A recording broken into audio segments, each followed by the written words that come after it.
in the dark. We are nothing more than dust. Search but you stay lost.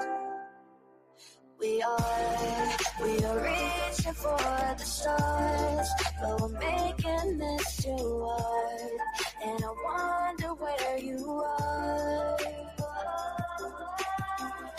Mysterious,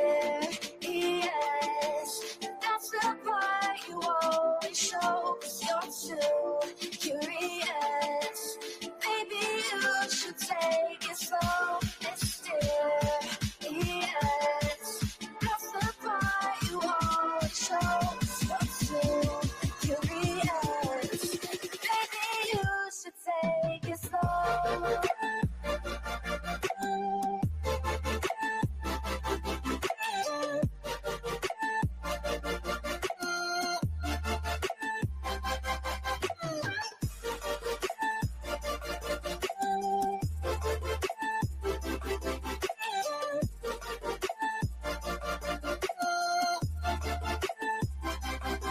We're dreaming in the dark. We are nothing more than dust.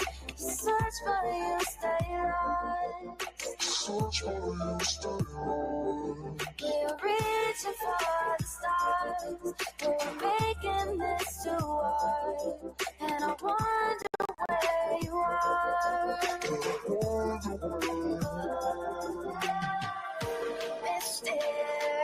Mysterious, that's the part you always show, 'cause you're too curious. Maybe you should take it slow. Mysterious, that's the part you always show, 'cause you're too curious. Maybe you should take it slow.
world around us.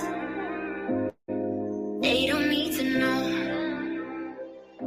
Come find me where the sun sets and say you'll never let me go. You're the one I want. Say you need me. Hide where I go. Don't let go. I know you feel the same. Say you need me. 'Cause you'll always be my broken love. Broken love. Broken love. Broken love. 'Cause you'll always be my broken love. 'Cause you'll always be my broken love.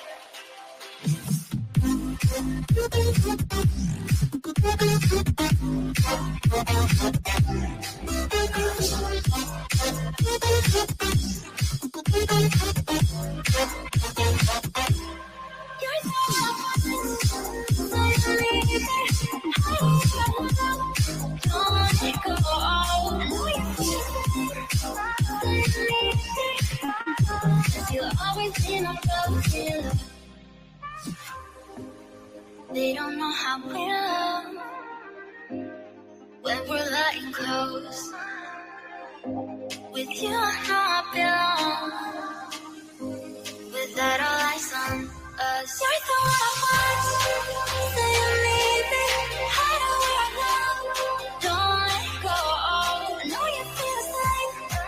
Say you need me. 'Cause you'll always be my broken love. Broken love.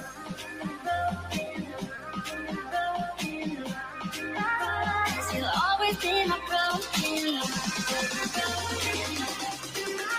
Cause you'll always be my broken love.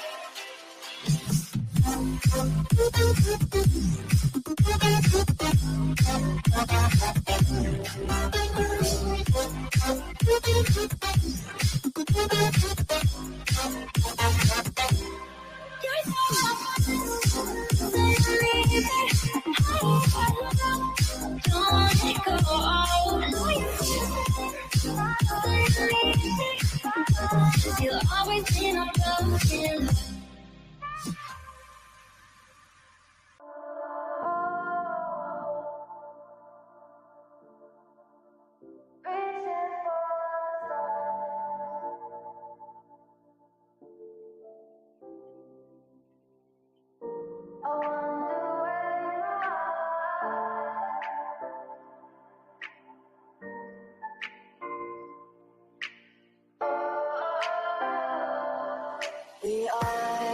We are dreaming in the dark. We are nothing more than dust. Search but you stay lost. We are reaching for the stars, but we're making this too hard. And I wonder where you are. Mysterious, that's the part you always show. 'Cause you're too curious. Maybe you should take it slow. Mysterious, that's the part you always show. 'Cause you're too curious. Maybe you should take it slow.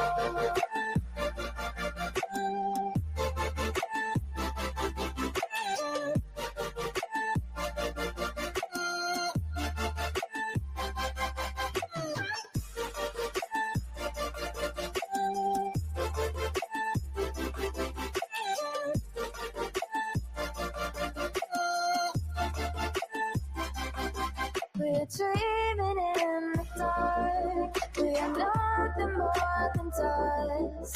Search but you stay lost. Search but you stay lost. We're reaching for the stars. We're making this too hard. And I wonder where you are. Mysterious, that's the part you always show. 'Cause you're too curious. Maybe you should take it slow. Mysterious, that's the part you always show. 'Cause you're too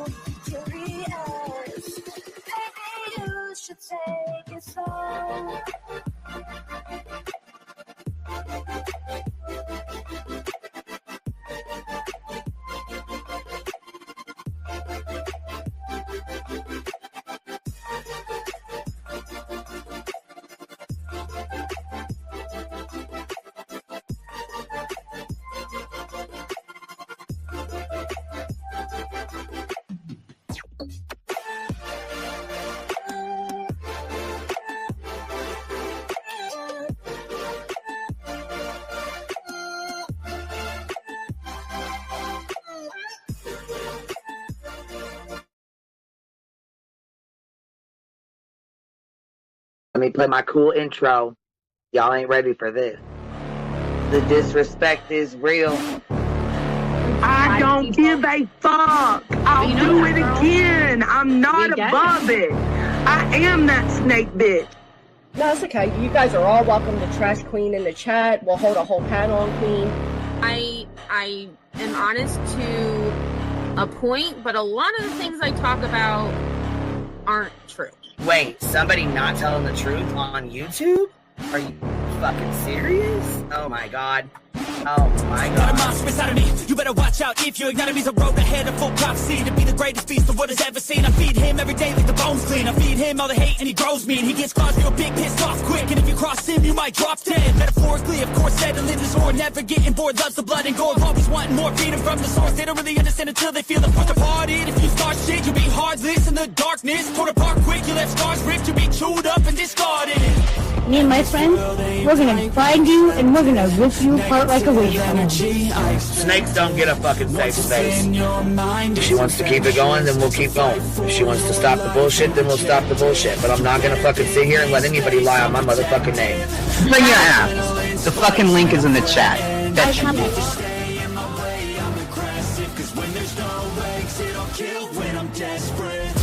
Oh, loose booty, wet panty looking ass boy.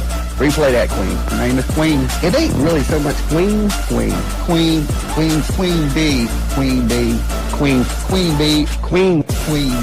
Okay, there. Queen B. Queen B's money. Queen B ain't got no money. Queen B. She always fucks some shit up. I don't know why PJ doesn't get his ass on a motherfucking leash and get his ass under control. Fuck. Better than never. I can feel my heart rate, adrenaline pressure. It's stormy weather, lightning, thunder, pouring weather. Yo, I'm a go-getter, try to do it like me, but I do it better. I got a mind that's clever, the beast inside is competitive as ever. I'm conscious, my subconscious, an accomplice to me. I promise the darkness, I can honest believe. But don't cross me, I might lose control of the lost beast. He's locked away inside with the key control, by fight or flight. And I haven't brought it public, you know why? Because someone that I was fucking close to is in the middle of a goddamn lawsuit. How do I get my hands on your soul? Because I need something to clean these titty broads. My dog is just not doing it.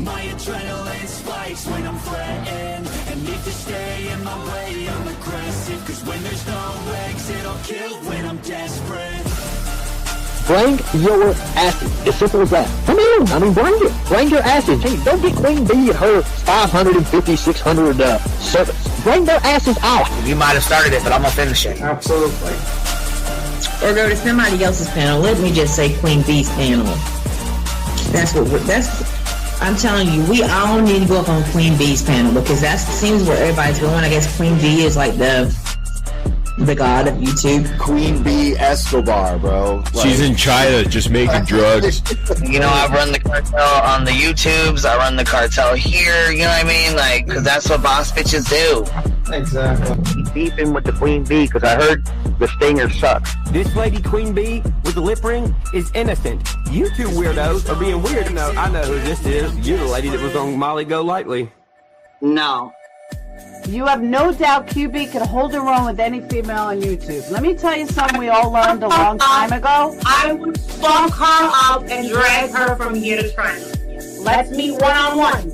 Writing checks their mouth can't cash. Bitch, I didn't write a check my mouth can't cash. I cash all them motherfucking checks. And I cannot for the life of me understand why people put her on a pedestal.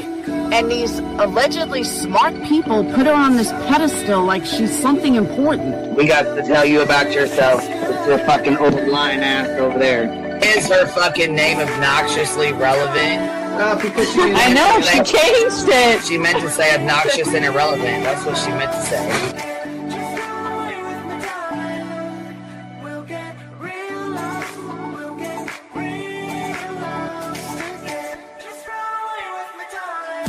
And coincidentally, it sounds exactly like Queen Bee's voice, because as I've always thought, Queen Bee is using some sort of slight distortion on her voice when she broadcasts.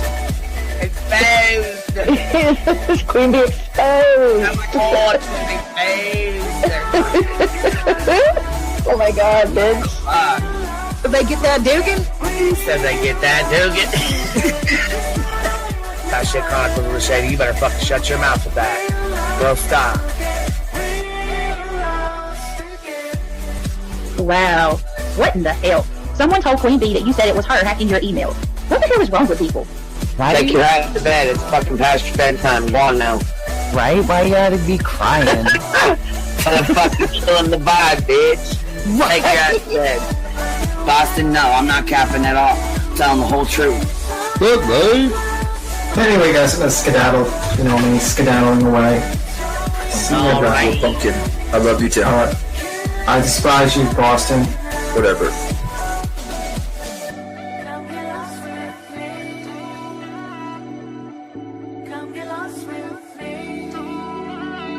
Good morning, beautiful.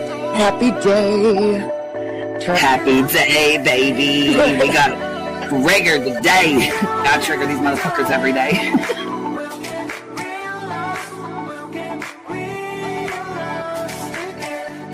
Baby Jesus showed us that, you guys. I swear to God. I know that's right, because you just put right on that shit. Yes, I did. Baby Jesus was like, look here. Yeah, fuck the pause. Pause for the cause. Fuck that pause. I'm just trying to be a better person. I know it. Let's see here. God damn it, Duke. You hear him? Yes, your dog is. Damn it, Duke. Girl, this tea is piping. It's living. These motherfuckers hot. That just burnt the roof of my mouth. Where's Candy Sue? Where's she at? You heard that like I heard that one. Fire in the hole. Smoke them if you got them. You're like the type of person that would probably be in the back of the class. Fuck you, me Tim. Ellie's a thug. Right. You don't We're all thugs around here. Shambles. Thank you for supporting the hot biddies.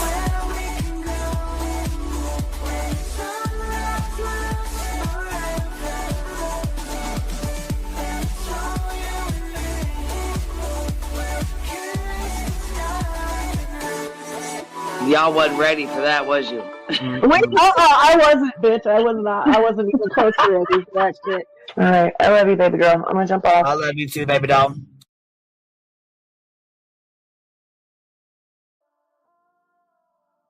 Yo, what's happening? What's happening? Good morning, everybody. Good morning. How are y'all doing on this fine Monday? My goodness. Listen to my dog over there. She is snoring. She is out. Anyhow, you guys, these streets have been kind of crazy. I'd have to say so myself, man. Things have been a little crazy. A little crazy. Anyways, I'm sure you guys all watched Tony, Sean's PR guy, went up on Mr. E's crime cast, whatever podcast, crime cast, whatever the hell he calls it.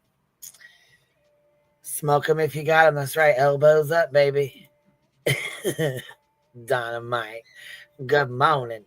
So anyhow, yeah, so he decides to go up. We're going to go over this because there's Spin Master Flex has a whole nother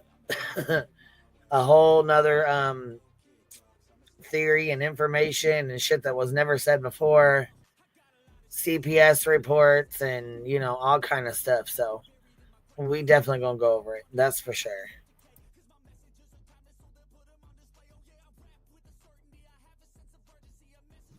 We're going to go pull this up right now. Hold on.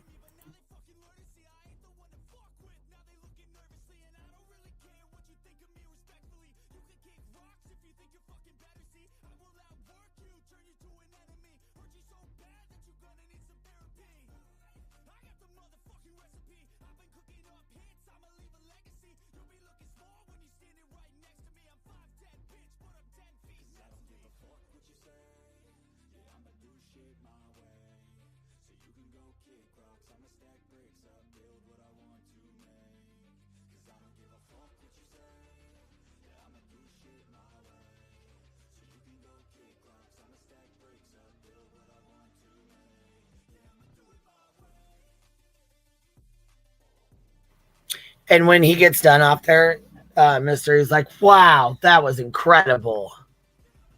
I'm like, wait, what? What the hell's incredible about this? I don't find anything incredible about this. But you know, guess it is what it is, which I mean they have a little bit of small talk here at the beginning, so it's really not shit. We'll fast forward through that part, but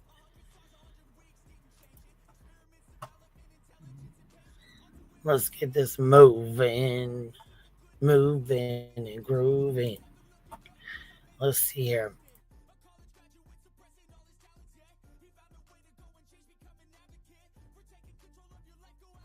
Listen, they talk so damn fucking slow. We gotta speed this shit up to like 1.75. Let me know if it's too fast, but I mean they talk pretty slow, so warmer where I live because it's supposed to be warm here, but it's not. But other than that, I'm doing great. And Mrs. just stepped back in here, so he was just asking how you were doing. Well, I had to run to the restroom. So there we I'm go. back. We'll leave it at that. You're drunk. So, what's the song with West? All right, is that too fast, or can y'all hear it okay?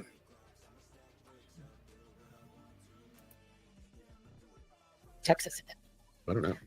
There. No kidding. You've given me the chance to here tonight with a group of people that verify, re-verify, as Ms. said over and over again. Try to. Okay, can y'all hear that okay? I just want to make sure before I start playing it. I don't want to have no sound coming out. Can y'all hear it? It's too fast for you? All right, I'll slow it down just a little bit more, but I can't slow it down all the way. I can't deal with that. So I can drop the link for you though, baby. Try to gain information from a couple or three different sources before they put it out. Here we go. Unfortunately, and I'm not going to get into mentioning creators by name, but unfortunately, we're dealing with other creators that. Because why would you want to plug any other creators? Why would you want anybody listening? Why would you want any, these people to go listen to anybody else? You want them to buy this bullshit, right, Tone? You guys are trying to spin a narrative, in my opinion. Matter of fact, we'll get the disclaimer out the way here, too. We'll do a disclaimer, you guys. Please do not show hate to anyone mentioned in this live stream. Do not stalk, harass, go after, anything like that and of that nature to anyone mentioned in this live stream. Thank you very much. Wanted to disclaimer, you guys. You've been disclaimered. All right, here we go. And the link should be pinned already, so it's up there if anybody wants to pop up. They really don't verify anything, and it's kind of a pattern with some of these creators. And the latest thing that's out there from a couple creators is that there had been an email sent by Seth. So, newest rumor, there was an email sent, right? There was an email sent by Seth Rogers, right? To who? I want to know who. Who did he send these emails to? Good morning, Trina. Thank you for being a member for 17 months. I hope you're having a great Monday, love. All right, let's get this popping here. Rogers that he was trying to get Sebastian put in a home. I think it started out, September, October, that kind of thing. Even the dates aren't correct. I heard another rumor that something to the effect of Seth was told that, they had given Seth a year to get his home in order. And because he couldn't get his home in order, they were going to do something different with Sebastian. That's kind of like it's kind of like a lot of the other things that have happened there locally. It's just not factual. I'll take you guys back.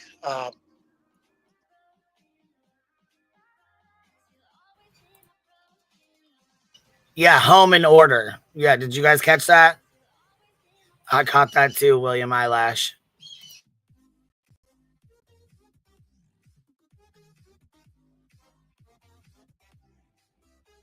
They had given Seth a year to get his home in order.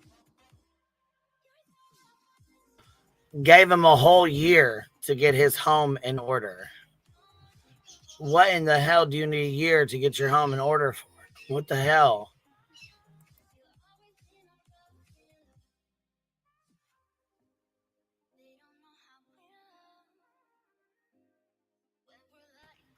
Hold on. Once is here. Is KP and CP sharing their emails with Seth to Clue? No, I highly doubt that. I mean, I'm not sure where they got them from, but I highly doubt they're getting them from Chris and Katie.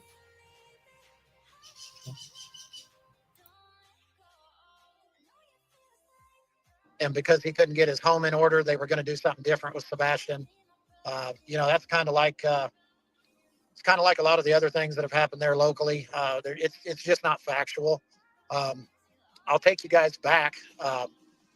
First off, we're familiar with some of these DCS reports that have been talked about over and over again. I think it's important for your audience to know that over the last 2 years, there's been 5 different DCS reports that were filed. Those reports started in 22. So did you say 5, Tony? Correct. Okay. Are these all in the Proudfoot home?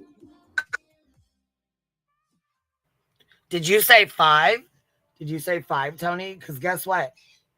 It honestly, who do you think made those calls? I mean, I'm just asking, who do you think made those calls?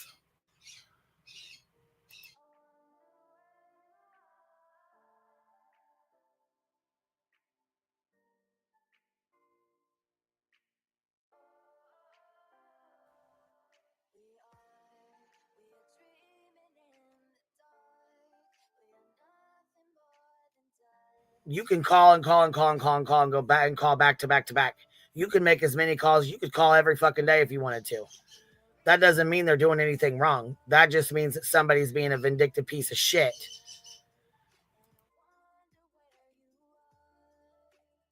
Correct. Okay, Now, I don't think I've ever heard that number before.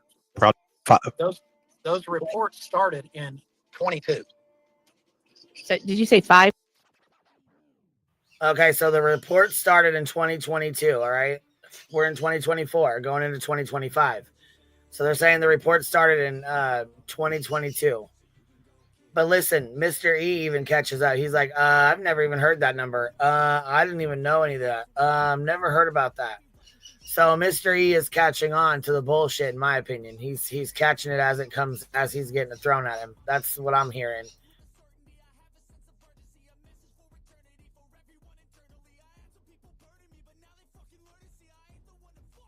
Tony? Correct. Okay. Are these all in the Proudfoot home? Correct. Okay, Now, I don't think I've ever heard that number before. And right there, Mr. E said, I don't think I've ever heard that number before.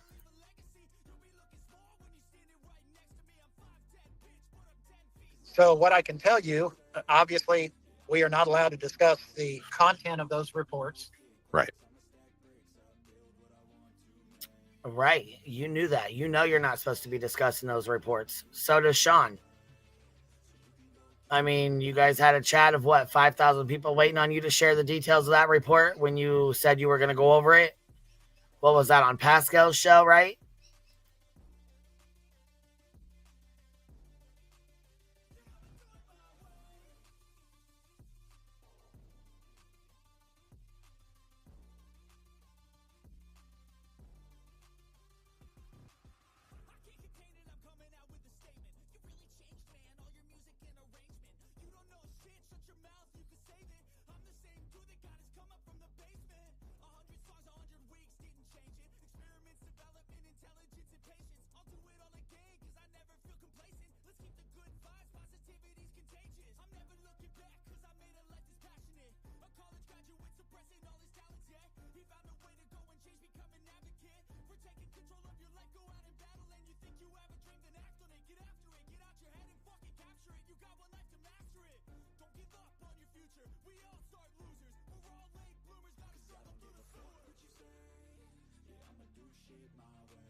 Sorry about that. I had to go shut the door to the birds because they are being loud as fuck today, and I am not listening to that screaming.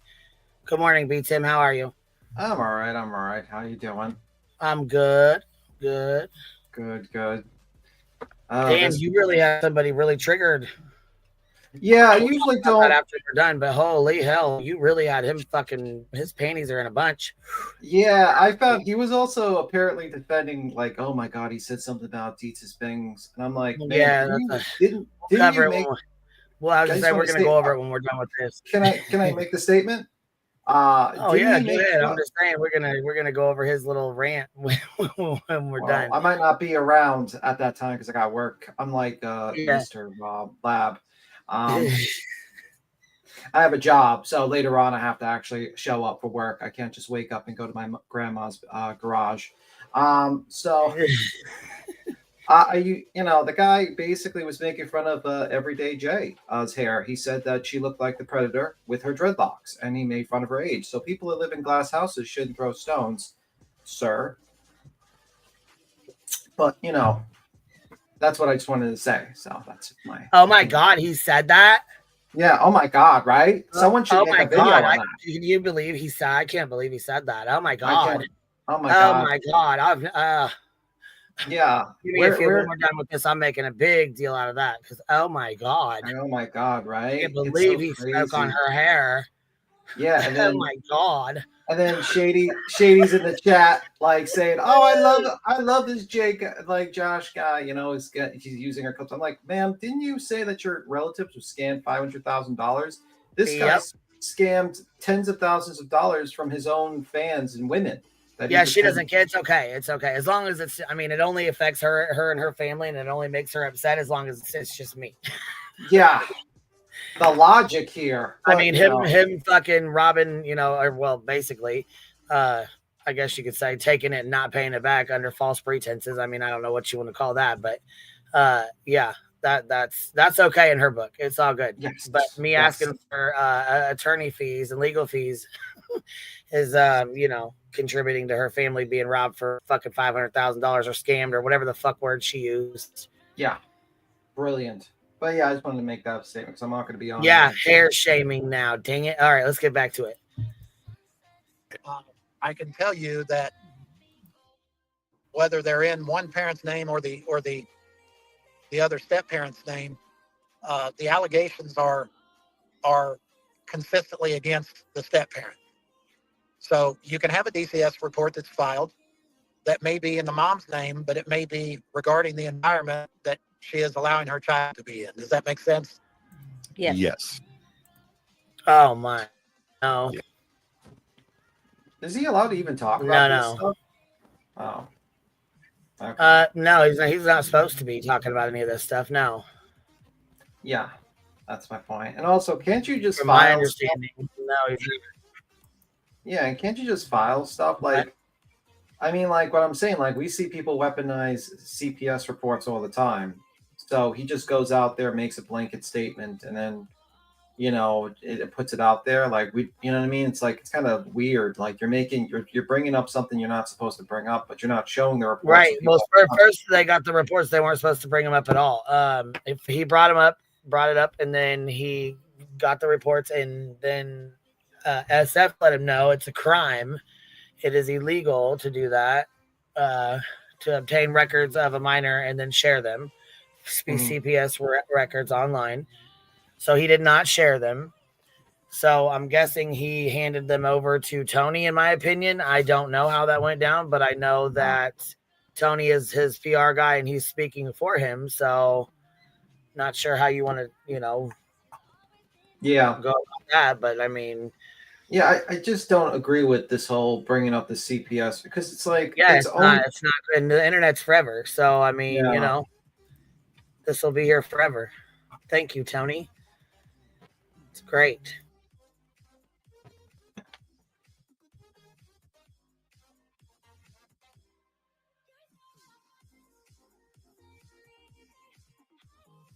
Okay.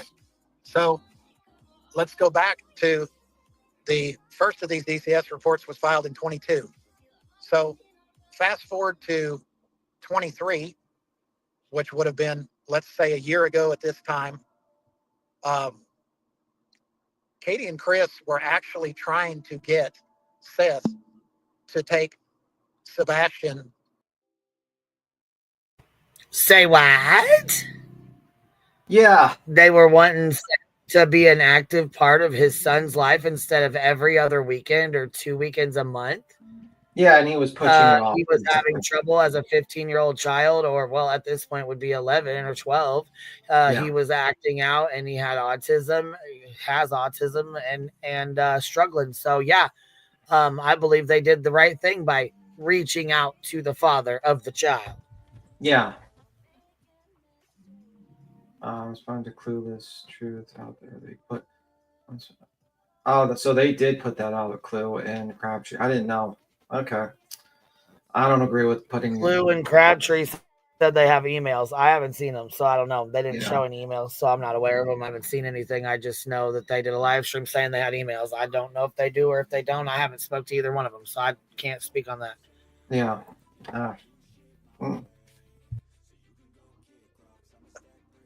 A year before everybody knew that the plan was for him to go to live with Seth. So you look at, I want to say October of 22. Now these dates are rough. They're within a month or so of being accurate. Okay. But in October of 22,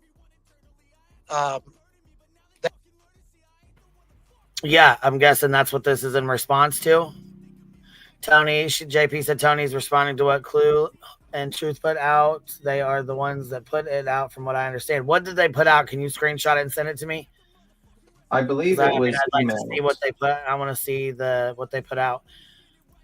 Seeker gifted 10 memberships. Thank you so much, Seeker. I appreciate you showing love. If you guys got one, make sure you tell them thank you. It's really sweet of you. Thank you. What'd you say? I'm sorry. I believe it was some sort of email. So yeah, I need to. I'm trying to. Yeah, I was gonna say I'm trying to see if we can find it. All I know is that they spoke about it. I didn't see anything, so I don't know. I don't know if that's what they're responding to or not. Honestly, I didn't see anything. So.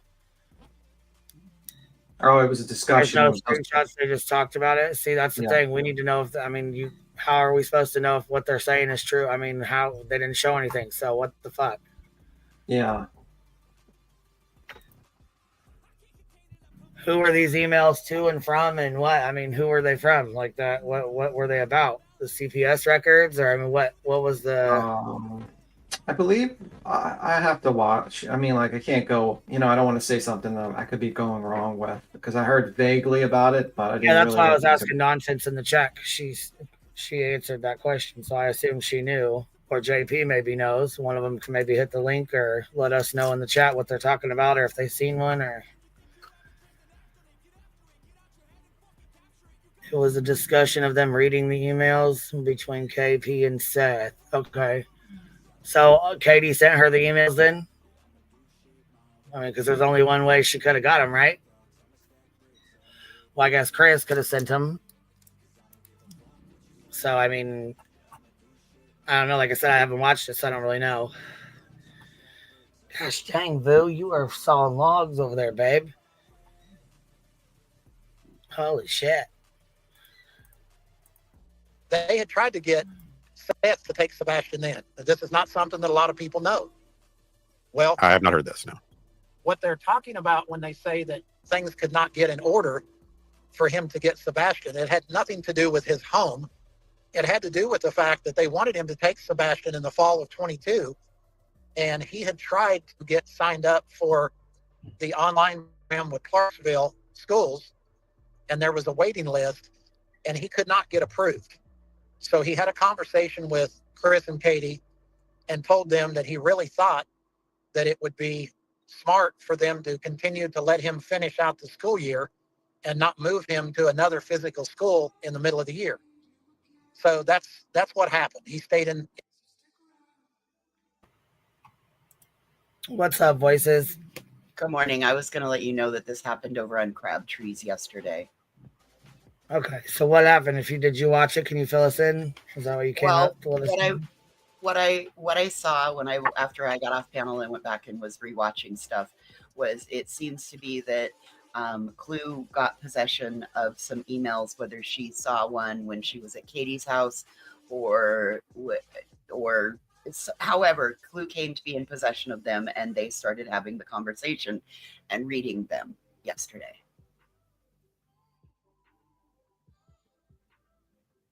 So Clue, in truth, brought this out on Crabtree's panel. And now Tony is out here, seems to me, in my opinion, doing damage control with it. Yeah. I mean, because I think this original discussion of this panel that they were having was about the green hoodie man and all that stuff. And then I think this came out of left field, right? Well, I think it came out after the green hoodie man, because it started on, I do believe it started on Clue's channel by herself the other night. No, I'm talking about this Mr. E stuff. Well, like they were originally going to cover, and then Tony jumps up and starts talking about this stuff. Yes, you're right on that. Yes. Yeah. I mean, which is odd. I mean, like, you know, I listened to a little bit of Mr. E stuff, and I was like, sitting there, I'm like, listen, after this point, I'm beginning to think that I agree with Sherry P. I think he ran away.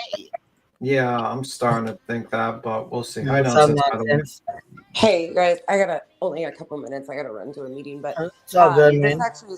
This started on Saturday night. It was the discussion being had by Stephen Crabtree and Clue on Clue's channel on Saturday night. They started discussing these supposed emails that they saw, or one said they saw them in person. One said, I think that they were forwarded them. It's their stories are differing on that part. But then it carried on. So they have this discussion. No emails were actually shown.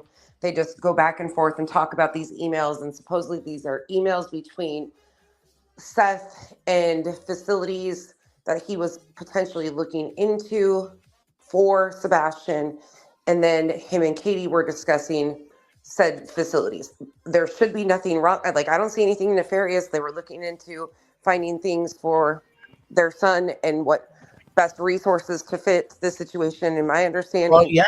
Not only that, they fucking included Seth into it and got a hold of him and said, "Hey, this is what's going on." They were all three a part of it. So they didn't have to do that. You know what I mean? Right. They didn't have to do that. So I don't know. I have a question though. Was this before he was diagnosed or after he was diagnosed? So this would have been, according to what they've claimed. Now, again, they didn't show any of these emails. So the emails supposedly were starting in November. But then when Tony was talking about it last night, he gives a different date. So I'm not really sure. Again, the emails aren't being shown. I'm not sure why this is being brought out now. Stephen Crabtree basically says, I'm not sure why this is allowed to come out now either. But all it did is create an absolute crap show. And now they're making accusations about these CPS reports, which I need to remind people too that Seth and his PI, Heather, went on the news and were talking with, I can't remember if it wasn't local news. It might have been News Nation. I have the little thing, but she said that the last CPS report was closed and unfounded. And Tony's about to do another story about these CPS reports. CPS reports can be many different things. And if they're passing, we have no proof of any of what's being stated here. Why this is coming out now, I have no idea, but that's what I just wanted to give you the backstory of what's going on. But no emails have been shown. He also, Crabtree goes on to speak about a letter, and he should have never talked about that. This is the dignity of a minor child here that's missing, and how is any of this helpful? I don't know. I agree with you. Just like it's probably has the same relevance as the green hoodie man. And it's turned into, I don't know if you guys have seen it, but before Clue was even off on Saturday night, Crime Time Buzz went and said that Katie was doing this intentionally to get in front of stuff because of the Texas Roadhouse footage. And then it turned into Julie doing a parody of Chris and Katie and saying horrific things yesterday. It spun into this huge storm, and it just keeps brewing. And it's disgusting. And at the end of the day, Sebastian's still missing, and this does not help in any way, shape, or form. I got to run, but if you guys are still on when I get back in like 30, 45 minutes, I will hop back up and talk to you guys. Yeah, we'll be here. All right. Sorry, I got to do a drive-by this morning because I have an IEP meeting, so got to go. Bye. All good. Bye. Hey, Chaos, how are you, baby? Are you just, you were dropping something. I'm sorry. This is an article. Okay, we'll check into that too.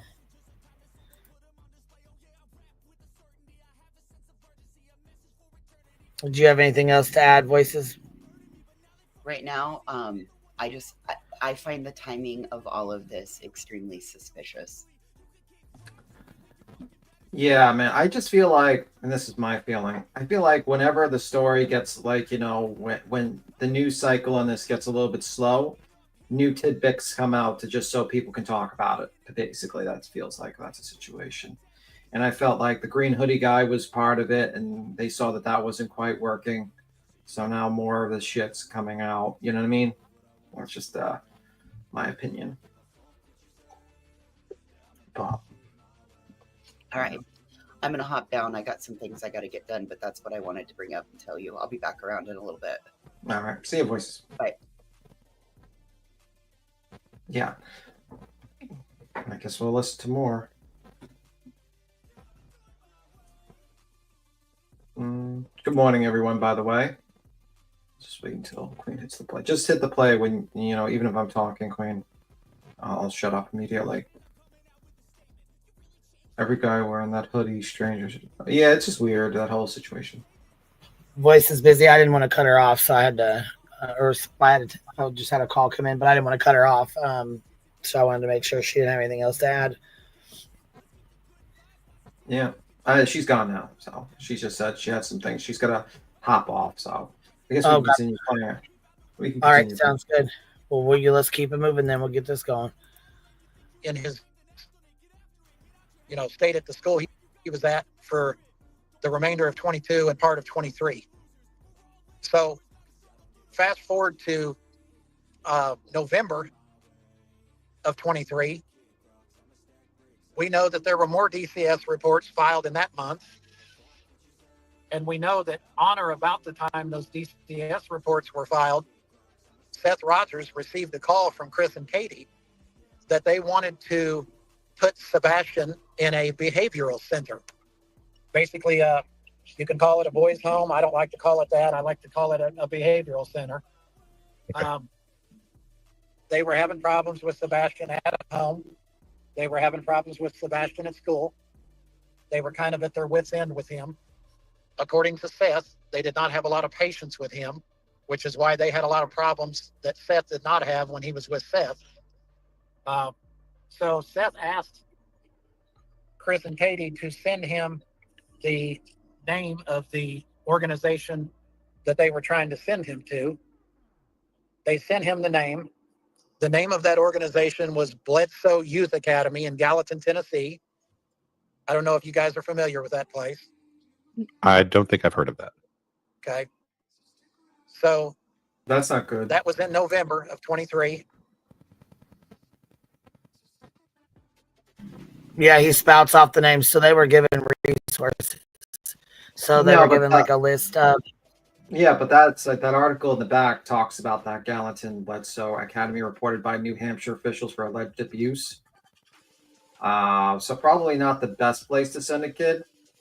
Just they said that they even made allegations that there was 5 to 6 child deaths from that facility. Yeah.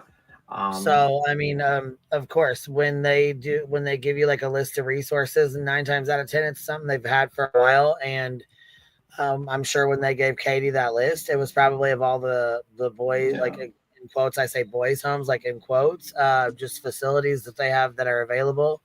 Not that they encouraged her to send him there. I'm sure it was just on the list of places that were optional. And yeah, I do believe that they probably were likely abused, in my opinion.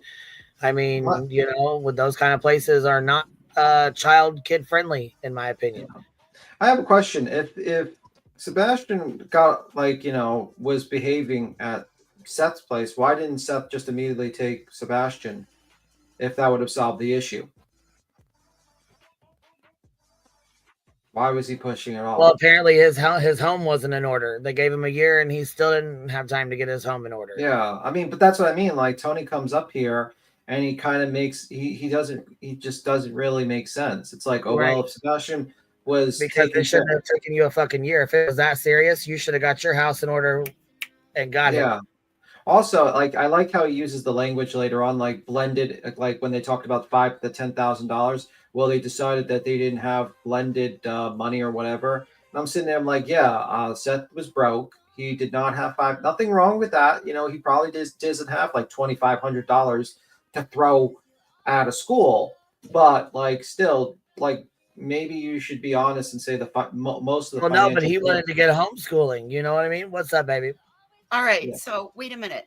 They're saying that Tony is saying that they gave Seth a year to get his house in order. Right. Yeah. I distinctly remember Seth saying that he gave Sebastian a year to get himself under control.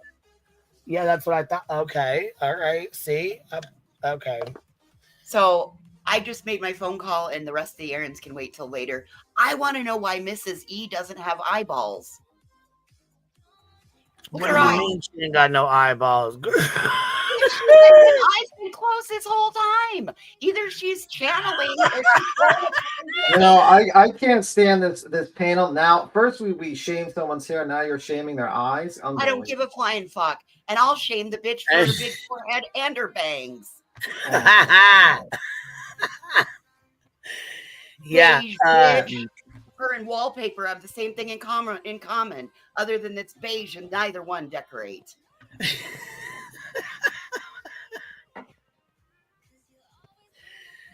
Oh shit. Well, we just got listen. I told you I woke up with the giggles this morning. I told you I woke up giggling. JP says crab dick with his crab. Oh my god. Crab dick with his for profit, not for profit. So what is that? What the fuck is that? Miss Cheesy Wheezy, good morning.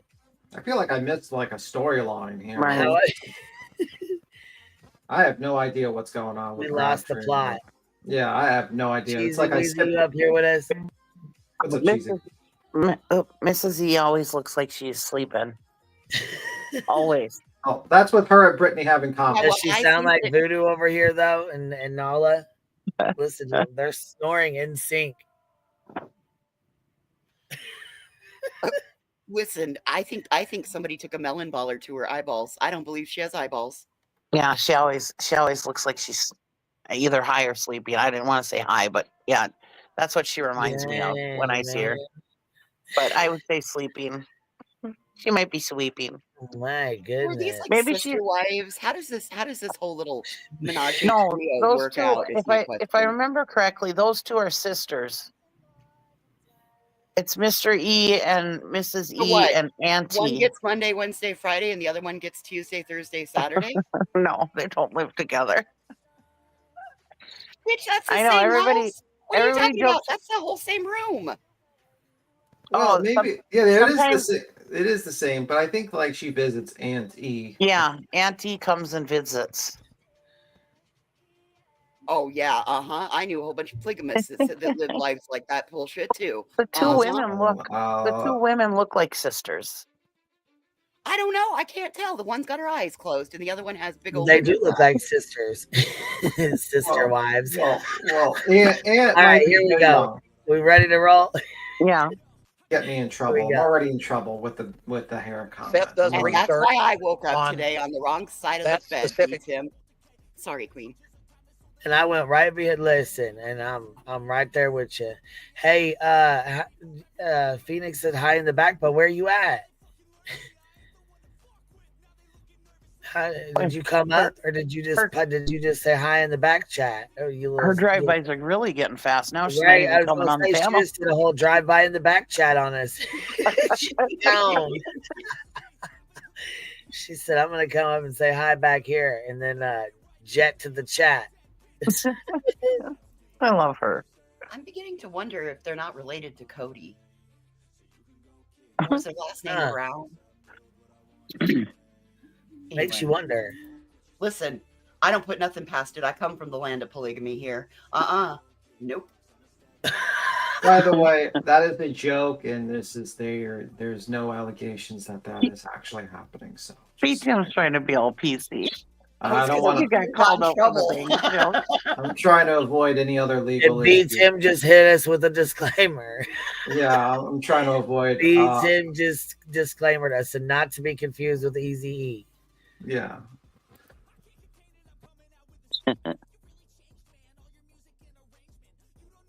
Center, and according to Seth, there had been 5 or 6 childhood deaths associated with that facility. Oh my God, there she has eyeballs. So when he found, oh my God, she opened her eyeballs. She opened them. Hold on, what place did they just say this happened at? Bledsoe, Gallatin, Bledsoe. Yeah, Academy. the Gallatin home. So let me go look. Let's go see if that's true. Did they just read that off the headlines? I think maybe they might have. In my opinion, it sounds like they Googled this.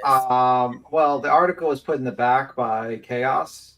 That's the one about this school or this. The Bledsoe. Yeah, it says, and it's there, and it's like a pretty lengthy article talking about that particular school. So probably not the best place to send someone. You know what I mean? Like maybe it actually kind of pushes more of the runaway theory, because let's say like Sebastian was, worried about being sent to this horrible place and said, let me book it out of here. Dude, I am in full agreement with you on that. The more I listen to this side of it now, that kid took off, and that kid made a friend online and took the fuck off. Could be. I mean, that's I the said thing. he either made a friend or was lured out. But yeah, it seems to me like he just took the fuck off.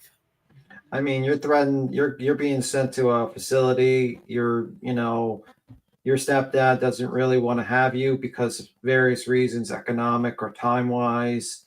He didn't have his house in order, and you're worried that you're going to be sent to this facility out of your home. Right. Why would he not? And listen, if he wasn't, let me make this real clear. With the FBI and the TBI, they would know if they called the facility, they would be told, yes, he was there, or no, he was not. And I also think that Katie would have shared this information with them because she could be in a lot of trouble if she were to keep this information from the police. Yes. Right. So with that being said, I feel like this, in my opinion, is a big crock of shit. And another fucking way to spin shit, because the FBI and the TBI would already know about this and they would know where he was. But then again, it also makes me wonder if that's why they're not speaking out, because they, you know what I mean? There's things that they know that are not, you know what I'm saying, for public consumption or content. Well, I remember a few months ago, what's her face? The fucking little boy that's growing up and living in an already fucked up world. Sorry, I did drop something. Already living in a fucked up world with social media, growing up in a fucking world we know nothing about because we're older. We didn't grow up in a social media era like this. We didn't grow up where everything we fucking do is on the internet. We didn't grow up where everything we fucking say, every mistake we make is on here for life.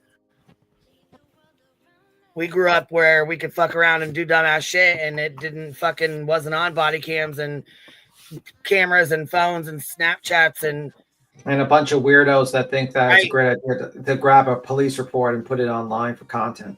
Hey, Phoenix says Clue said this on Friday. I mean, there's a fucking movie that's called 13 Reasons Why, where, that is what these kids really do deal with these days. She unalived herself because of the fucking stressors and because the picture was, taken and shared around the fucking school. If you haven't watched it, you should watch it. Because it's what our fucking kids are dealing with in everyday life these days. If you want a glimpse into what your child's dealing with and what they deal with on an everyday basis in school and shit with social media, watch that.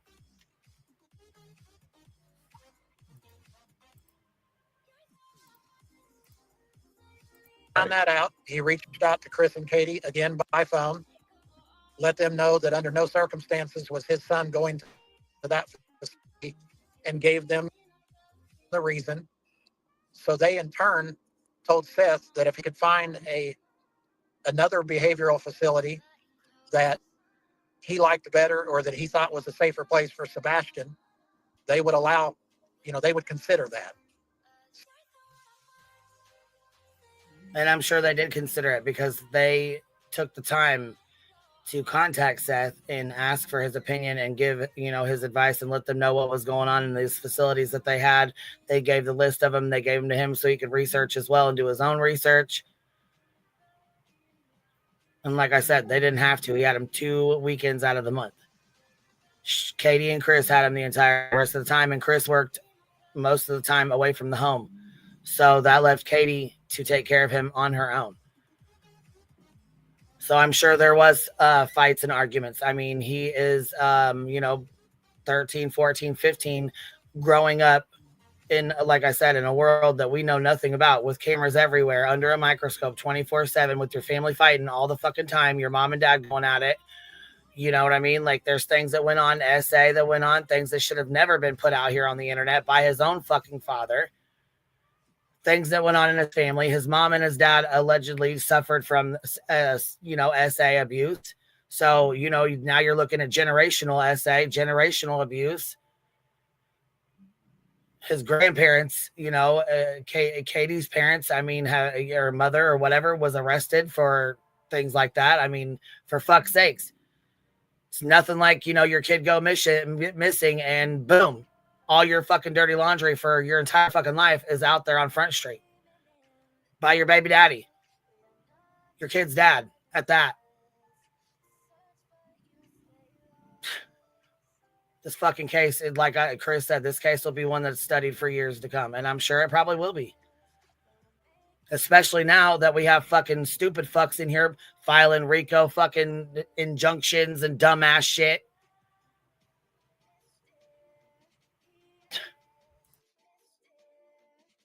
And people can't seem to say, oh, why would he run away? Man, I can't. Well, I just can't see it happening. The fuck out of here. And then be threatened to fucking be sent to one of these facilities. You don't think a 15-year-old boy would fucking beat feet? Shit. Bye. And this is just one more thing they're trying to make Katie look bad for, because she wanted to send her to one of these facilities. Sometimes kids are out of control. Sometimes I don't even know that she wanted to send him there. I think she was looking for options because she was frustrated at the fucking time with not only his behavior, but being a fucking single parent at that point. Yeah, no, she wasn't single, but Chris was working. Sean only had him 2 weekends out of the fucking month. So, I'm sure she was frustrated, and I'm sure she did probably reach out for help. And they were like, here's a list of facilities. You can try this if it comes to that point. So, what was the right thing for her to do? Contact Sean and say, hey, this is what they said. Here's the facilities. If you want to do your research or you want to research them, and let me know what you think. Right. And Sean calls back and says, hey, I don't want him going to this one. This one has this, this, and this. I don't want him going here. Okay, cool. Check out these other ones then. We'll see what's up with those. But I guarantee you, if he was in a facility, the FBI and the TBI would fucking know. Well, exactly. But there's nothing wrong with looking into a facility, especially because we know he was newly diagnosed. So maybe she was at her wit's end. She didn't know how to, and a lot of people, they'll send them to a place like this just to get a head start on dealing with the problem, on how to, because a professional probably knows how to do it better than a mom who doesn't know anything about the issue. You know what I mean? So there's nothing wrong with it. That she's looking for maybe some respite care. So because it happens to people. Caregiver burnout is real, especially when you've got a boy that is growing with hormones, a new diagnosis. Why not do everything to give him the best head start at life? Furthermore, did they end up going through with any of these plans? Nope.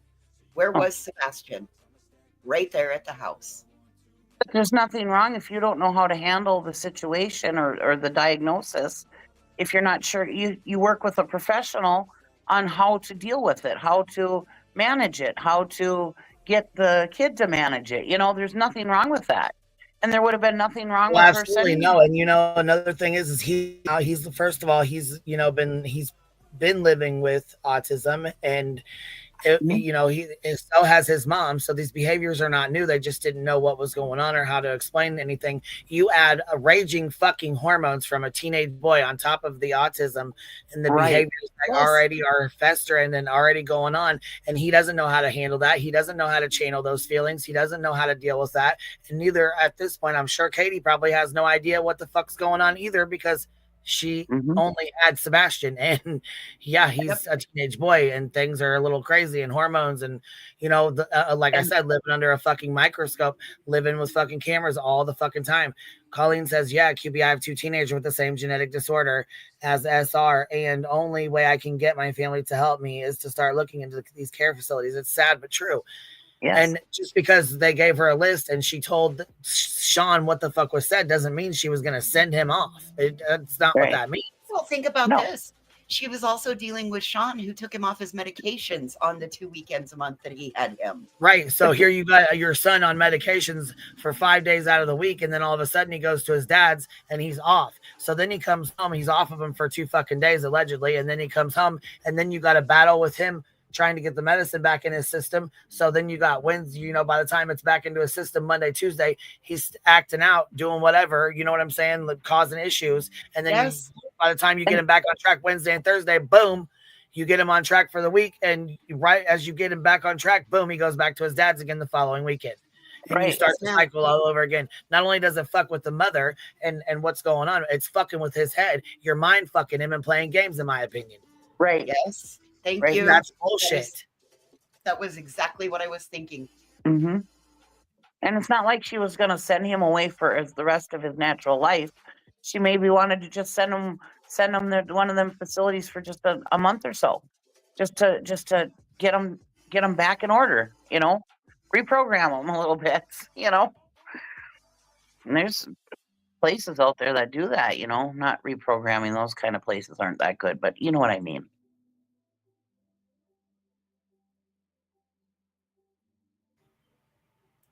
Well, even if for nothing more than respite care. Right. She wasn't doing anything wrong either way. Correct. Apple Snapple, you're up here with us. So I was coming from someone that was sent to a facility, not because of my behavior, but because of my sexual preference. And I do believe deep down my parents were doing the thing they thought was right, because they didn't know how to handle a child within a situation they didn't know about. I don't think facilities are ever a good idea. I think you can always do something with in-home, have in-home care and help. And yes, caregiver fatigue is real, but I will always stand by the fact that I never trust any of the conversion camps, the behavioral camps, any of them. Sometimes parents are giving full custody of children to these places, and you don't know what's going on with your children while at these care facilities, quote unquote care facilities. I use that term very loosely. Yes, there's a possibility that he might be in a facility, but I think if something went awry and one of the parents put him in a facility, I think they would call it out if their child was missing. If they were like, look, we put our child in this care of this facility and now we don't know where they are. I think if they did that, they would call it out by now. Yeah, I think basically I think Tony is still trying to push the narrative that Chris and Katie had something to do with the disappearance. And the more he talks, the more it sounds like it's more likely than not a runaway situation or a lured out situation than an actual I agree. A murder. And you know what's sad about it is that the narrative keeps on pumping by these people. And I believe that the reason why Tony's doing this and a lot of these other people are doing this is because they're slowly realizing, oh shit, we might have fucked up. we might have defamed this family. We might have really put ourselves in a bad position here, because I want to be a spokesperson for families, and if they find out that I've basically been attacking a mother of a missing child and accusing her of wrongdoing, and also forget about the civil liabilities that you probably put yourselves through, but also teaming up with people like Bullhorn Betty that has basically decided to be vindictive and have a vendetta against them, and then all that stuff. You start seeing that, and a lot of these content creators have kind of doubled down and they put themselves in a very precarious situation. That's what I think. So they're pushing. I'm a little bit perturbed that this all came out because somebody saw an email and they thought it was their business to run and tell it on YouTube. I'm a little bit perturbed by that. Right. I feel that's really super disrespectful. I'm not surprised, but it's super disrespectful, and it's the exact thing that we fight against. Because again, this is one more detail that never should have been out here surrounding this young man's disappearance. And that's what I'm going to say for that. I agree. Well, and I remember in this conversation, did it already happen? I don't remember. I was, my nurse was in here, but I did listen to this last night, where Tony said that he had the emails or about the reports and he was going to send it to them. Why in the hell is he sending that shit out? Well, because he is. He should be sending. Yeah, but he thinks he can because he's a spokesperson and he's allowed to do these things. And the truth of the matter is, he's a crane salesman. That's his profession. Exactly. He has no training in anything. He is just winging it. And situations like this shouldn't be winged by people who aren't professionals. You know what I mean? And that's what you're seeing with a lot of these people. You've got Brittany J, sleepy Brittany J, no clue what she's talking about.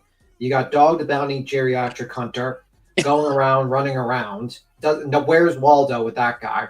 You got, Josh, the protected species whale, going on. Oh, get mad, Josh. You got all these people, and you got Justin, basically, sitting there, boring Justin, and all these people. You got all these people that Nick, who is a media company. You got all these people that shouldn't really be doing jack. No. And you're sending them out to all the inner people of the circle. And it's like all that information should not be sent to any one of these people. I can't even believe it. I don't understand why Seth, we've heard from, like you guys were saying earlier, we've heard from, Katie's side of the family, but we haven't really heard from Seth's. And none of Seth's friends have supported him, it seems. Like, it's all these random people from online. And none of them are people that he knew prior. Because he said he didn't have a lot of friends. But he didn't say he didn't have any. It's not like he didn't have a single friend or... he brought in Mr. Taco and Big Beefy Burrito. Yeah, his legitimate friends that he worked with and stuff. I mean, like that Mr. What was his name? I can't remember. The guy that was in JLR's video with him. Oh, okay, yeah. Yeah, who said he's his brother and he's going to stand by him and stuff. Yeah. I mean, he's probably still his friend, but he doesn't want anything to do. I mean, look at they put all that stuff against him. The YouTubers trying to say that he was accused of getting drugs in there and stuff like that. I mean, I don't blame his real life friends for not wanting to be here on YouTube with all the bullshit that goes on. I don't blame him one bit. And do we know that the emails are true? Seeker had a good point. No, we don't know. No. They have not been shown. And the problem is when you go, you're kind of in a lose-lose situation when you talk about these emails. Because one, if you actually talk about them and don't show them, you're like, where's the receipt? But then if you show them, you're kind of like... Are they real? Well, no, if you show them, also, you could be like putting stuff that you shouldn't be putting out and showing them. I got you. You know what I mean? Yeah. None of this information is coming from law enforcement, so I take it with a great... Anything that does not come from law enforcement, I take with a huge grain of salt. Yeah, Mr. Jones, easy. Mr. Jones, thank you. Thank you, everybody. Mr. Jones. This is one case that, like, you know, I've seen, like, you know, trial by public. You know, we saw it with Casey Anthony, a lot of other cases. This is the first, and correct me if I'm wrong, this is the first one that I've seen where there are so many lawsuits that don't even involve the case are pulling up from it. Like, I don't want to call it a lawsuit. I would call it an injunction. Well, yeah. You know what I mean? Like, they're going to go in there and be like, well, we need to silence these people because they're doing damage to this and this and this and this. And my opinion is, I think most likely once it gets in front of the judge, it's going to be completely dismissed, and there might be sanctions, there might be costs, there's countersuit. You know what I mean? Like, I think they thought that they could just do an injunction, get a bunch of YouTube scared, and then have them contact them and say, hey, okay, we'll stop the injunction, we'll remove your name, sign these documents, and you keep on moving. That's what I think they originally thought. Yeah, C&D protection orders and RICO's. Texas move on it. I agree. Like, it's just, I'm just at a loss. All that's missing from Texas Blue Bonnet's statement is, oh my, C&Ds, POs, RICOs, oh my. Oh my, yep. Like, yeah. What can you do? And the only one who loses in this is Sebastian. Like, well, I would also say Chris and Katie being harassed is also losing. Right. You know, Crazy, you're up here with us as well. Hello. Hey, good morning. Morning. Good morning. How are you? I'm okay. I just feel like we should take what we have gotten and take it for what it is. It is parents trying to figure out the best way for their son to get help and get ahead of it. It is what it is. And I think that people are really trying to like spin the narrative. Oh, well, these places are bad.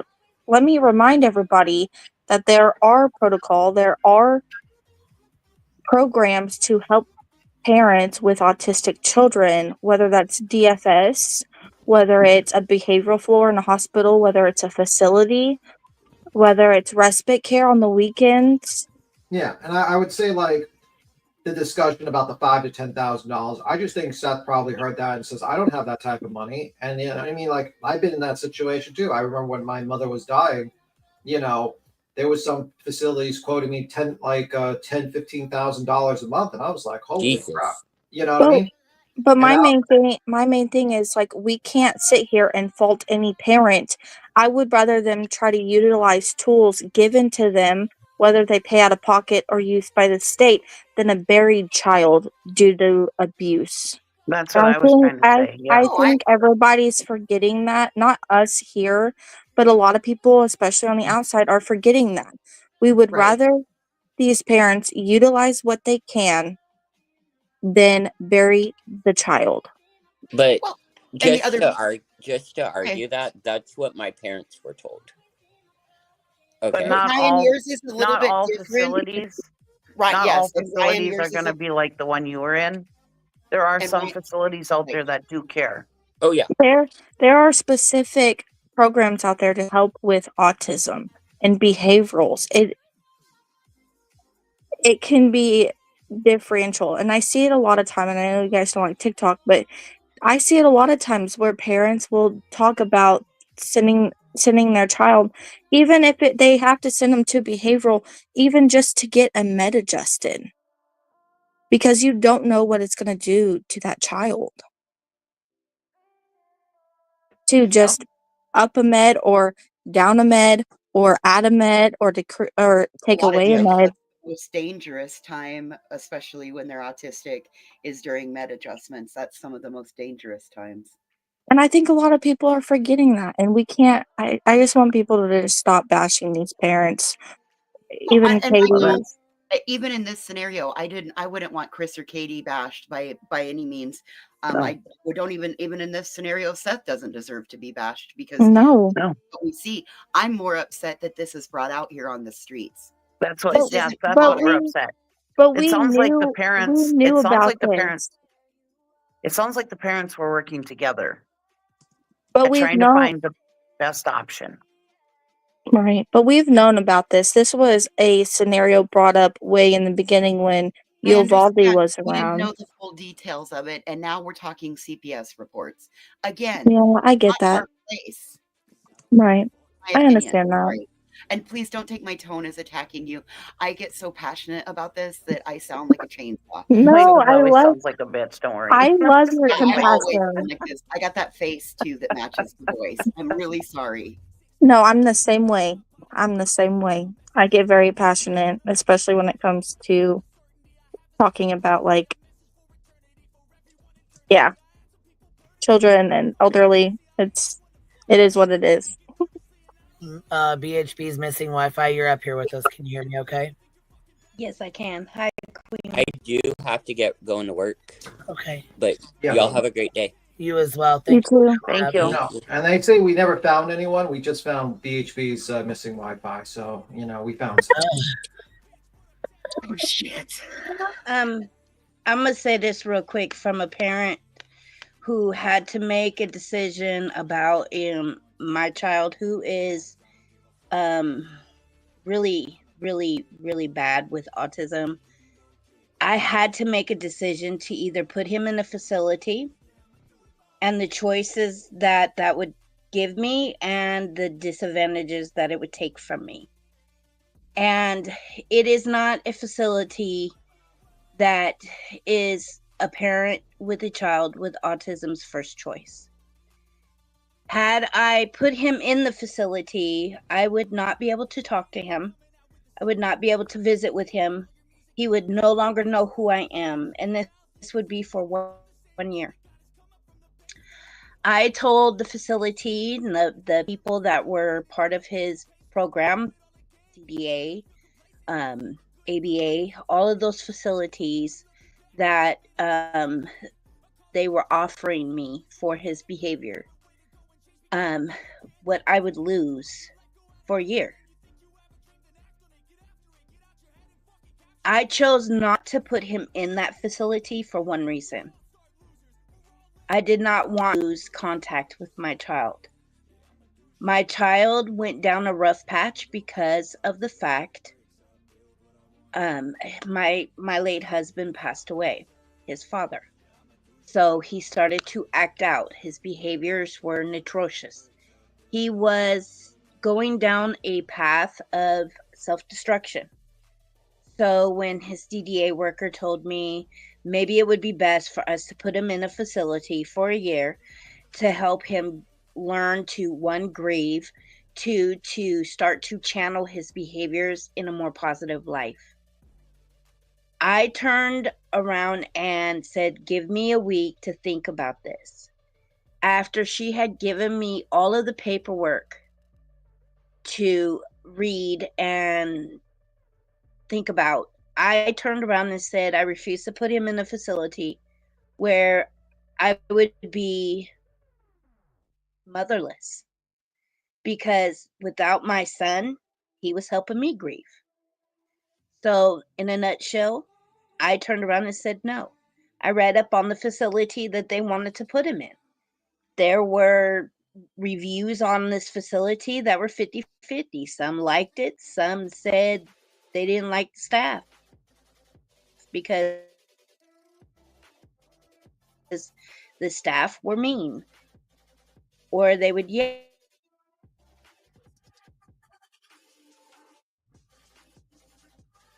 Well, because they don't. So I turned around and said no. Some of these facilities, yeah, they can be great, but there are things that the parents will lose putting these children in these facilities. So I just thought I'd come up and share that with you, Queen. You're very strong. Yeah, you are. Yeah, you are very strong. Yes, you I'm are. so sorry you went through that. Brianna, you're up here with us as well. Can you hear me okay?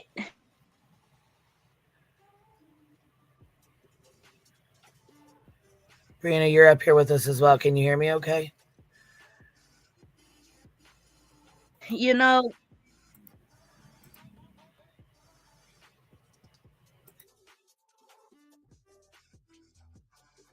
with children with autism live.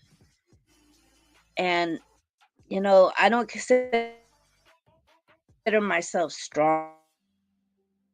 You're breaking up every other word. Warrior in this life. Yeah, you're breaking There's up really bad, honey. You're breaking up real bad. I think BHB is taking back her Wi-Fi. You might need to just make a take control. But you're breaking up a real word. She probably is leaving to come back up again. And you know, you never know exactly how strong you have to be until you're put in the position where you have to be strong. That Right? is true. And man, that is one strong, tough mama right there that just shared with us, in my opinion.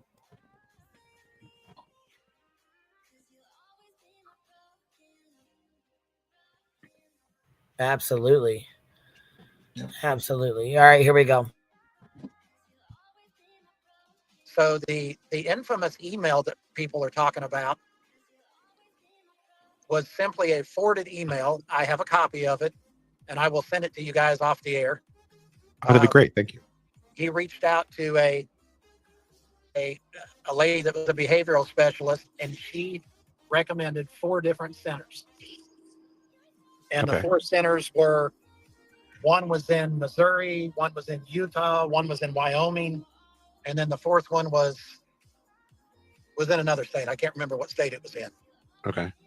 So when Seth got that email, the email described in great detail each facility, what they treated, what they specialized in, a little bit about the facility, and it was basically a synopsis of all 4 facilities.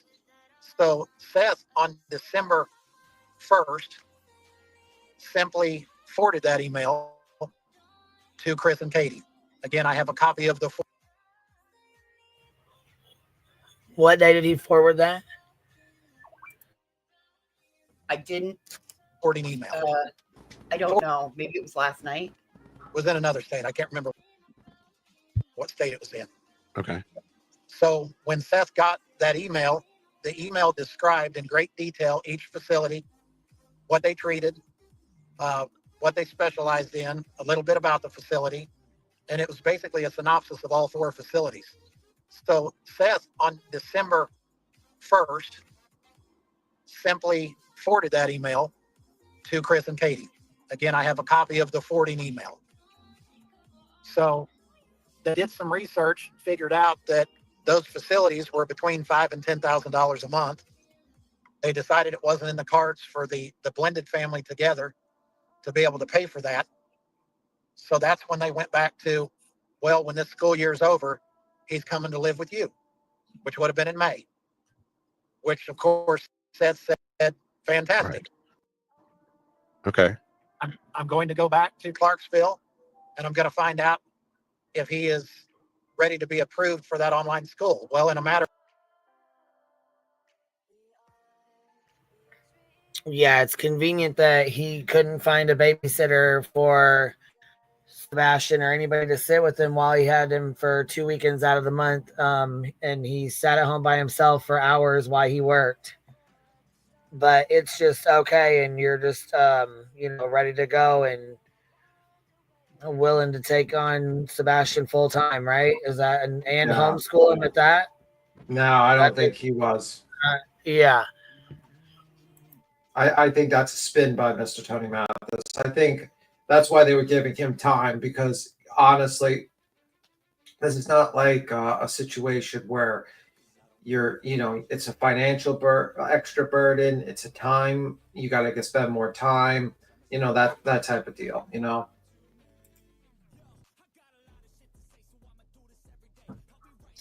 So, yeah, I mean, I think that's why they gave him time to basically get things in order, because he had a job. He had to get maybe a bigger place. Who knows?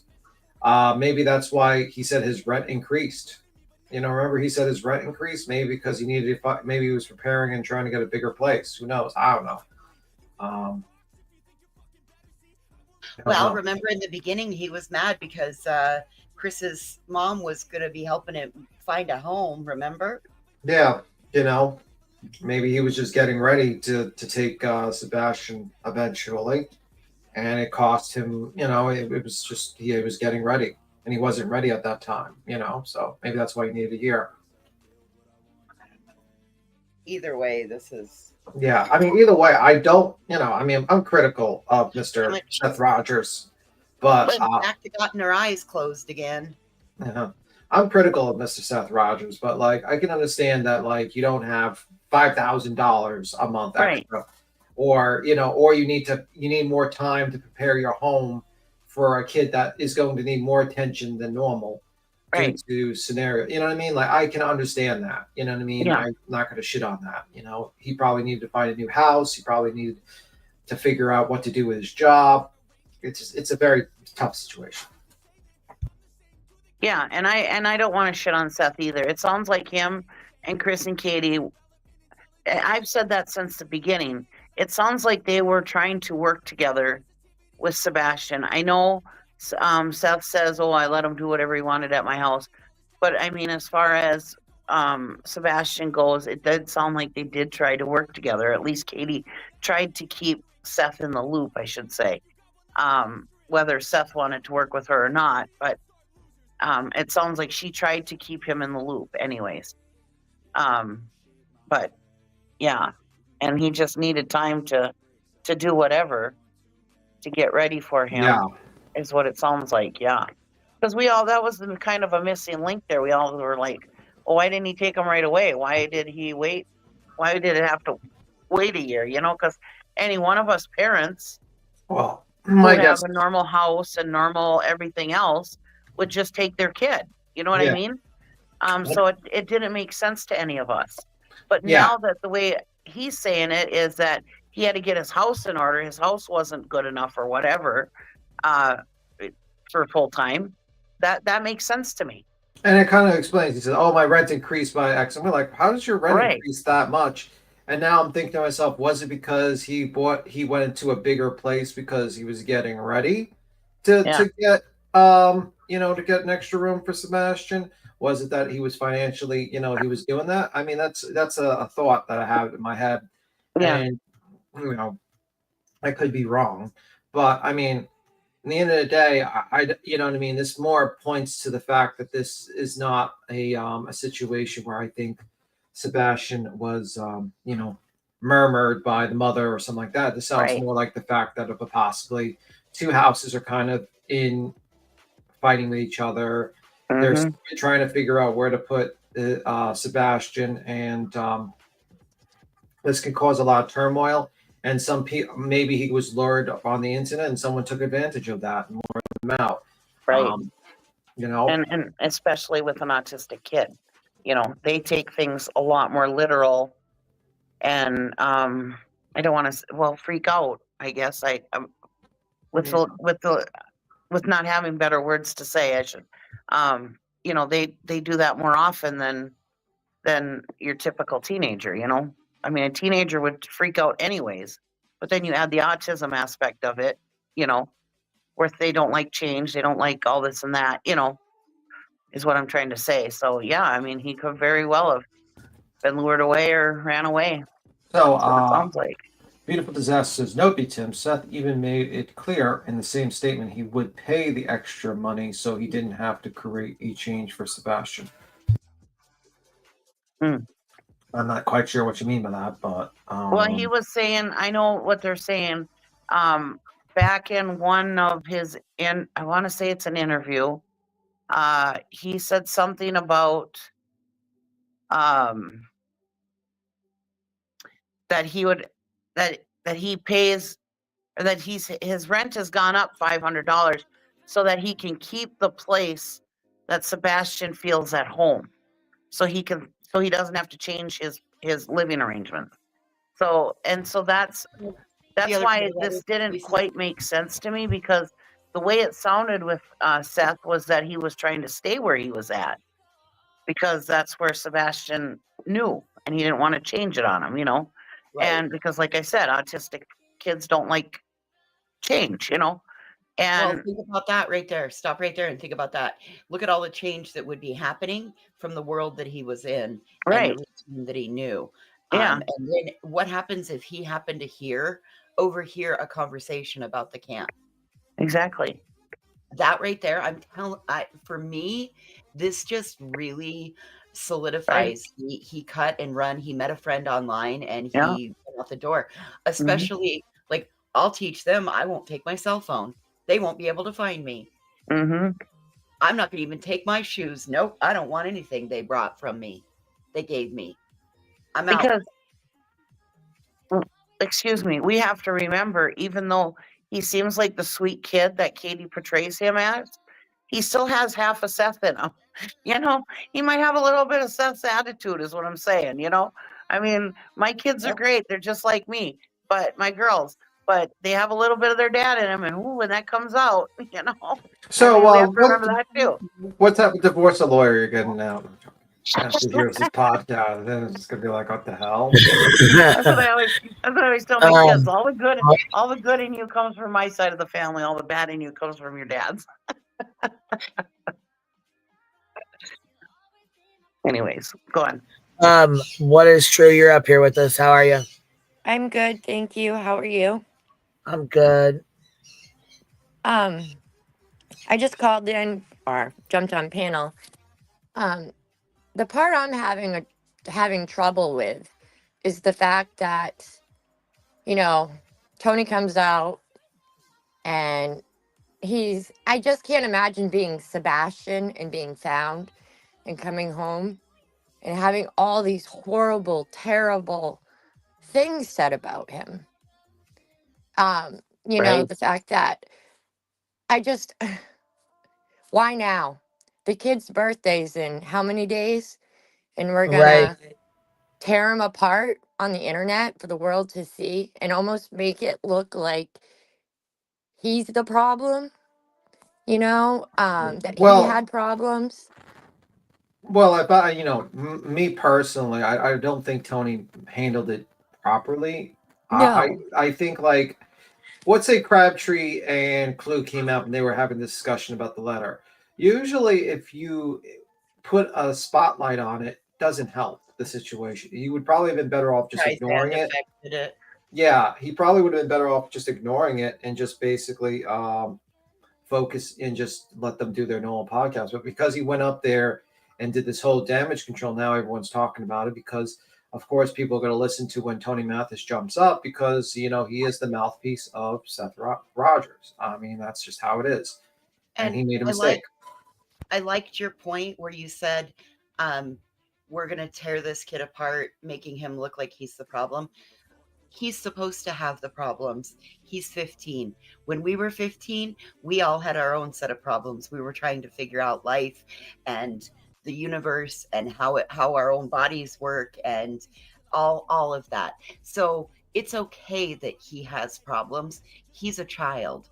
He's supposed to have problems. This world is a cold, cruel world. Right. I don't know. It just makes me, it's heartbreaking. It's heartbreaking that this kid has been gone almost, it's going on 10 months. His birthday's here. Christmas is here. And we're just gonna, I don't know. It's just, I find it vile. Like all of these antics and, all the effort that's gone into blaming him or tearing him apart, saying his personal things on the internet, which, we all have problems, like you said, voices, but there's certain things that should never be put out there, and especially by a parent of a missing child. And it just, the effort that's gone into the tearing campaign could have been well used in searching for him. Like, he's lost again.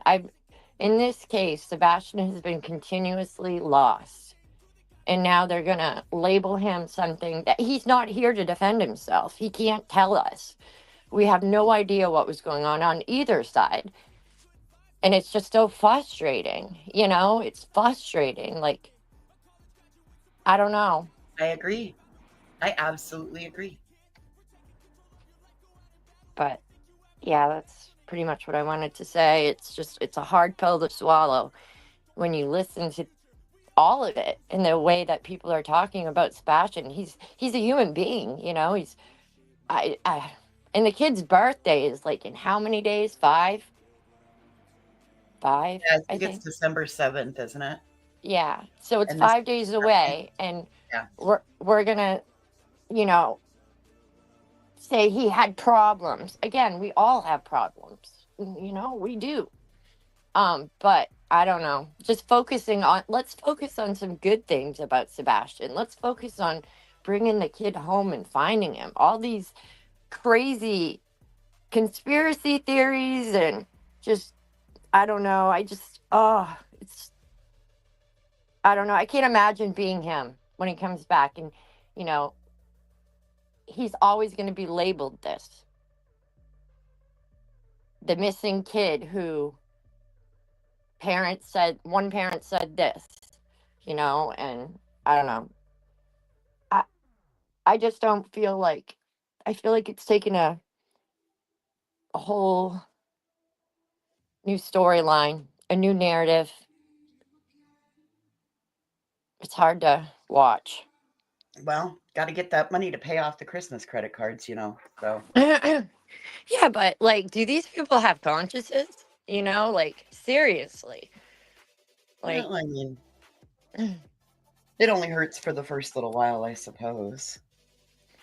I mean, I don't know. I can't imagine being in the situation, so I don't want to judge them, like, you know, having a missing child, but at the same time, like, why now? Why are you coming out now with Well, my understanding is that Clue and Mr. Crabtree got some sort of letter. They were discussing it. They didn't show it, like email, and basically Tony, Barbara Streisand, affected it and jumped on and tried to spin it to make Chris and Katie look negative, and also, you know what I mean? Like, that's what I think the situation is with that. Right. And I don't think it makes any of them look negative. In my opinion, it makes them look like they were 3 parents trying to make a good choice for a child that was struggling. Yeah. And that's what I see. So that's just what I see.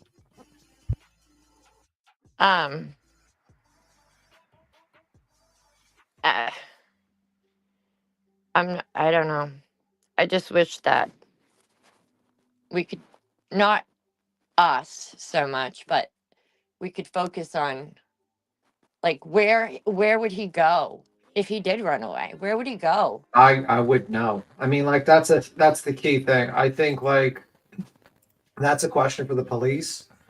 I don't think any YouTuber is going to be able to get those answers because either they're are, you know, they got a vendetta against the parents and they think there's some sort of murder, or they just inadequate and they don't know what the hell they're doing. The only people that will actually be able to find it is, you know, 2 things: having Sebastian's face out there, so maybe someone will recognize him while he's out there, if he's still, you know, around, and 2, the police investigation and see what's going to happen with that in the end of the day. Right. That's pretty much it. All this green hoodie stuff, and, you know, were the parents going to put him in the facility, or was Seth going to? That's not going to find Sebastian. That is just simply smoke. Well, I agree because technically, and I'm just asking everyone on panel, if he was put in a facility, say he is in a facility, the whole world knows that Sebastian's missing. So wouldn't they reach out to TBI and be like, yeah, we have him? Yeah, I would agree. I mean, like, they would definitely be like, yeah, he's at this facility. They would have done that months and months and months ago. Right. You know, because I don't think they want to be charged with you know, kidnapping or something like that. The facility. Right. In the end of the day, I think most likely is that you have a situation where a child that likes to be used to things is put in a chaotic situation between 2 households. You got the chaos with Nina with the stepdad. You have the chaos with you know, where he's going to live, where he's going to go to school, what happens to all his old friends, you know, is he going to live with Seth? Is he going to live in a facility? I mean, imagine you're at that age and you're put into that type of a chaotic situation.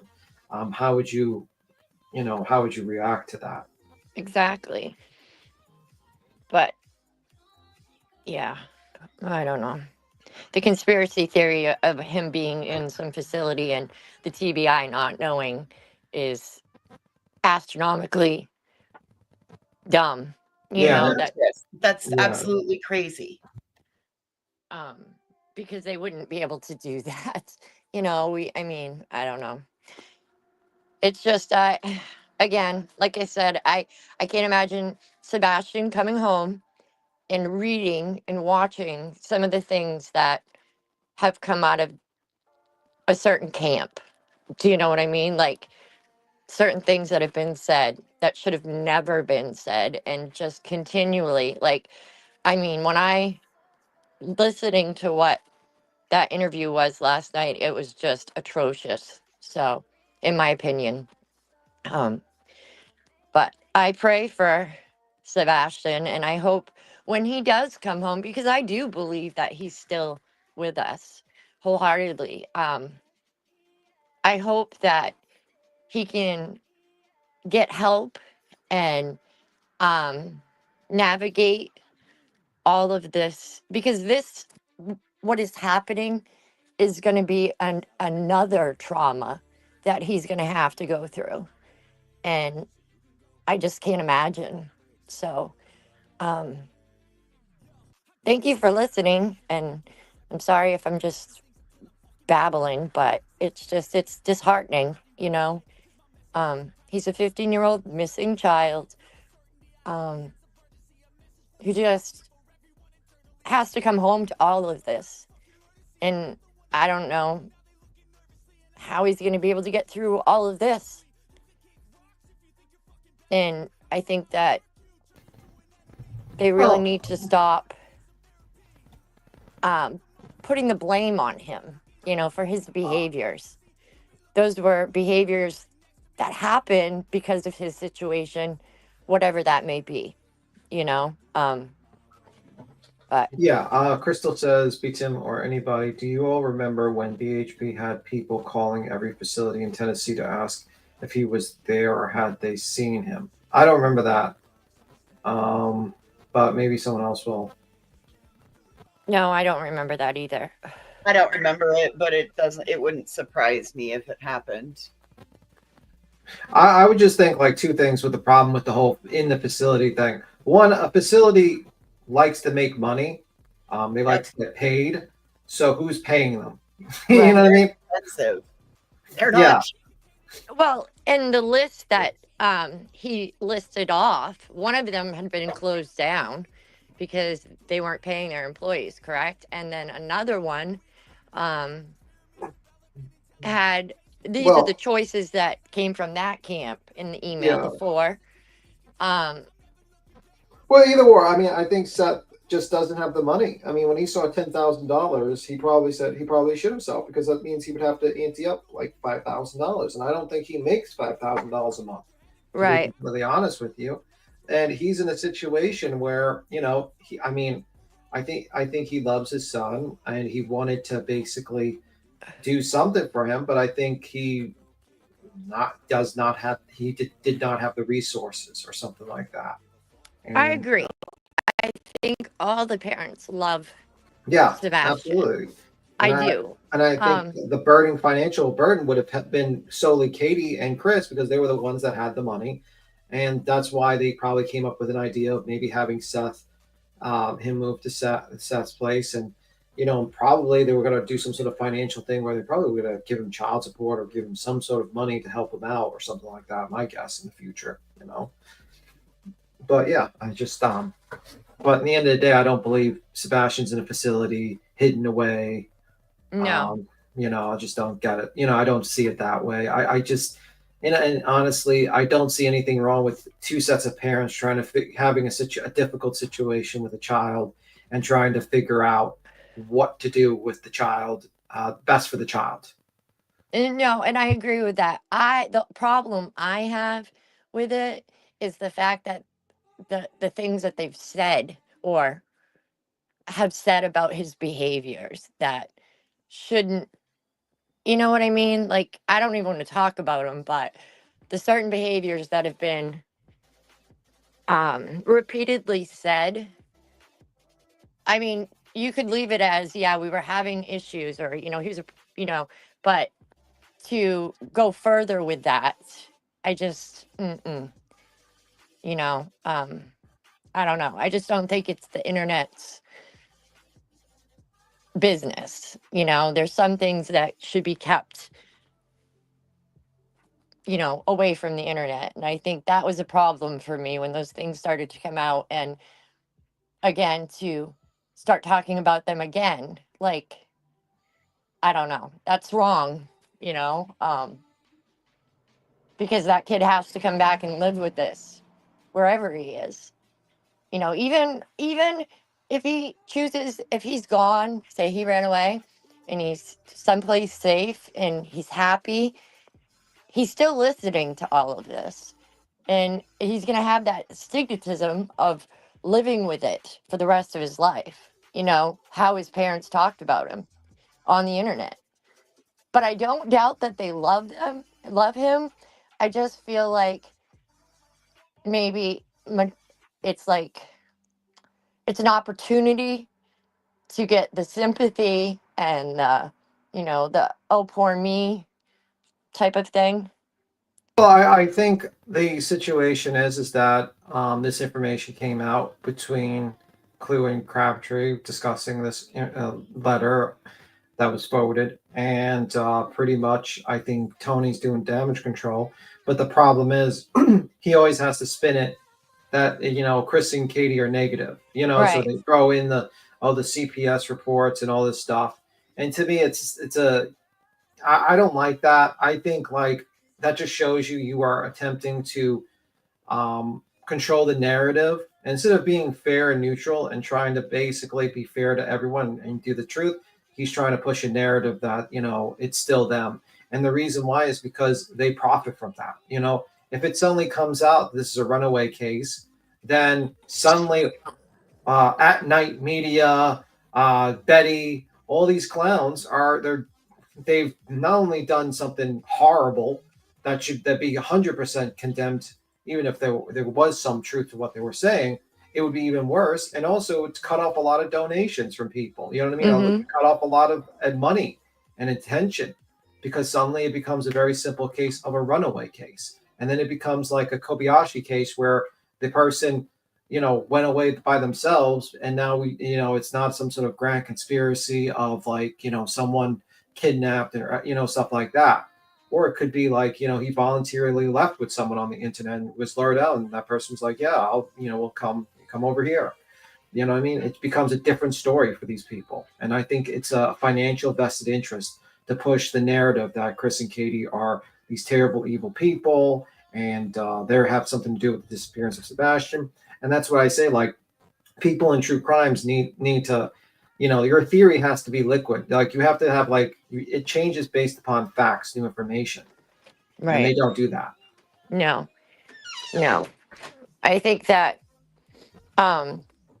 his one camp's behavior should probably look at their own inadequacies of things that they may or may not have done, to lead into some of Sebastian's issues. But instead of doing that, they're looking for, like you said, the monetary, the sympathy. Yeah, I mean, at the end of the day, they are trying to push a narrative that the parents of like Chris and Katie are guilty of something. And the reason why is because it justifies the harassment campaign against these parents.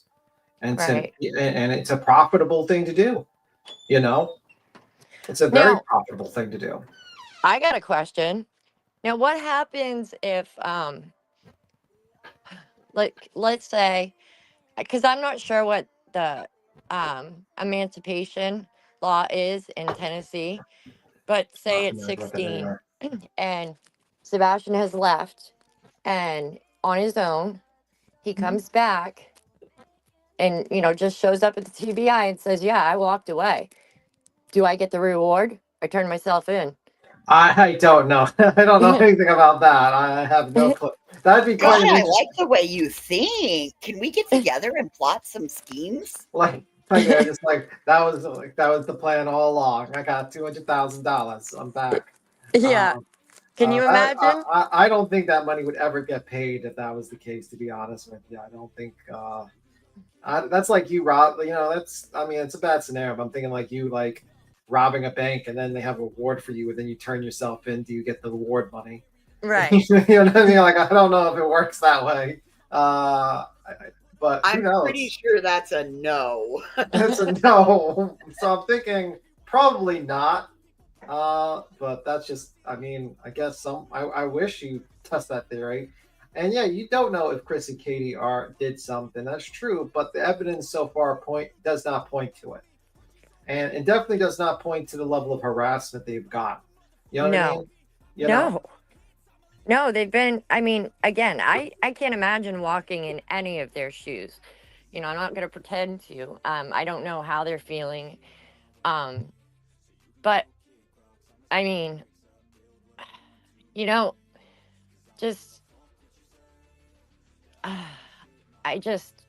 it's hard to feel sorry for certain aspects of certain individuals because it's like, again, it's convenient when there's emotion shown when there's a camera, but like to see some of the things that are coming out, it's repulsive. I'm sorry, I can't get past it. It's just this, no matter the age, like Sebastian has to live with this for the rest of his life. That's what I think people are forgetting. Like if he does come home, he has to listen and be judged. And he's going to be in the history books.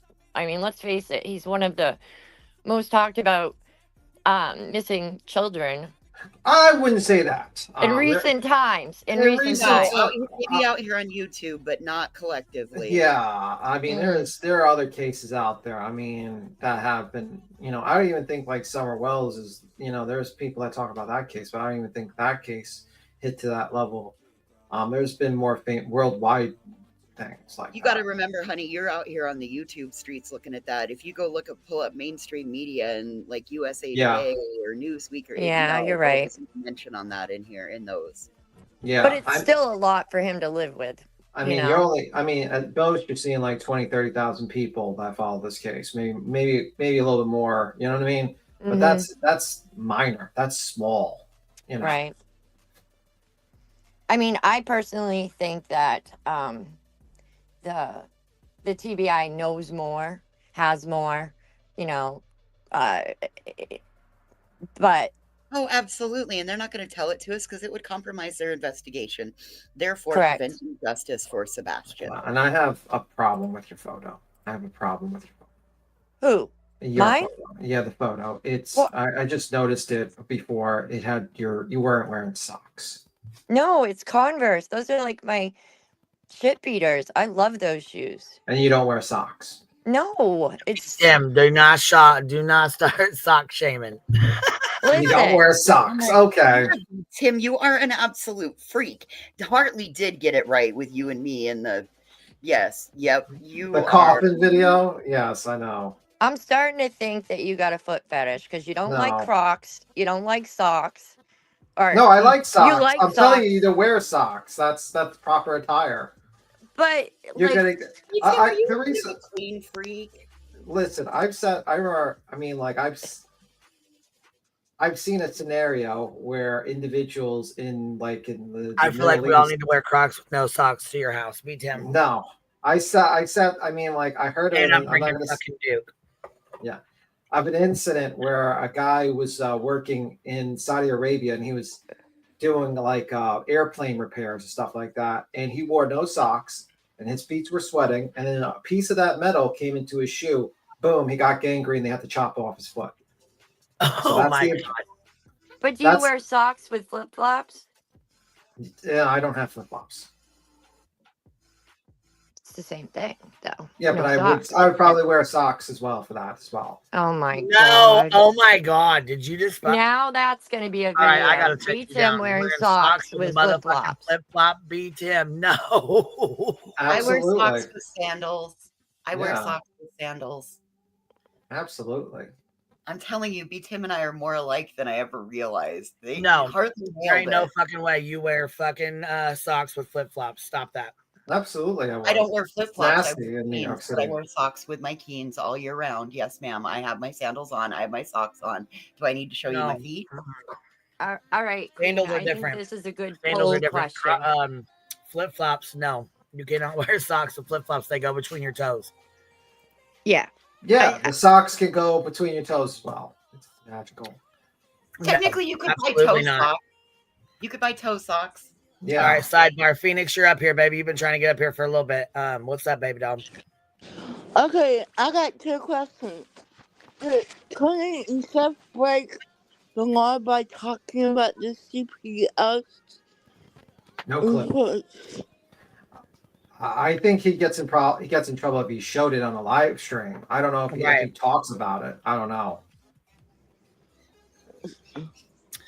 Rowena, no. Clue and Truth talked about an email they had gotten that I'm guessing was obtained at some point when it had to do with Seth.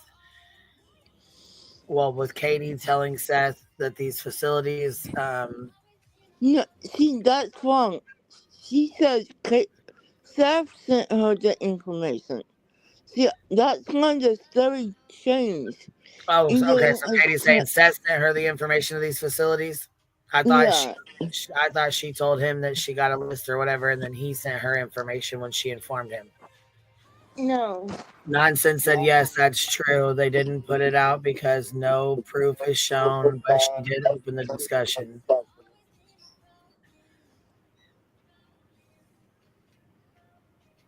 Well, I guess then that's what that is, I guess. The discussion was open that way. Tony said it was Katie. Two says it was Seth. So somebody's lying here. You know? I don't think it's necessary. I think probably if I was to say, hold on, there's a really bad echo. I'm gonna mute you for a sec, and I'm gonna mute you just to see real quick. Go ahead, beat Tim, because I'm hearing you twice. Oh, yeah, that was. I don't know. That's okay. No, it's okay. Go ahead. I'm sorry. Yeah, I don't necessarily think I think probably Tony is trying to make Seth seem better, and it's making the story sound like a lie a little bit. That's what I think, and I don't think Kirsten and Katie have made any statements, so you're basically just hearing really nothing from them. So that's why there's an issue with that. This is my opinion.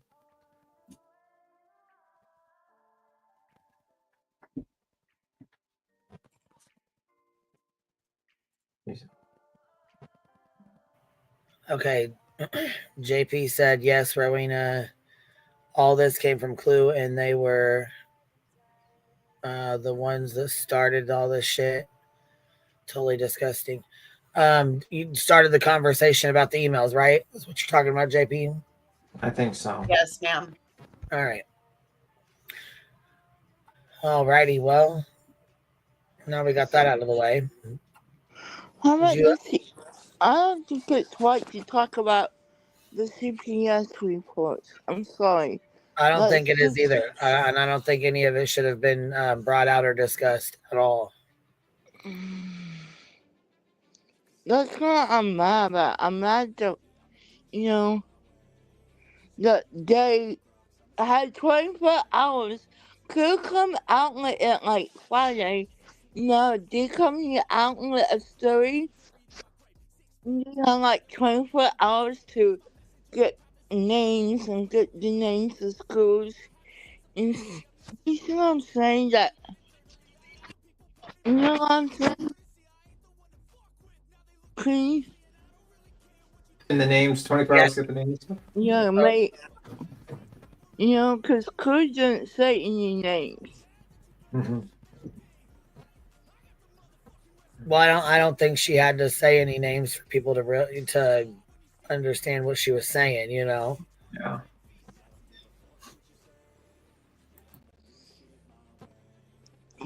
Yeah.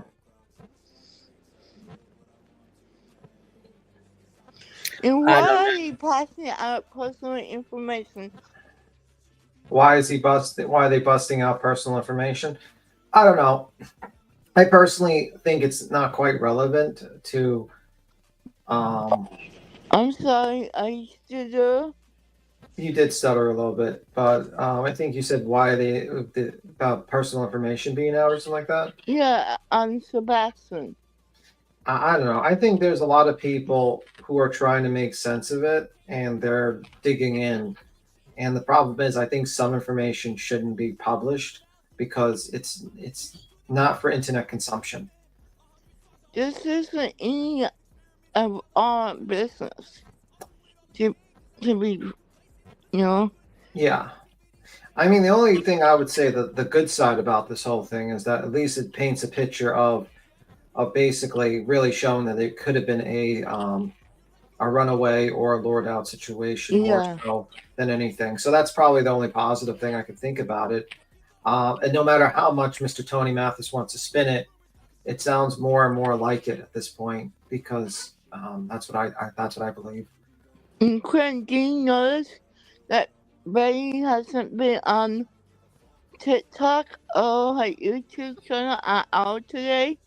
I did not even notice. I don't watch her that much. You know what I mean? Like the only time I really watch her. I noticed that she wasn't in the chat last night while they were all talking about it either.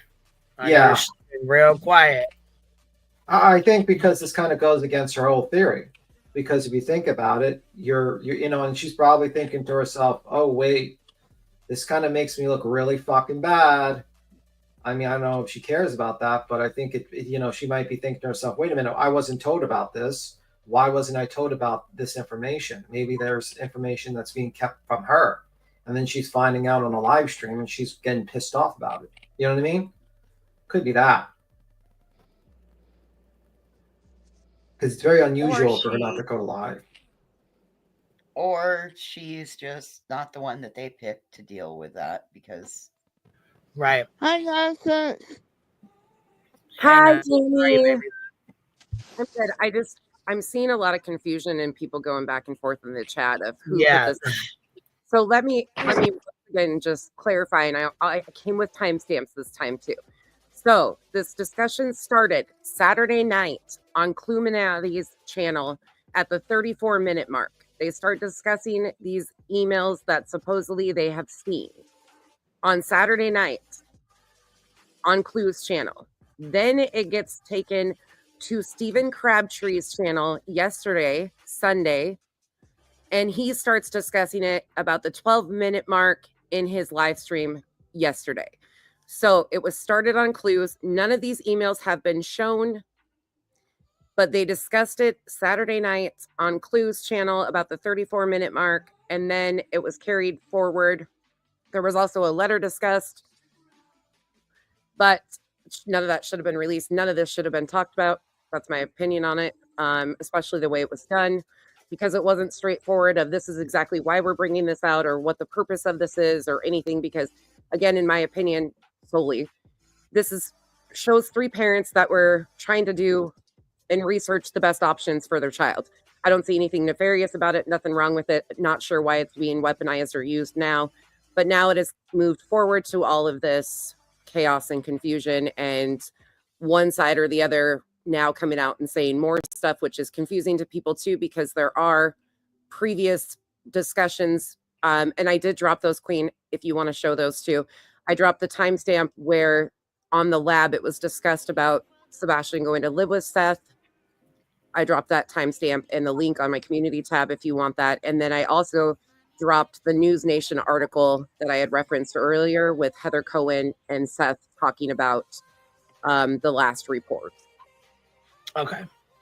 But it's just created a shitstorm. And off of this, just to clarify too, because I said this in the chat. A big fucking shitstorm. And now this is it. Now this one right here is going to cause even more of one. Oh, absolutely. Did you see what Julie did yesterday? No, I did not see what she did yesterday. I was busy, so I missed it, but I'm sure she's full of shit. That one right there is fucking full of shit. She did a parody, Queen Bee. She did a parody after these emails. So she does a short video, drops a short video, and then she goes into pretending that she's Chris Proudfoot, does a parody. There's 2 sections of it in her live stream from yesterday where she pretends to be Chris Proudfoot. And she refers, like, as she's acting this out, as to Sebastian as a little R. Like, she's just disgusting. It is vile. It's just spun a whole life of its own, and it is absolutely out of control. But I just wanted to clarify once again that this all started on Clue's channel. Nothing has been shown, none of these emails, but all it, in my opinion, again, there's nothing nefarious about it. They were trying to figure out the best resources for their child and having which is their business, not the internet. Right. Like, I don't even understand the purpose of this or what this was supposed to prove or do or anything. Like, there's nothing here. We knew they'd been talking about having behaviors and trying to make Katie look like shit. That's all it is. Just making her look like shit. That's what it was intended to do. Well, and they spun it because people instantly, before Clue was even off, Crime Time Buzz was spinning it in a direction and saying that they were doing this to get in front of, the interaction at Texas Roadhouse. And I mean, it was just all disgusting, all of it. But if you have any other questions, I've been trying to follow this as much as possible because it just makes me mad. Like, we have gotten to a level of Sebastian is forgotten about with everything. None of this helps find Sebastian. These 5 reports that they're now dangling over there, we have no indication of what is in those reports. If those reports are valid, we shouldn't know about that. That is the privacy of a minor child. And there's no way of verifying this. It's all word. It's like a beast of its own, Right. And my heart goes out to all 3 of the parents, truly, because I think that their emotional state and their grief process is being weaponized and exploited further by people that are around them that, let's spin this, let's do this. And it's just, this is actually not even Stitching says, how is everyone forgetting this is a BHB narrative from months ago? Actually, it even started before BHB with another channel by the name of 1111. That was before, like, this has been going on. This is a new thing. And he's, in my opinion, he is not tucked away in any facility. It is such a lengthy process.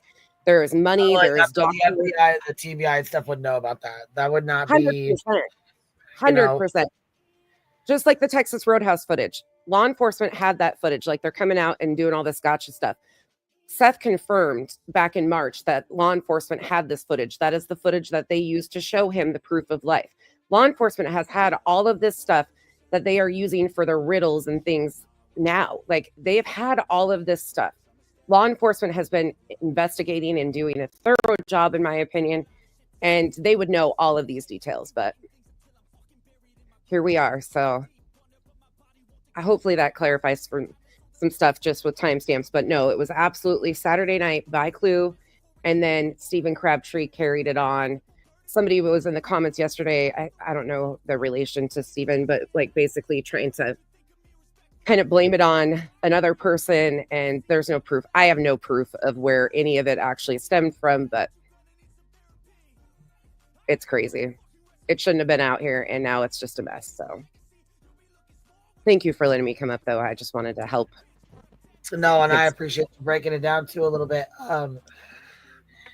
Because after this, I believe I'm gonna go to. If you want the timestamps of that parody too, I think people should see that. It's disgusting. It's disturbing. But people need to be aware. Pop it in the back chat. So I'm trying to go grab these other links too real fast. So I have them back here. Yeah, I can. I'll go timestamp you on the Julie stuff. There's 2 different parts. I was gonna say I'll play it. We got time anyways, so we'll definitely take care of it. That's for sure. But I put it in the back. I put the other stuff in the back chat, so it's back there. Okay, perfect. There you go. I'm terrible about dropping stuff. You know that. I don't know what I'm doing. I appreciate it because, like I said, I did not know where they started, where these emails started at. I was not sure. Yeah. It's just sad. It's truly unfortunate. And the discussion was hemmed and hawed around, if it was straightforward, like this is the exact purpose of why we are talking about this, you know, complete transparency, straightforward, that was not what was done. It was hemmed and hawed around, and it was hypothetical. Well, what if I, you know, kind of how they do things. And it just leads to more confusion and chaos. And now here people go wild. So, and then Crabtree came out and said more yesterday, and it's just, it just grows legs unnecessary, because how is any of this helping find Sebastian? Exactly. And you know what's even worse is you got people like Julie that are out here like BHP that are pumping a fucking, you know what I'm saying, one way narrative, and then boom, they come out with a parody like that and start yelling that kind of word when she has two stepsons that have autism that she's advocating for, she claims. Oh, that's oof. That's a whole nother story. I think it's bullshit, and I don't think she should be doing that. She's got one of her stepsons on there throwing a fucking fit, and I don't think that's okay either. Yeah. How embarrassing! How fucking embarrassing! It's truly shocking. Here, I'm going to drop these timestamps for you right quick in the back chat. Okay. Yeah, we'll finish this and then go on to these other ones because it's pretty shitty. It's pretty damn bad. So yeah, what she calls a reenactment is what it was called. I don't know why in the fuck anybody even watches her or gives her the time of day other than she's like a new lolcow. She's a cringe watch. Oh, that's how it goes. I'm gonna jump down. I'm No, going to jump down, Queen. Okay. Thank you for having me. And Absolutely. just Thank you for coming up. And just a side note, B-Tim, cool kids don't wear socks with Chucks or flip-flops. That's right. I hope you all have a good day. When you get foot fungi, don't come running to me. Okay. Okay. Have a good day. Bye. See you later. Hey, JP, what's up? Hey, so I think there's an elephant in the room that nobody's talking about. Socks. No, it's not socks. You are not ridiculous. Socks with Crocs. Which one? Which one, JP? I just haven't been brave enough to open my trap yet. So which one? Hold on one quick second. Will I be said it's nonsense trying to tell Queen she shouldn't be discussing this. No, baby, she came up and gave me the timestamps of where it started being discussed because I was lost on it. I'm sorry. Go ahead. Okay, so imagine if this was BHB or somebody else, Justin, Brittany J, or something like that, that was discussing emails from Seth, how angry everybody would be. YouTube would burn down to the ground because of that. If Seth shared emails with a creator on YouTube to exploit his son, the whole internet would burn down. We need to keep that same energy. Why are private emails being shared? Why are private emails? That's not conducive to finding Sebastian. Well, I would agree with you. I would say, like, where did the private emails come from would be my first question. How do they obtain it? But the thing is that I would also say, like, you know, we know where I mean, like, when you say, like, BHP has done a lot of shit that has basically pushed the line. And, you know, and some people are given a little bit more charity based upon past actions. You know what I mean? Like, that's what I'm saying. No, JP, we don't know where they came from because we don't know if they're actual, that somebody has their hands on them, or if they were just shown at one point in time. But even if voices, I'm with JP on this, even if they were just shown, why are we showing YouTubers such as Pluminati emails, private emails about the best benefit of Sebastian? Probably because the family felt like they could trust her until they can't trust her. Yeah, that's true. But if we put the shoe on the other foot, maybe if somebody felt like they could trust BHB and she read it out loud or wrong is wrong. And I'm with you 100% on it.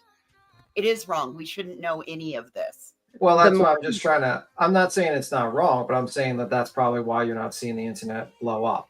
I mean, for instance, let's say like Nonsense, you know, making a scenario here. This is a scenario. Let's say the same thing happened and Nonsense did the same thing. Would everyone just immediately? I know that. I'm just making this. I'm picking the best person here. You know, most likely not going to do that out of everyone here. But anyway, let's say we had a scenario that like Nonsense did that, and she showed a personal email. Would the whole internet blow up? Not as much for a BHP, no, because people would say, well, Nonsense hasn't done this, this, and this in the past, and maybe this is just a fuck up. You know, and they might give her a little bit more charity in the beginning. You know what I mean? Or they might just like her and they just wouldn't just immediately jump on her. That's what I'm saying. That was my point. But that's not the case. We're talking about Cluminati, who's done just as much fuck shit as Bullhorn Betty. She's blatantly accused that we go back to the beginning here and cut me off if you need me to. If you go back to the beginning, she was one of the first going through their neighborhood, videotaping things and putting them on the internet and accusing them of heinous things, calling into Pascal's show, accusing them of things. So the energy, I'm with JP on this. And people were so mad at me because I was addressing who the source was. This is the source. Clue is your source. Clue and Crabtree are the source of this misinformation. The problem I have even further is this letter that supposedly was shown to them that Sebastian wrote. This is the privacy and the dignity of a minor child. To share that with YouTubers, I'm sorry, that's disgusting in my opinion. I agree 100%. And it's almost feeling a little selective outragey to me. Because welcome to YouTube, JP. I think you've figured that out. We're giving somebody up, you know what I mean? We're not necessarily giving her ass pats, but we're definitely, and by we, I mean not necessarily the people on panel or anything like that. I'm just using like a proverbial we. I understand. That we are giving grace and, oh, maybe it was this. Oh, maybe it was that. Well, then let's keep that same energy when it happens on the other side of the board. Yeah, I'm just not giving. I don't know all the facts. I'm literally finding out this like on a live stream, so I wouldn't know all the details really. She started. She is exploiting this. She's using her personal relationship with Chris and Katie to gain money and following, and nobody is ever going to convince me otherwise. And are we just going to leave the elephant out of the room? That the fact that Blip actually gives the family Blip boards. Oh yeah. Don't even get me started on the Blip boards. Don't get me started on the boards. Don't get me started on the Blip boards. Oh, if we're going to address the elephants, we're going to address all the elephants today. Blip gives? Yes. Families? NCMEC donates money for billboards to families to put up billboards for their missing children. Yes, they do. Absolutely. Oh, hell. Now is another rabbit hole I get to jump in. Thank you. Just go down both feet first. You're welcome. You're welcome. Because it's first. Diving right in. Yep. Feet first. Great. Lovely. Don't go head first. Make sure you go feet first, because then you can grab the sides with your arms and your fingernails. Don't go head first. I see you. Nope, not today. I see you. You're not blocked. Yeah, I don't know nothing. Can I address? Somebody in the comments says something about my hate for Clue. First of all, I don't know her at all, so I have hate for her. Like, that's weird assumption. But if you want me to keep the same energy across the board, what she did was reckless and negligent, in my opinion. And I'm sorry, it's not hate to confront what is being done. These are parents of a missing child, all three of them. And at the end of the day, Sebastian is the victim, and victims deserve protection, whether you like somebody or not. It doesn't. That's not about hate. I mean, in the past, I think you actually complimented Clue in the past for the Blip boards and other things in the past. So I don't think you had. Yeah, that was before I knew who she was, but yeah, it is what it is. Like, this is not about hate. This is about factual information, and she is factually the one who started this shitstorm that has now spiraled into a huge thing. It has nothing to do with hate of a creator. I'm sorry, she's not my people, but. Two things can be true at the same time. You don't have to agree with Clue. You don't have to like her. And you can also call out what she's done is wrong without showing any kind of bias. Right is right. I mean, like, personally, I think first the question I would be like, did they have permission to talk about it? Like, share this information from the parents or something? The second, that would be a whole new other thing to get into discussion and that stuff. The second is that if they didn't have permission, they decided to just reveal it without permission, then you're revealing something that was given to you in confidentiality. And then the third thing is, should it be on the internet? And my answer to that would be no, it should not be on the internet because it has nothing to do with spreading awareness for the child being missing. Now let's flip that coin. If Seth gave permission to Justin or the E's or whomever, if Seth gave permission to share emails and it was something like this that had no bearings on finding Sebastian whatsoever, would everybody be having that same energy? Well, he's already did. That's a fact. He's done Right. that. He's literally done that. How are people in the comments? Oh, sorry, JP. Go ahead.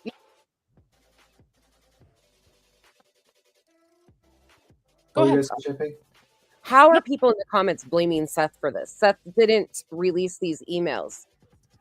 This was Clue having a discussion about emails she saw that Seth and Katie were having back and forth. How is Seth getting the blame for this? Seth and Katie and Chris were looking into resources for Sebastian. How did Seth start this? Yeah, I don't think Seth started it, to be fair. I mean, I think Tony's responding and trying to spin it. And I don't think Seth started the whole letter stuff. So, I mean, like, I'm trying to be fair and charitable to, like, both parents. You know my feelings on Seth. But if I'm going to decide on being neutral a little bit, I would say that Tony's responding to information that's going on the internet. Do I think it was a good move? Probably not, because it does a Barbra Streisand effect when he goes on and stuff. But maybe it was too late for that. Who knows? But I don't agree with actually putting that stuff out. It's not a good move. I think it actually doesn't help the situation. But this is wild to me. This is absolutely wild how people are refusing to see where this started, and the fact that it was not, there was no purpose, no point in it, unnecessary to even have a discussion about this email, because all it shows is three parents that were struggling to figure out the best options for their child, and they were working together at one time for that. Like, I don't know why people are making this into such a nefarious thing, except for who's released it, how it wasn't done, and now what it's kicked into. Like, well, I mean, people. That's people exactly how I feel. I feel the exact same way. It doesn't, regardless of what the emails entailed, the fact that it was put out there is the problem here. Yeah, and also when it that we know any of this. That is my problem with all of this.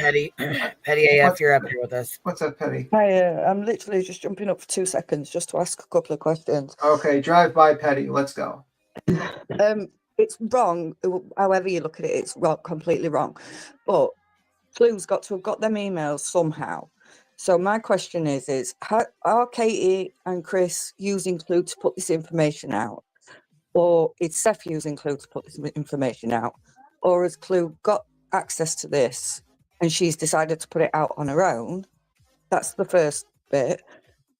And then the second bit is the green hoodie guy. Could be something as trivial as that they've been in a car park, he's dinged a car and he's gone to pass his information out. That's just my opinions. Yeah, I don't think anyone on this panel really cares about green hoodie. I mean, like, at least for me, I think the whole green hoodie thing is just there for at night to sell for content, to be honest with you. But that's my opinion. I don't know. I don't The think. green hoodie guy could have been anybody. It could be a worker there. It could be anything. Like, we have no idea. But again, I go back to law enforcement had this with Texas Roadhouse months before, had it initially. That's the video that they used to show Seth proof of life with. So beyond anything with that, the riddles that are being created off of that, irrelevant in my opinion, because again, law enforcement has had this information for months. And if they don't find anything, then I agree with you on that nonsense. It was just because of this parody that Julie does. Well, Julie's an idiot. Julie is a loser and an idiot, and probably should get a hobby. Guys, I'm gonna hop down. That's all I wanted to say. I just wanted to address the elephant that was standing in the middle of the room, flapping its ears around. All right, no problem. Thank you for the 5-hour All right, live. I'll talk to you guys later. Thank you for the 5-hour live that's coming to us. Thank you. I'm going to jump down too, but yeah, they were the only questions. It's how Clue's got hold of it, why she's released it, and if she's been asked to release it, or whether she's done it off her own back. I'm not excusing it. I think it's disgusting.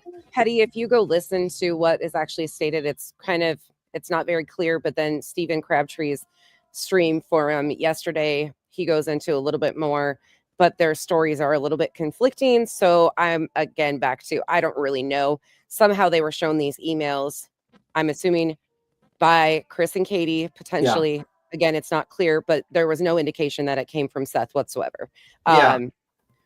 whatsoever. These were Yeah. emails between Seth and Katie, but how they were shown, there was no indication that Seth had anything to do with them being shown from Seth. I mean, if they basically just I was get that. showing Sorry, B Tim. I'm just going to jump down because my kids are right here, so I'm going to go. Okay, no problem. But thank you. Have a Bye, good one, nonsense. Bye, Queen. Bye, Ange. Bye. Bye. I mean, if they were actually showing these sorry, Queen, sorry. If they were actually showing these emails and then they went, if they were actually showing these emails and then basically went forward and without permission, that's that would be really bad because that basically they destroy their trust with that parent, and if that's the case. Comment B Tim says, What? according to truth, Clue has permission to speak on these emails. Yep. Okay. There's also a comment by Stephen Crabtree that he says, I'm not sure why this information is being able to be discussed now. Like, why is it able to come forward? He says something to that effect. So there was absolute conversation, in my opinion. How, why, unsure. Okay. But still, I mean, like, I don't think it was a smart move. If Chris and Katie did give permission for that, I don't think it was a smart move, actually. You know what I mean? Because I don't think that helps. It might make, like, the good side of it is that it kind of paints a picture of, like, okay, there's a better possibility of a runaway situation or a lure out situation, but I don't think it's a good idea to put out that type of stuff. I think it just really causes chaos. Was this corrected already once? Steph says here, but look, now people are discussing this and not the fact that Katie met with some dude the night Sebastian went missing. What are you talking about? There's no proof of that. First There's of all, no video. Met with somebody. Again, I go back to law enforcement has that same video and it's never said that she met with somebody. We don't know what we don't know, but this is another riddle from At Night that Spanky has turned into before.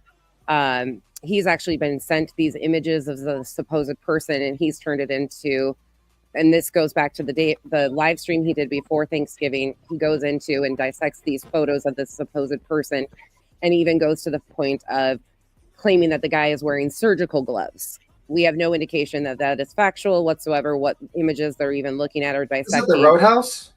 Yes, or any images. It could have been a server.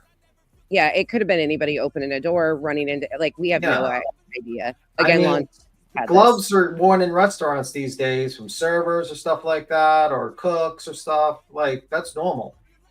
Right. So it could have been an employee. It could have been anything, but there's no proof of that statement true that she met with somebody and had an exchange or anything, but it's turned into that and everybody's ran with different narratives of it. Off of One it. So would think that if she did that, then she would law enforcement would have put out a, hey, does anybody know who this guy is in regards to this?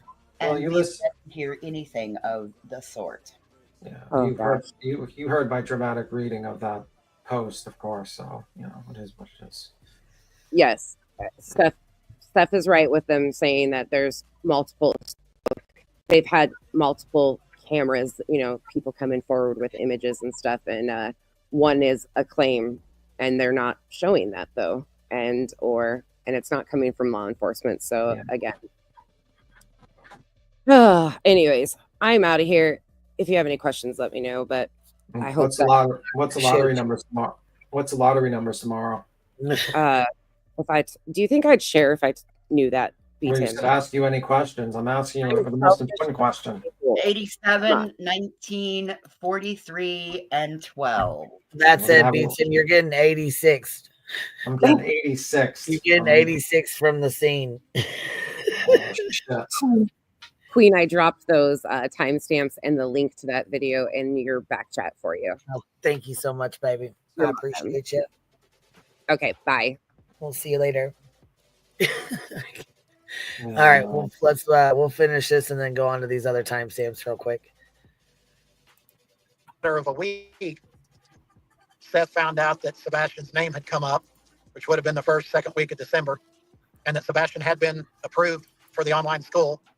Basically, his turn in line had come up, so everything was situated there. They quit talking about the behavioral centers or what have you, and just accepted the fact that in May he was going to live with his dad, and it would be his dad that would be dealing with him and any issues he may or may not have. So fast forward to the end of January of 24, there was another DCS report that was filed. We do not have the details of that report because that report was ongoing when Sebastian went missing. So even Seth has never read this one. Correct. And Tony, there's a few questions in chat about this. And if I remember correctly, Seth had to go to an attorney to get these reports in the first place, correct? The report, yes, all of the reports that I mentioned previously that were not currently open, he had to go to an attorney to get those reports. Can I just clarify? So that one that happened in January that Seth has not been able to read, is that is the 5th CPS report that we know of? Correct. Okay. Wow. That's insane. Now, I'm a math guy, but I don't think you have to be a mathematician for this to add up. And I'm certainly not going to come on your show and start getting into accusing anybody, but we get to the point where there's enough DCS reports and it's been made very clear that they don't want to deal with this child. And on February 25th, early February 26th, the boy goes missing. Wow. Wow, he's a math That's guy incredible. for that, but he can't figure out the ages of Seth and Katie when they met and all the other going through, details. you were giving this timeline. So if he was trying to get him registered for the online school in 2022, but wasn't able to get in because of a waiting list. Why didn't he take him at the beginning of the fall of 2023? Was there another reason? Hadn't been approved yet. They approve them all throughout the year. So there was even a 2-year backlog on trying to get into that online school. Tony said the first week of December he was approved for the online school, and that would have been in 2023. I see. It was about 14 months it took him to get approved. And just to be clear for people in chat, Tony said that the last report that Seth could not get because it's an ongoing report has not been closed. That's And okay. And that's why he cannot get it. Someone else in chat was asking about a meeting with all parents at the school on February 10th. Do you know anything about that? Or he might not be able to speak on it. Guys, just like I had to gather all the information for you guys on this, I would have to ask that question and gather that information. Right. Gotcha. No, this is kind of shocking. Yeah, I don't even know what to say. So I'm going to. I guess I don't find it so shocking. I mean, they were attempting to get help for their child, and they contacted Seth. I don't see why it's such a big fucking deal. Because these beige assholes have no clue what color is all about.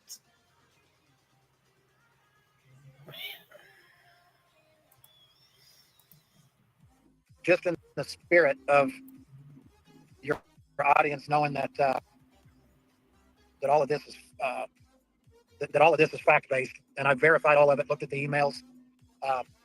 The first of those 4 places, and you guys can write this down.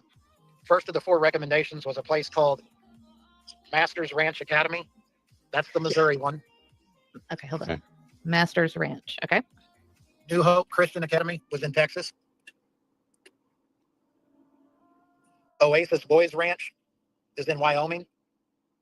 And the one that you guys are probably familiar that there's been conversation about was the 4th one, which is Stillwater Academy in Utah. And that's where a lot of the Tennessee boys go that have these types of issues. Okay. I'm making notes. Sorry, Tony. And at the bottom of the email, the lady said all of these locations have openings. And this email was from Tara Akers, who was the Assistant Director, Information Services for Residential Schools and Programs. Wow, that is really eye-opening. But I would tell your audience that if you are going to pick creators to listen to, before you take something and run with it, look at their track record. And you've got some of these creators that have got things wrong over and over and over again. And it doesn't fit their narrative that it's Chris and Katie that wanted him in a behavioral center. Seth did not control that decision because he was not the majority custodial parent. They were nice enough to give him some input. But he also wanted a center that would counsel him for some of the things he had been through when he was younger. And I think we all know what I'm alluding to. Sure. And should. I mean, that's that is the chat.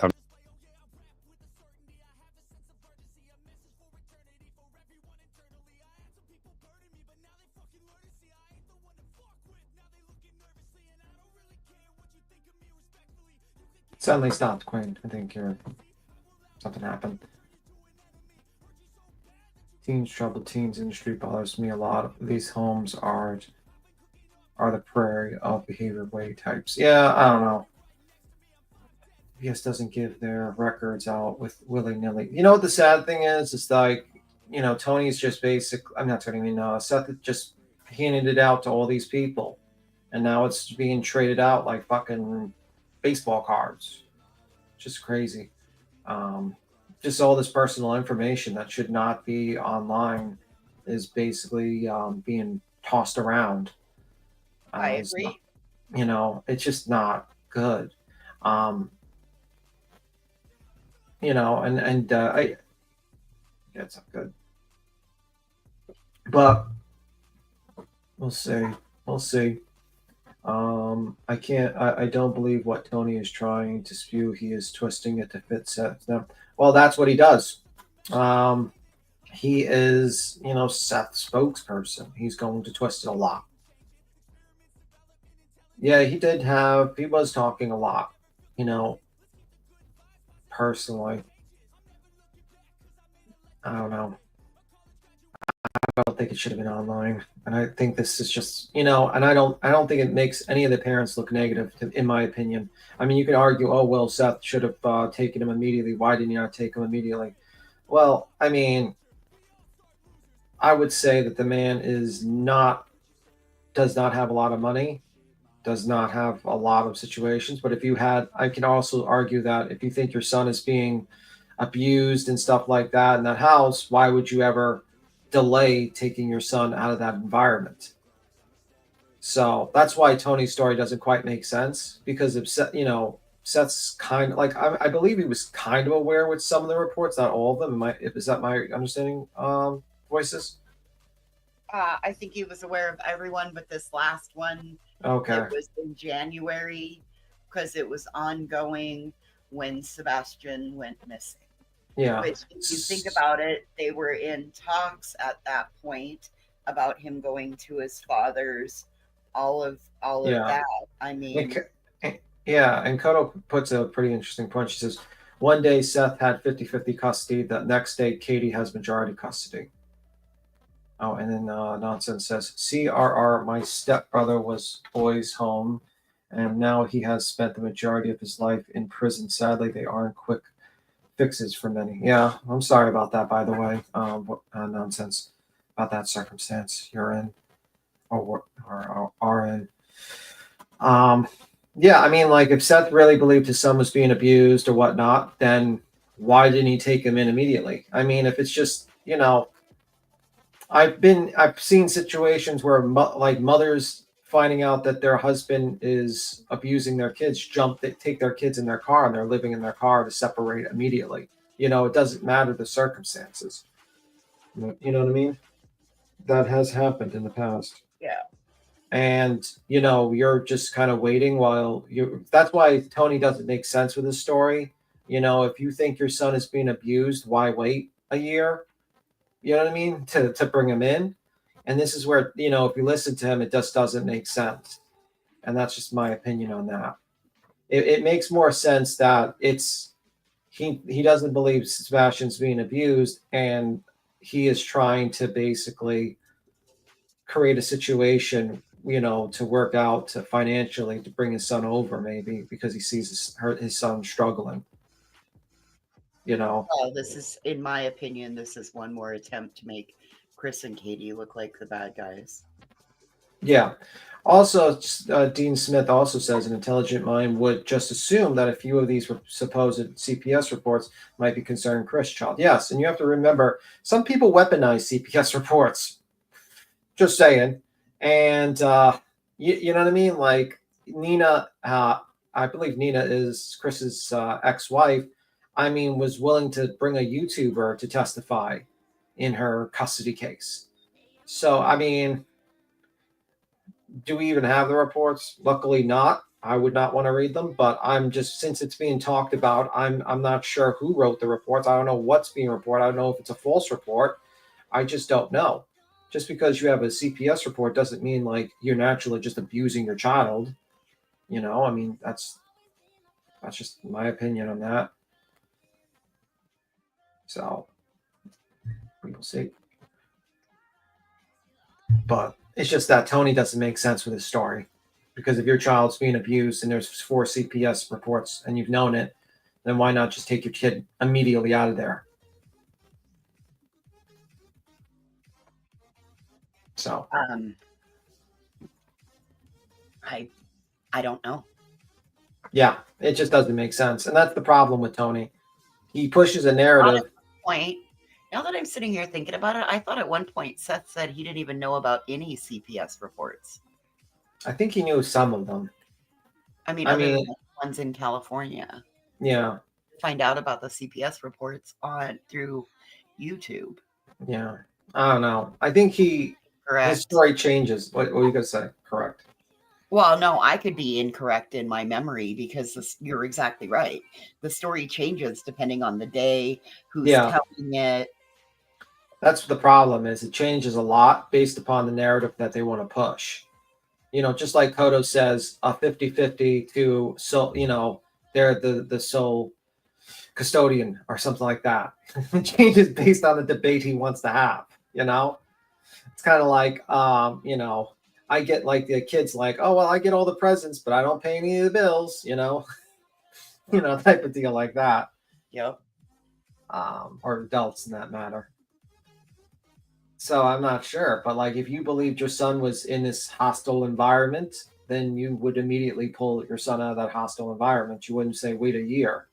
Just wait there while you be abused for a year while I get things set up over here,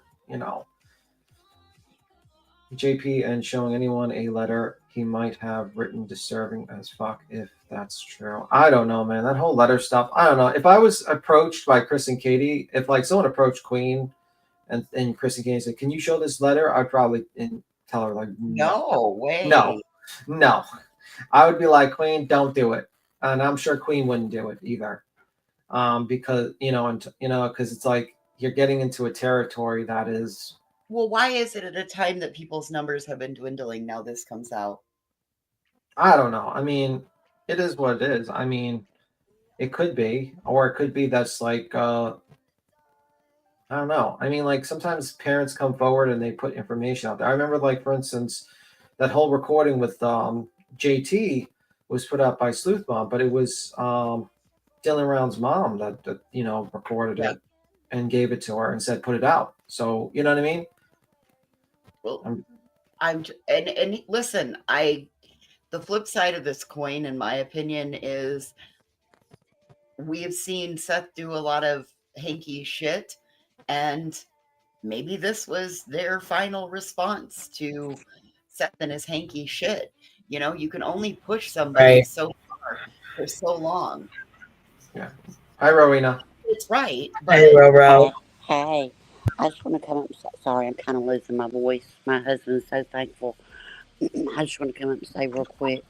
I'm sure your husband is thankful. He is. He's so thankful. Shut up. Anyway, bite me. I just want to say that let's say, Clue's been very open with, she sent Katie flowers. She Katie, trust Clue and everything. Let's say that, and I don't even know where to start. Let's say that she took that to Clue to show that, hey, we were trying to manipulate, we were trying to maneuver through a system that is very complex. Look, Nonsense came up here last week and said that she called for resources. She called herself. CPS, everybody weaponizes CPS. It's for the best thing of the child. But she shares that with Clue, and instead of Clue standing up and being a friend and being trusted and saying, and I was backstage when B Tim brought out this point, instead of saying, hey, I know you want to prove this point that we were trying to do the best for Sebastian, and it wasn't that we didn't want him, we wanted the best for him, and it was out of our realm of knowledge, our realm of resources. But we were all working together trying to do this, instead of Clue saying, hey, this is YouTube, it's going to be twisted, yada, yada, yada. No, what does she do? She doesn't tell her that. She puts it out. And to me, that's an issue. You know, maybe I don't know what Katie's. I don't know any of these people. I don't. And some of y'all don't even go here. But I just think that she failed. Whether Katie wanted it put out or she didn't want it put out, it should have never, ever been put out. And I can't adult with her. I'm sorry. This is gross. It is absolutely gross. And if I was Sebastian and I was seeing this, you've got Dog, you've got Nick, you've got Betty, you've got your dad. Now you find out that your mom was talking to your dad. Maybe we don't even know if he knew that they were in discussions about that. But if he's watching this, he sees it. Sebastian is the one hurt. And people are making coin off of it. It's gross. Yeah, I mean, it's not a good idea to put that out. I mean, I don't know what the reason was to show it to Clue. I don't know what the situation is. I can't assume what the thought process was behind it. You know what I mean? But I will say that I would probably recommend not to do that if I was, before it was done. I'd be like, yo, this is not a good idea. This could backfire. This is not good thing to put out. Right. But that would be me. I mean, I don't know. Maybe the parents were going to put it out anyway, and they were willing to go up to anyone. What do you do in that situation? I mean, I would probably then I would say no, don't do it, and then I wouldn't do it. I wouldn't say, well, okay, well you're going to send it to BJ, so I'll go ahead and do it. No, that's not an excuse. I'm sorry. I know it's not an excuse, but I'm just saying it's just probably I don't know. It's a weird situation when parents kind of like talk to social media people and stuff like that, and all this stuff gets really messy after a while in both sides. And then I'm not giving excuses. I'm just saying it gets really messy because it's not as simple. Sometimes it should have never been put out. I agree with you. I wouldn't put it out. I would probably be very reluctant to put something because like to me it's like I wouldn't do it. Yeah, I would be like sitting there. I'd be like, this is a really bad situation, and I don't want nothing to do with it because I don't want to be going through this. She could have said, hey, Katie, I appreciate it. Let's say that is the scenario. The responsible YouTube ethical would have been, listen, I know I get it. I've seen it. I've watched it happen. It's a cool event between you and I, but we're not going to take this any farther because we're not going to play in that same arena. That is what an ethical, responsible, true crime creator would have done. Yeah, and maybe nope. This is Tim. You add this with the other bullshit. Nope. Yeah. Nope. I was just saying that. I mean, it gets frustrating when you try to play by the rules, and then the other side is like literally like, well, we're going to show all the information, and not only that, we're going to monetize the channel to get memberships, and not only that, we're going to, you're sitting here and you're playing by the rules, and you're following the police what they're saying, and sometimes it just, it's just how it is. Well, forget YouTube rules. Fuck, just common human decency and caring about Sebastian rules. I'm sure both sides. I mean, I'm sure like the father and the mother and stepfather care about Sebastian. I just think social media is demonic at times, and just no. JP, I said in a perfect world, but it's very clear this one has no ethics. She barely has home training. I listened to her piss all the way through wiping and the toilet slamming down and from sticking to her big fat ass on a live stream one day. Earbuds in, it was great to listen to. Wait, I don't care about all that. I care about I just have to think, and I still do believe that Sebastian is out there. I don't think that he has left this planet. I do think he is out there, and I'm sorry. I think that if he is seeing this, I, as a 15-year-old child, would never go back. That's the crime. What YouTube has done in a missing child's case. The parents are fucking adults. He is a 15-year-old child. He's about to be 16. And way to go, Clue. 5 days before his birthday. Oh, well, I guess it was on Saturday, because I don't watch any of these fools. A week before his birthday. Way to go. Now you've got them twisting it up and bringing up CPS reports that have nothing to do with why he needed to whatever. And look, okay, makeup mobster. Fuck, she got a CPS report. Thank you, liar CPS caller. Liar CPS caller got 5 reports on her. Mm-hmm. I mean, people have CPS reports. It doesn't mean he wasn't taken out of the home. Yeah. He wasn't taken out of the home. So you can have a report. Hell, my family had a damn report. Yeah. By From the a way, nosy neighbor. Yeah, by the way, Life Rewinded says, B-Tim, don't you think law enforcement has looked into the OS calls and know who made these calls and the nature of the calls themselves? I tried getting up. I'm sure they do. That's when I answer that. And use some logic here. Would Katie give Cluminati CPS reports that make her look bad? I'm going to go ahead and say no. I would go ahead. Most people don't want to look bad in situations like that.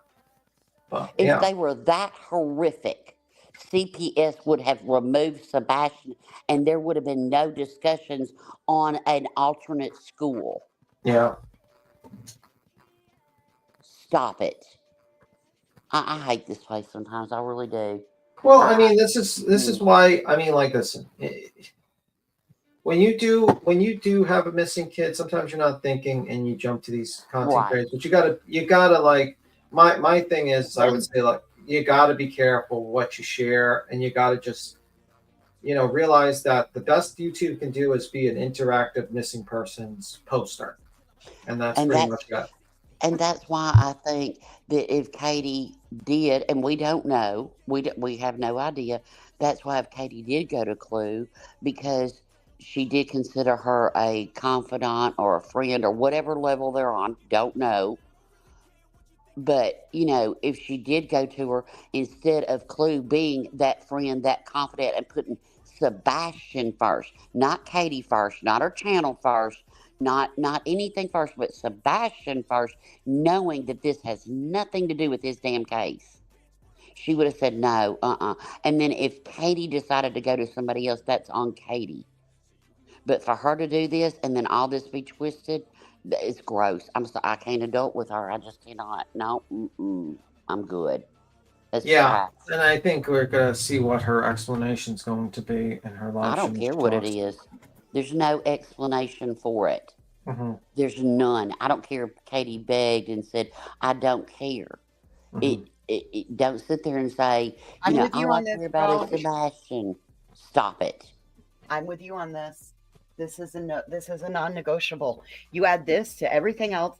The fact that we've never even seen a receipt about the blip boards, never seen actual factual receipts, and it was very easy to do, and it could have been done even all this time. Nope. You add this to the other stuff. Nope. This is a no-go for me, and this is as hard. I'm going to stand right here. Again, hill I will die on. Absolutely. But I'm over it. This is gross. Crime Traveler says, wait, what did Clue do? Clue and Crabtree were discussing about a letter, an email talking about, that they were shown talking about, and I think Crabtree saw another letter he didn't describe too much of, talking about these schools that they were looking into, programs or stuff like that. That's my understanding. Did I explain it right, or did I explain it wrong? Did I mess it up, voices? Sometimes you're better off for explaining these things better than me. No, that's it. Yeah, and basically, my understanding is that Katie or Chris might have okayed it, showed it to them, and they were okay with the discussion of that. But the issue is that people are having a hard time because they say to themselves, well, if this was Betty, would everyone be like okay with it and not be pissed off and reviewing her and kind of clowning on her? And that's a situation that is occurring. And then what happened is, as a result of that, Mr. Tony Mathis proceeds to go on to Mr. and Mrs. E and go into more details about it and bring up other things and obviously make, Chris and Katie look bad and all that stuff. And that's a situation that is occurring right now. That's the summary, I think. You know what? I think it's worse than if Betty put it out because it's somebody that apparently Katie trusted. So I think Thank it's you. worse. I think it is worse. I was just reading that in the chat where they said if this was Betty or Molly, you'd be having a fit. No, this is worse than if it were Betty and Molly. Yeah. This is somebody a parent trusted. Right. I wish parents, all parents, in every single case would stop speaking to YouTubers. Just stop it.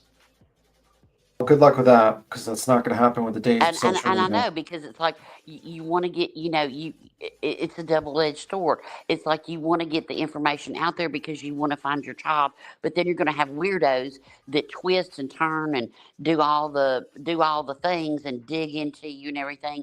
So it's like it's a double-edged sword. And look, the holidays are coming up. It's hard. His birthday's coming up. That has to be crushing. You've had what, almost 10 months of nothing but hate and hate and hate and hate. And if Katie did make a poor judgment, in taking that to her, I'm sorry, it falls on Clue to not stand up and say, no, we need to think about this. I'm sorry. I don't, nope. It's just gross. I knew she was gross before, but I can't even adult with that one anymore. So there you go.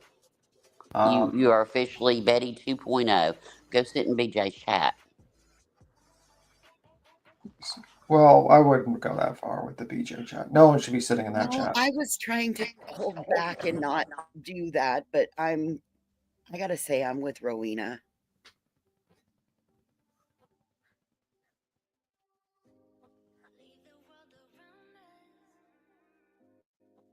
Yeah. But anyway, Queen, are you there? Queen? Yes, I am. Look in your Daisy, back. you're up here. I gotta sorry, go. Oh, I'm sorry. Oh, sorry. Go ahead. Sorry, go ahead. I was about to say I got a skedaddle, but I would suggest you look in the back chat and just give me 1 second to type it up. Oh, okay. I was gonna say, little Daisy, you're up here. You can send me a message, B-Tim, if you need to. I just have like one question while we're speaking about this before we move on. I understand the outrage and I understand it's wrong. However, when do Katie and Chris get to say enough is enough? You want to sit here and air out dirty stuff? Then I'm going to start airing out dirty stuff no matter how it's played out. And I'm not I don't agreeing think it's with. right. I don't think it's right. It hurts Sebastian. That's why I have the respect that I have. Now they can make mistakes, but that's why I have the respect for them that I do, because I know me. I would have gone tit for tat and it would have hurt my own child, but I know me. So the fact that they have that much strength to not go back at Seth, and I'm sure they have a lot, and it's none of our business because it doesn't help Sebastian. So no, I wouldn't hold them at the whatever, social media is not, if it comes down to finding Sebastian, tit for tat will not help. That can be taken care of after Sebastian is found, in my opinion. Well, yeah, but you're saying you would go tit for tat, but when do the Proudfoots get to say enough is enough and we're done with it? And I'm like, when do they get to say? Because it feels like anything that they do from here on out, and it's been like this for a while, they just have to sit back. They can't get online, they can't stay offline, they can't go search, they can search. Everything that they do is going to be criticized one way or another. When do they get to finally say enough is enough? And then you have Nick the Hat out here saying that Katie was basically done a deal in a parking lot. Heck no! Enough is enough. I would be airing out everything I've got. If you're gonna come at me like that, I'm gonna air it all out.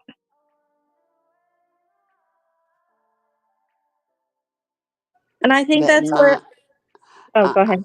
I mean, you know, and like I said, you know, in my opinion, that doesn't help find Sebastian. You know, I mean, I know a lot of us are like, you know, well, if I was them, you know, I would sue this person. Look, to me, their focus is on finding their son. That's that's that's it. And if this was shown to Clue, for whatever reason, whether she wanted it put out, whether she didn't, you know, 10 minutes, was it a mistake? But to me, the person that put this out holds the responsibility because she's the one that did it. And I think we've all in this chat have stood up and said, you know, it's gross. If Katie and Chris were doing what Sean and his team are doing, we'd be calling that out. If they were doing it to each other, we would be saying it's gross on all parts. But what they're doing is they're following the leads of law enforcement and don't give a fuck what people think on YouTube. Does it hurt? Yes. Does it especially hurt because it's coming from the father of Sebastian? A million times more. I mean, you can't tell me that Sean going into that courtroom next to the woman that called her son, their son, defective, did not sting. Stop it. That's why he did it. So Oh yeah, no, and they can't stand up and say anything right now, you know, or they're not. But the fact that she, whether it was a bad decision on wanting it put out, or whether it was done and didn't know it was going to be put out, the fact, just on the emails, not the 10 months of garbage that has been on this platform, but just the just this last incident. That's what we'll call it. This last incident.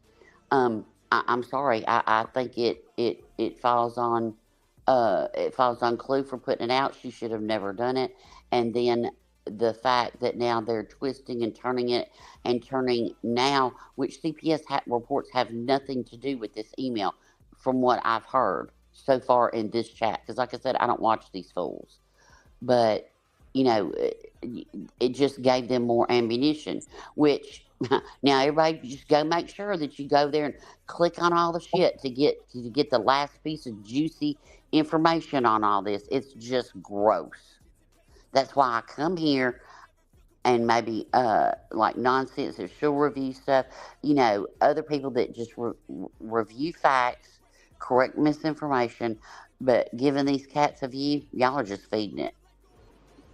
no, and If you can't, I totally agree that it's all gross and disgusting, and I wish none of it was put out.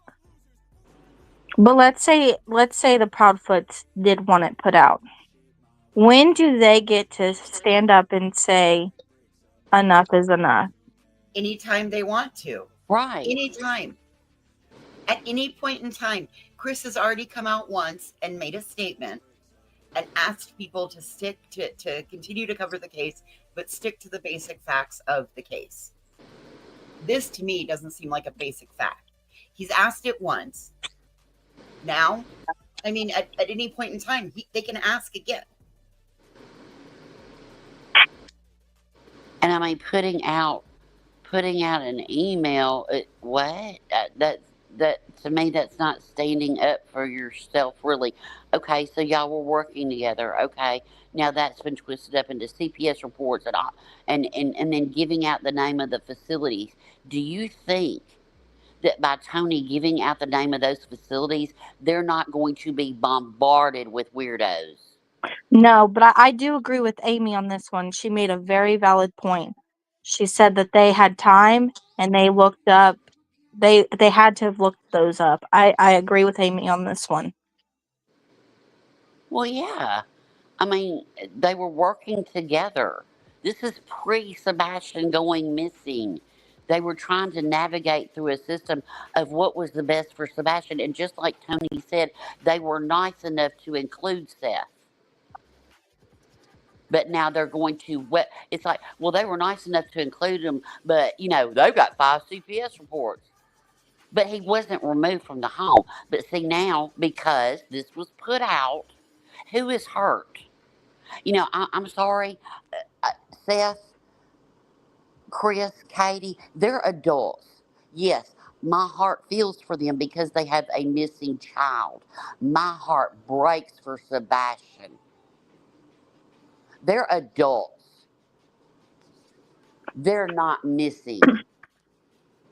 But can I put out a standard to that? So everybody has been like, well, we want to know about Sebastian. We want to know about Sebastian. Well, in a messed up way, doesn't this kind of give an insight of Sebastian and his behavior because we've heard about behaviors?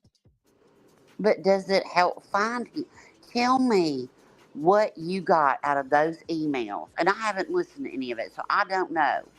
But tell me, number one, YouTube is not going to find Sebastian. Let's just be honest. Number two, what was in those emails that gave that helped with this case anymore? Well, and you can go with the fact that once upon a time, they were all three trying to work together, and even in the beginning, when Chris and Katie came out with their first interview, they were like, "Oh yeah, we can all work together. We can all, we talk and everything. We communicate." And then Seth made the GoFundMe, and Seth was like, "Heck no, we don't."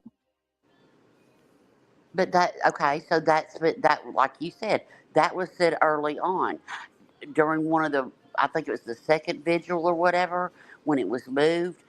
Chris went and met Seth at the truck or whatever, and they got pictures of it. Like there's some kind of paparazzi out here. It's gross.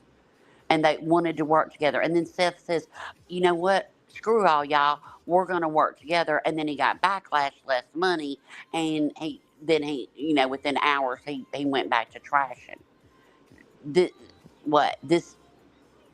Yeah. It was shown. This. I don't know. I'm gonna hop down. I'm gonna go do me some Netflix. I don't Right, know. baby. Y'all have a good day, and You too, baby this doll. is gross. It's just All of it I is. think All of it is. It was gross when Seth put the shit out. It was gross it when they is. put it out. They didn't. It It is what it is. is. Like I said, It is. Katie And and it's Seth like, haven't really said a whole lot of shit. right. What they said to Clue in private is what they said. I don't know if they said to put these out or not. I don't know if they just showed them to her in private. I really have no idea. Right. Whether it was. But I can tell you right now, I still hold her up on a pedestal for not coming out and having claws out. They were supposed to work together. Remember, they were supposed to go to the vigil together. Yep. They were supposed to have it together, but no, they had to record. They had to have cameras. Yep. So Katie and Chris couldn't be there. Right. Seth has made it damn near fucking impossible. Right. For them to be a part of their own, for her to be a part of her own son's searches and things. And I think because they have followed law enforcement's right. recommendations, and they have stayed silent, and they have put Sebastian first. The fact that Clue put this out, it's like it came from Katie, and people are just, they're just thirsty for any kind of, they can't go Did search she really put it without out, or did she Bullhorn have a Betty conversation dogging the with shit somebody out on of our them. panel? Did she really put it out, or did she have a conversation with somebody on our panel? I haven't seen any screenshots of anything put out yet. Well, I don't think she put out the emails, but you know what? Sometimes a dog whistle is worse than actually putting it out. At this point, right? Your interpretation and all this. It just doesn't need to be put Just out. talk about it at this point. Is that it? Or was there shit shown? I don't know. No, it was not. It was not shown. It's all So been we're a gonna- conversation. So has Katie came out and said, yes, I wanted her to share this, or no, I didn't, or? No, but I personally think it's time that they do come out and say something. A lot of people do, but it's not. That's, you know what I'm saying? It's not what we think they should do. It's what's best for them. Right. What's best for their child. What's best for their family. They owe me nothing. Right. They don't owe anybody out here anything. I know. I was just saying. I think it, even just a plea for Sebastian to come home, I think would do. They have. JP said that she read it word for word. Okay, well that's putting it out. I don't need Here, to let's see go. I was talking gonna more. say we can. Let's see how much more of this do we got left. I don't want to see it. All right, well I'm gonna hop down. Y'all have a good day, and I'll talk to you later. All right, Sorry, love. So Sorry, now I'm gonna you finish playing this, and then I'm gonna go play Clues so we can see what she said. yeah. All right, y'all have a good day. Bye. Me too. All right, baby. We'll see you later, honey.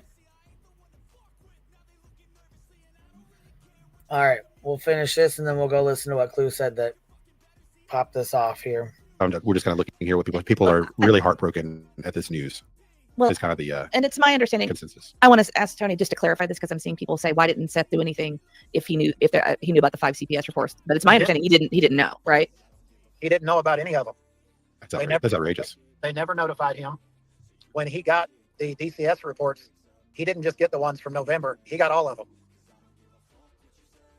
Right, and remember there was CPS calls made on Sean as well, right? Pretty sure there was. One Yes, of them was there Katie. was. I know that wasn't she one of the ones where when he supposedly he says that Sebastian fell into his hand, but the police report says he smacked him. That was in California, yes. Yeah, okay. Seems to me like you know was Was his custody shared custody? I don't know what they call it in Tennessee. In Oklahoma, it would be joint custody, but it was, it was a weighted joint custody, right? I mean, he only had him every other weekend. Right. As long as his rights weren't terminated. every other weekend would be like 4 days out of the month. He should have had it. 4 days out of we'll say a 30-day month. 4 days out of that's 26 days. The other 26 days, Katie had him.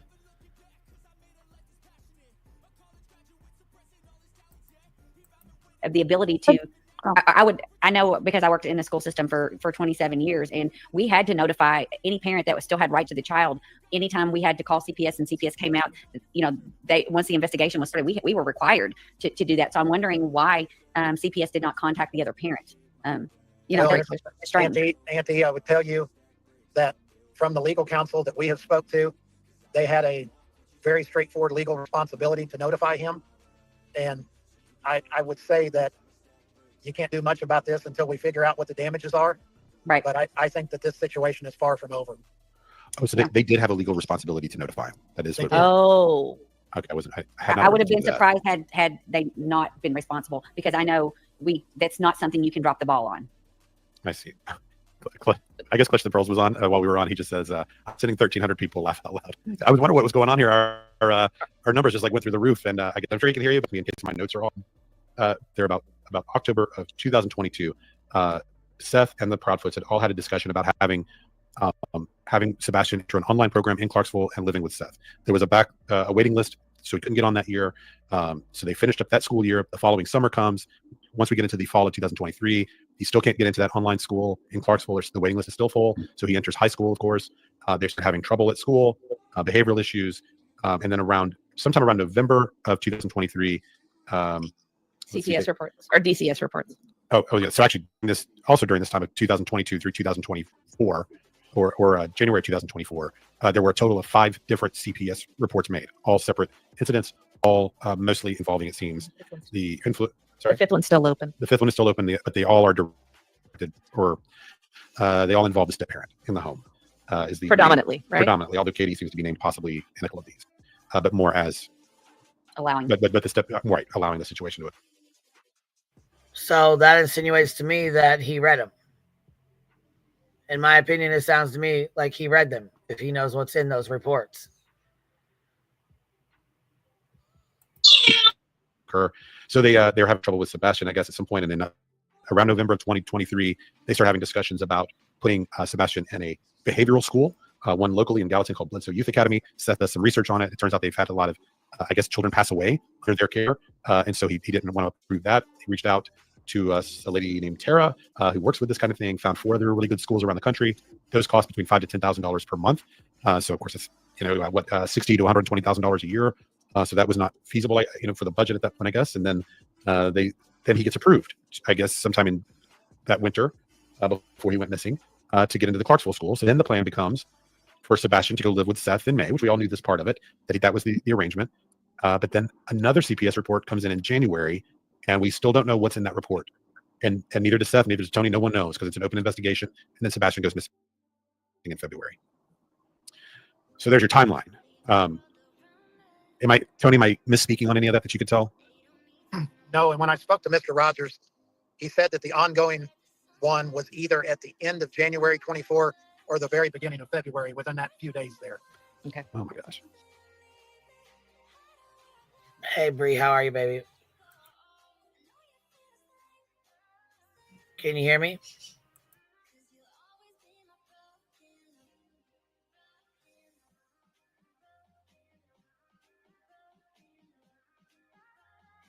How's that? Can you hear me, Bree? Okay, I Yeah. can hear you. Okay. Okay. Sorry. StreamYard's playing havoc with my headset. Turn down a little bit because I look like I'm a little loud. So about this email that Clue and Steven supposedly saw that they could only have gotten from Katie or Chris. Are Katie and Chris not allowed to make any decisions regarding defending themselves against things they may know are coming that we don't, like a giant lie about what that conversation was?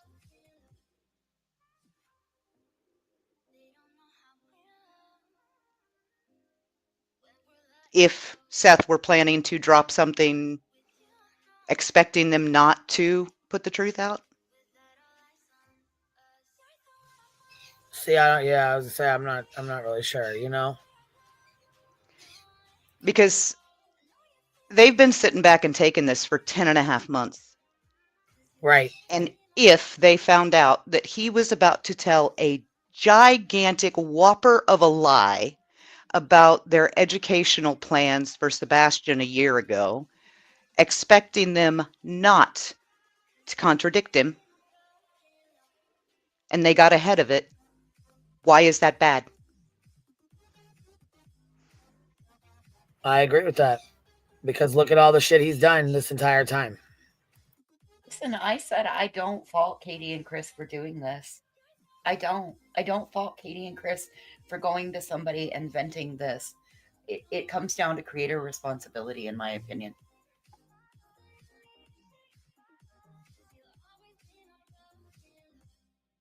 I just, as someone asked how, I think it was Dejun asked how Katie would know, a hell of a lot easier than we would. Because she's been dealing with Seth for 25 years. She knows him a whole lot better. She knows his tells for when he's getting ready to pull something nasty better than anybody. So if she saw that from Right. him, I would expect her to defend herself. And as far as the school, so what? I have had a child in a behavioral school. When I got custody of my fifth, my Debo, when I got custody of him, he was in a behavior school. Was that a reflection on him? No, that was a reflection on the school that told them that at 8 he was no longer allowed to come back because he was too violent. The public school system. That's why he got sent there. Because public school systems don't like dealing with difficult abused kids or non-neurotypical kids. Any difficulty, a public school, and I've been through this with 4 out of 5 of my kids. The public school did not have time for what my children wanted, which is why Debo was in the behavior school when I got custody of him. And I have seen autistic facilities be bad, but I have also seen them work literal miracles. If they were looking for their miracle, then God bless them, because I never found mine.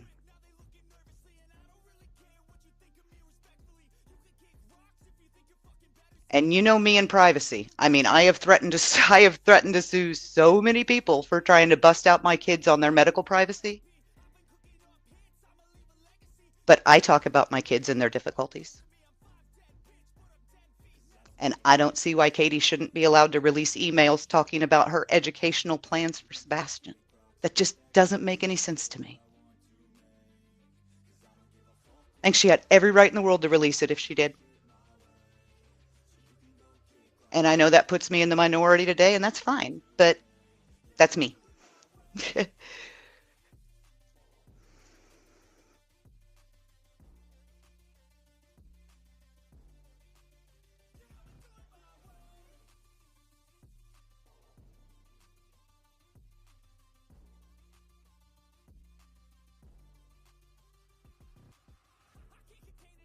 I don't even know what to say anymore. I mean, it's a screwed up situation all around. But my God, his 16th birthday next week. Can't we just let him be for 7 days? Everybody, can we just let him be?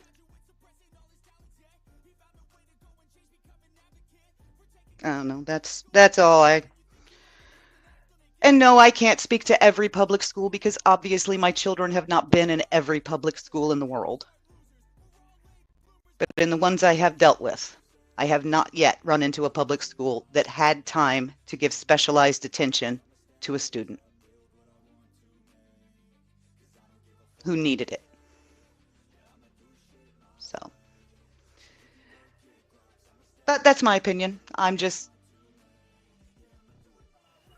Well, I appreciate. If I found out, it, you know, I mean, I really do. If I found out that, you know, someone was going to go back and lie about my medical interactions with Princess, if somebody was going to throw back out that the psychologist accused me of Munchausen's when she was diagnosed with EDS, I would put the truth out.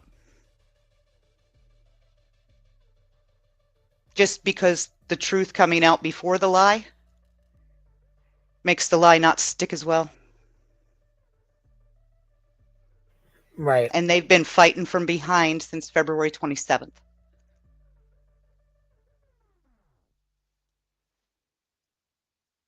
So that's where I am. But well, I love you. Like Seth tries to sabotage everything. Everything they do, everything they say, anything they do, anything they say, it's nonstop bullshit. Yeah, so, yeah, absolutely. I do agree. If there was something going on that he was going to try to pull some shit and she had to get ahead of it, I mean, it is what it is. At this point, what else is she supposed to do? We can only back a person into a corner for so long before they're going to have enough and they're going to come out fighting. Absolutely. You push us, you metaphorically, literally, figuratively, you back any kind of abuse victim into a corner. They're coming out swinging because self-defense is what they do. And that's personal experience talking to. So, I mean, we all know that. That far too many of us have been in situations like this. You can only take so much before you just can't take any more. Is it perfect? No. Is it great? No. Is it human? Abso-fucking-lutely. And they're human. Right. But I do need to get, I've got 2 minutes left on lunch, so. But I love you. Love you guys, both of you. And I love you too, Betty. Thank you for coming up. Thanks for sharing, Bree. Yep. I'll talk to you later, babies. We'll see you later, love. Yeah, this has been an interesting stream, that's for sure. That is for sure. It definitely turned.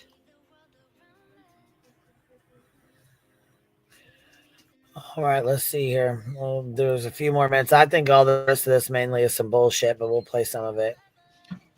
So I assume police have seen it, correct? They'd be able to see it. Right. Investigators. Police, FBI, TBI, they've all seen all of everything it. that I'm sharing with you. Sure. And they probably, even the open one, that wouldn't be off limits for them. They'd be able to subpoena that, I would think. Absolutely.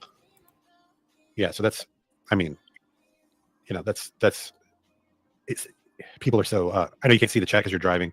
People are just really devastated and heartbroken. They're angry at CPS.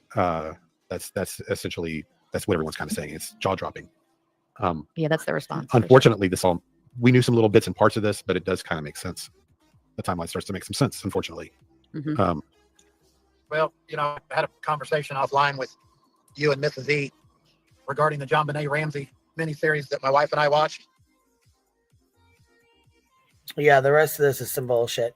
Hold on, they're saying Clue edited her stream already? Why the fuck would she go and do that?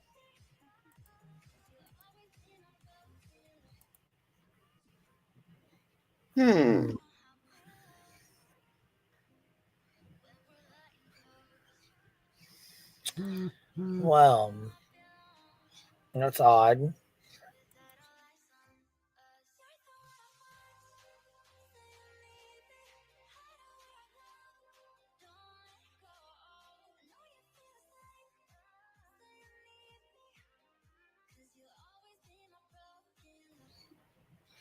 Crazy. B6 here says, funny when Sean picked an expensive school he couldn't afford and was told he was taking him full time. Poof, he disappeared. Interesting. The live chat is now gone, so it has been edited. Well, actually, you can remove the live chat. If you go back and look at my live chats, I've removed some of them, so that way people don't get fucked with. So You it can doesn't turn live necessarily chat off. mean it doesn't necessarily mean that she's edited the stream because the live chat's gone. You can remove it yourself. Some of mine are removed, and my live chats ain't done it. I don't ever have a live chat replay. Right. Yeah, I don't know. It's just, it is what it is. Hold on. She said, Steph, I see that. I just went through it. Now the live chat is off. Hold on. Did she, so you would know, JP, is the transcript fucked with? Or is it fucked up or what? Because that's the only way you're going to really find out. Well, if there's a huge jump in the transcript, that means a chunk's been taken out. Oh, hold on. Steph said, the live chat was there earlier because she got some comments. So either the live chat was taken out or it was edited. Okay, she's saying it was edited because an hour is missing. So the fucking email talk is gone.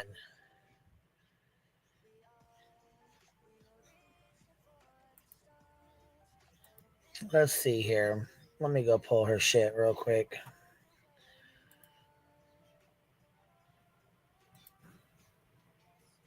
Let's see.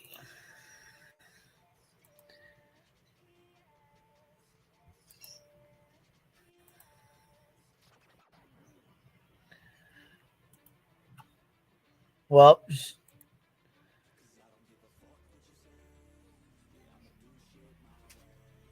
so you're talking about the Saturday live, or are you talking about on Crabtree's? Which one was it on? Because the only live that she's got is Saturday, so she's either deleted it or this is the only one she's got. Which this one's got, about an hour taken out of it. Looks like. And that's why I just got the notification. And this would be when, this is what got truth on the panel right here. So this would be the one. So it just came across and let me know that it was uploaded. So that means it has been edited. Uploaded. That's how you know it was edited right there. When it got re-uploaded. Yep. It's been edited. See.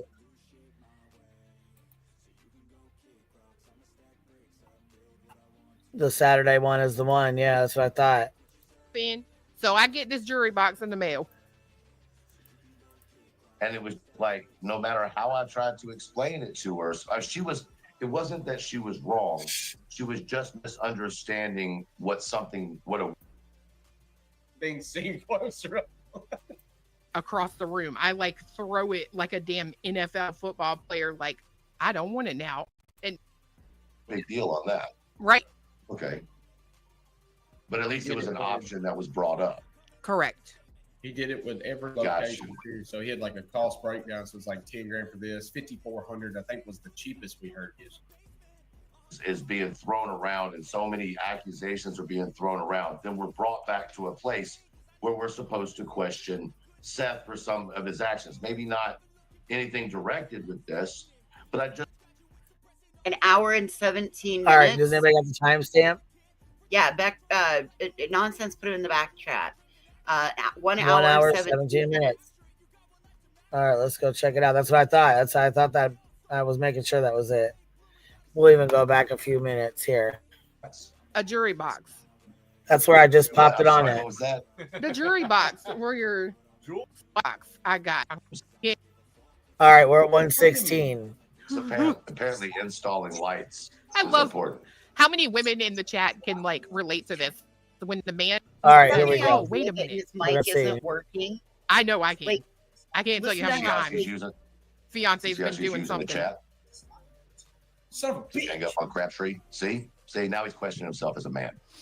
These women know what I'm talking about. They know what I'm talking about. Your man sits there.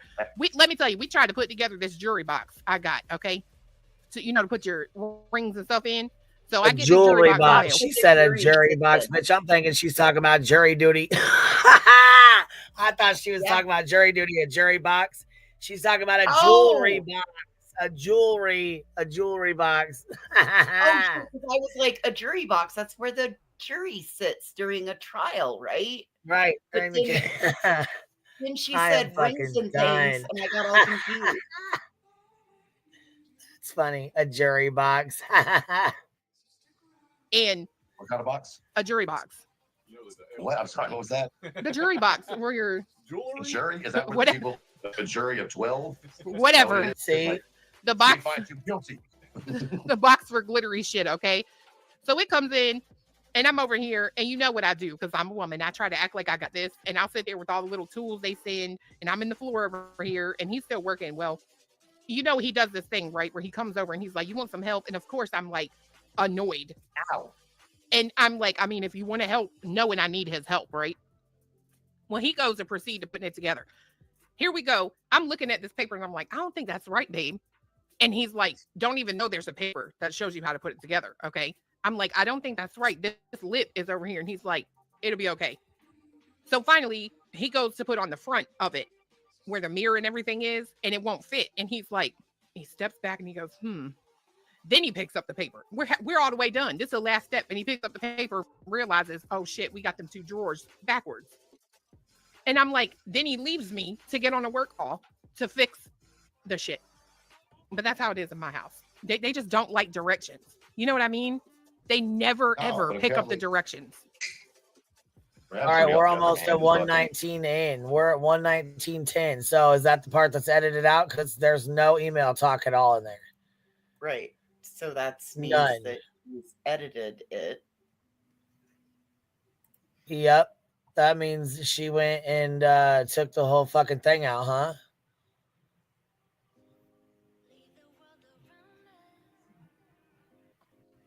Yeah. So was she not supposed to put this out?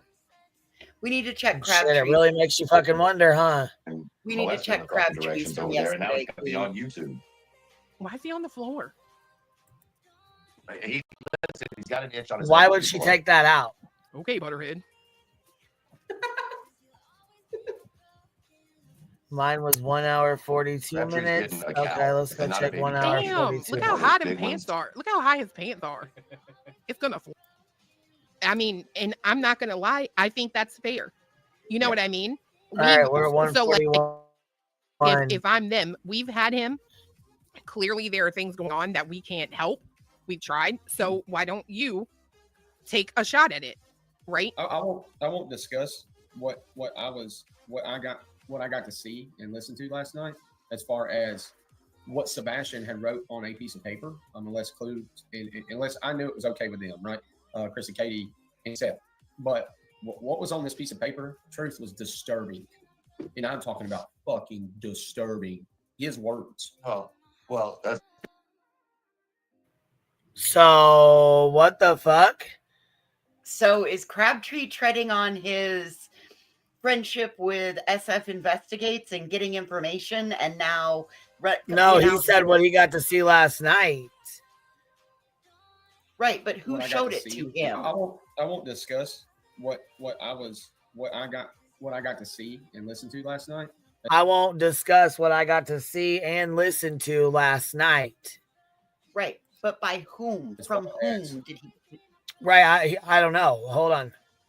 What Sebastian had wrote on a piece of paper, unless I knew it was okay with them, right? Chris and Katie and Seth. But what was on this piece of paper was disturbing. And I'm talking about fucking disturbing. His words. Oh, well, let's be easy with that. Respectfully, let's be careful with what we're saying about his words, because that's still a child that may have put his feelings onto a piece of paper, and there's absolutely no reason, unless absolutely necessary, that we should be divulging his words on a piece of paper respectfully. You know what I mean? I agree. Y'all ain't reading I just shit don't I think wrote that's at appropriate. 15. Y'all won't read nothing I wrote at 15.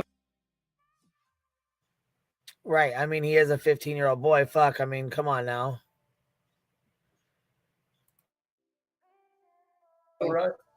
It's just, but I think what I'm elaborating on though is like the scale at which Sebastian was,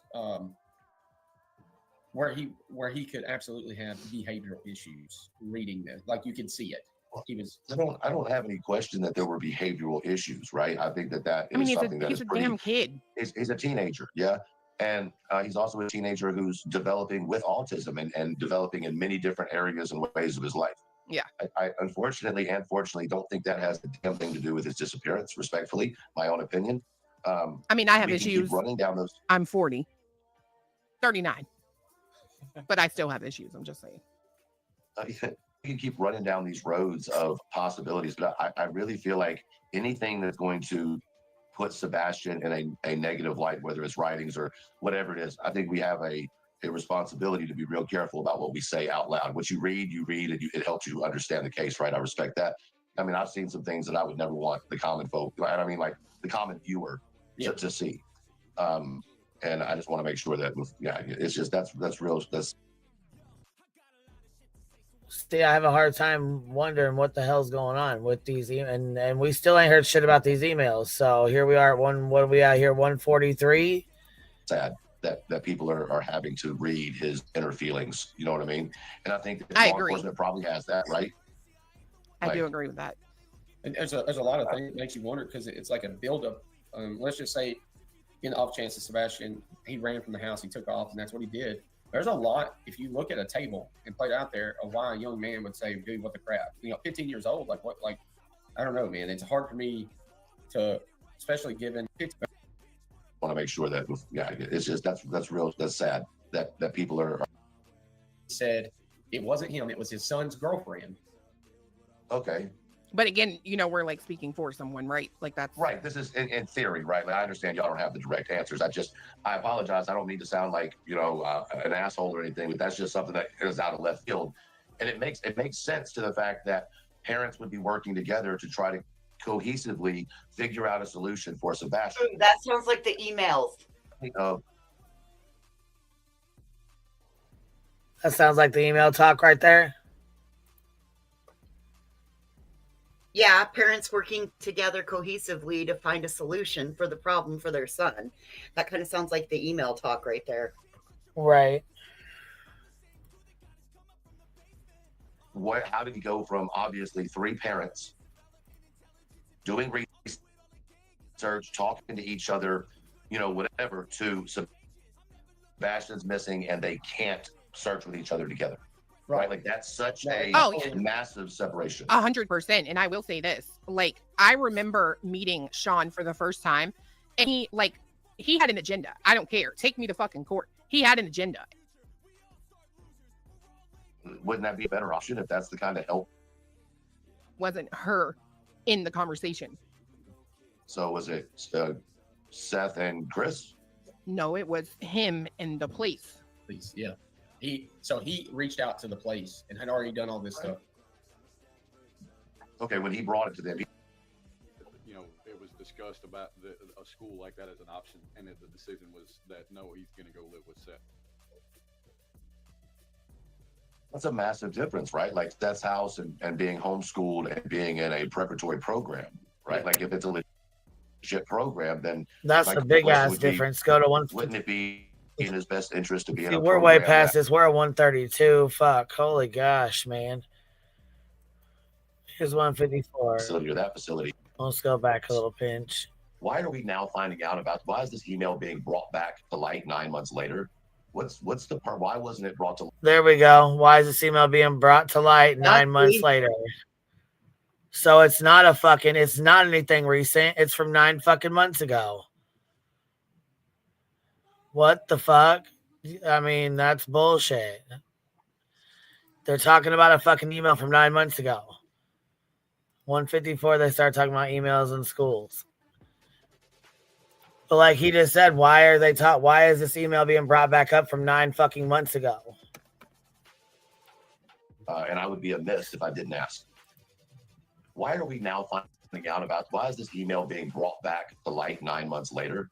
What's the part? Why wasn't it brought to light heavier when it was talked about before? Like, to me, it seems real odd that at 9 months in, we're going to talk about a conversation that happened a year ago when we've been chasing all these theories about could he be at this facility or that facility. And yet all of a sudden, boom, here's some more emails to show that there was a conversation. It was talked about earlier on in the investigation, but most people thought it wasn't from the family. They thought it was people making up rumors, and it truthfully come out on a conversation that was being had with Seth talking about these schools. If you go back to an interview where Seth is on an interview where he talks about these schools, but it was made out as if it was Katie in them. But the truth was, it was him. It was all of them, but he was the one that was really trying to find one, I guess, that was suitable for what Sebastian needed. I don't know how to say that right. That makes sense, but that it fit all of the needs of him, and they wanted in a place like that, right? But what I'm missing here is all three of the parents had the same information, right? They all talked about the same information. That was all research. So why is it just assumed it would be Seth that put him in one of these programs, when if all three of them had the same information, it could be any number of the three of them that made the independent or together. Hold on. You know? So the facilities were already okay. Yeah, I was gonna say this.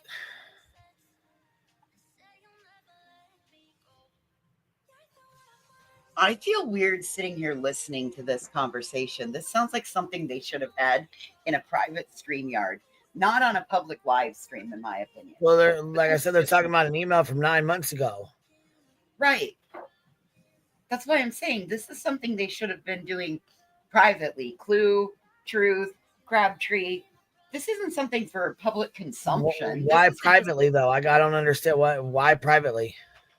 Keep it because it's about something from 9 months ago that doesn't need to be talked about out here publicly. Well, he's saying somebody. I mean, obviously, he's asking the question: why is it being brought back up from 9 months ago? So somebody else obviously brought it up.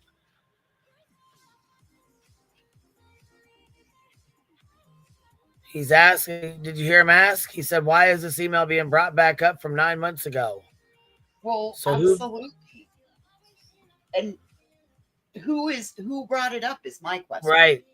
So yeah, who brought the email up from 9 months ago? Like That's you the said, problem. and they put him. He was 6 some odd miles from his home. So again, honestly, in my head, I'm like 6 miles is not far in a 10-day, 8-day solution. 8 day span, whatever. But still, it's.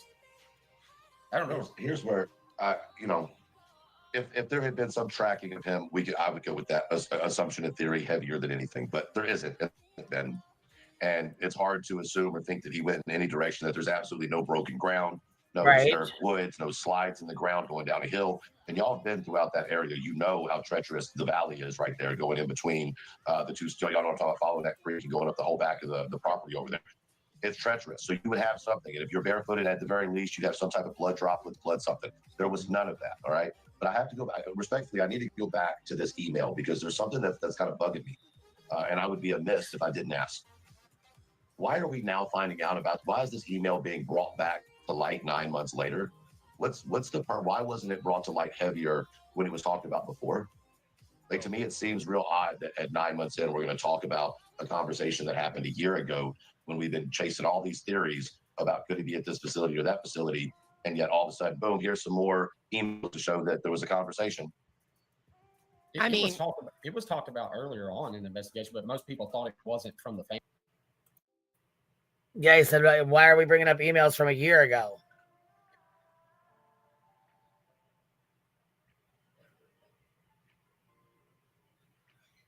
Hold on. I still can't find the reading of the email word for word. If someone can help me with that, I would appreciate it. Yeah, I'd love to hear. I'd love to know when they read these emails off or whatever, the word for word. Somebody said she read it word for word. What do you have the timestamp for it, or does anybody have the timestamp for it? I don't know who said that they read it word for word. I don't remember what the name was.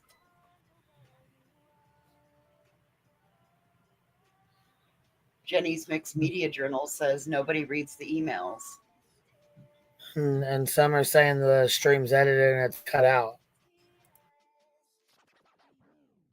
Well, it appears to be we have a conundrum on our hands today. We have a real life mystery. Oh boy.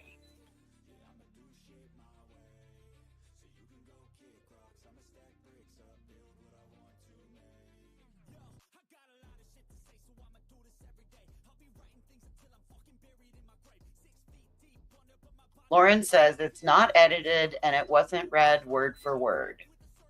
Lauren's been bringing us the timestamps and all of that. So sounds like Lauren was there to watch it happen in real time, but I could be incorrect on that. Oh, Crime Sleuthin said she never reads the emails. She just alluded to what was in them when they were sent 3 months before or so.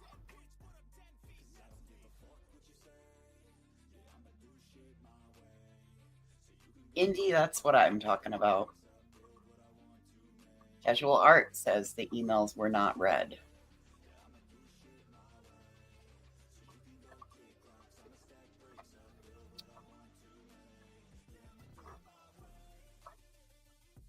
Okay, they're saying the emails were never read. Pen says timestamp 1 hour, 27 minutes.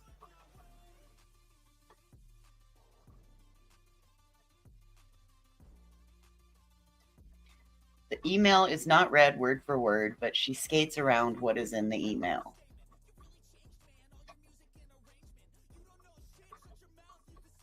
She was super passive aggressive and vague about the emails. Now she's mad because people are speculating and wanting more information. Didn't hear them read aloud, could have missed it. Okay. Pen, what is at that timestamp? 1 hour, 27 minutes. Stephen talks about them more on his channel. So we need to go look at Stephen's live from yesterday.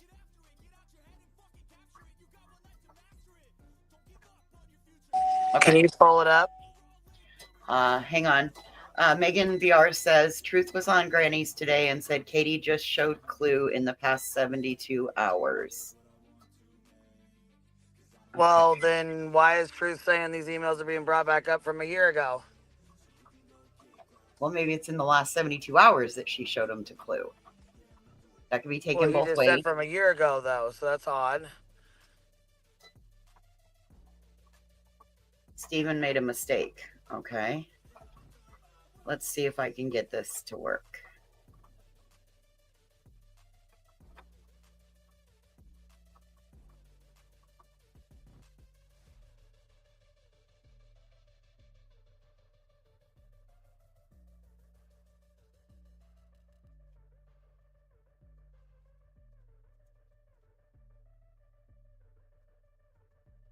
Okay, Vanished and Corrupt with Stephen Crabtree.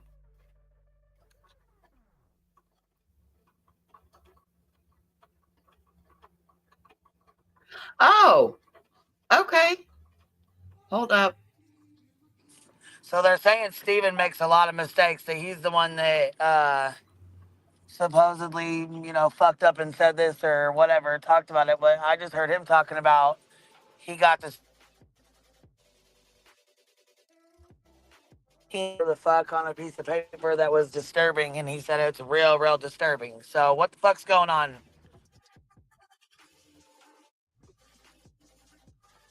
Okay, so he has a live, and I just put the link to it in the back chat that says rumors, lies, and coffee. General talks about the emails with Sebastian's case, little info on the lights, Holland, Snap, Layla, or we chat about questions you may have. So yeah, I can see this being problematic. SF, you probably don't want to be talking to him and giving him information, in my opinion, because it doesn't seem to be that he can keep his mouth shut. Okay. So I have it pulled up to the start of, let's see, last time I tried to share, it was really staticky and clicky, but we're definitely going to try it again, Queen.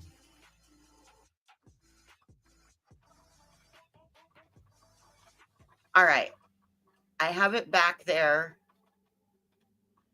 whenever you have a second.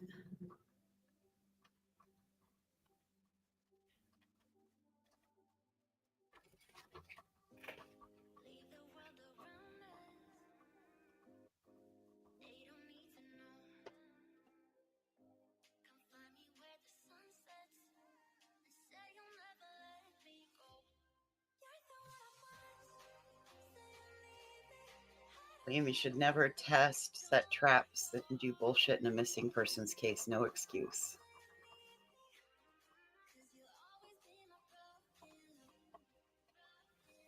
So, I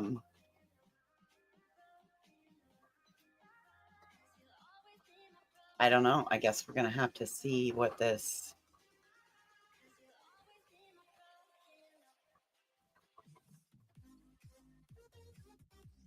shows. I have it in the back if you want to add it.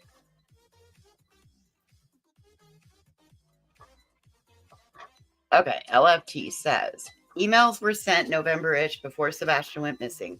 Clue apparently found out about them this weekend. Nothing from email was specifically read or shown, just general talk about them and the situation. Her attitude, like she's mad people are speculating is real rich, coming from, and it jumped. Bitch who actually brought it to light. Okay, Cappy, I'm gonna have to cherry pick.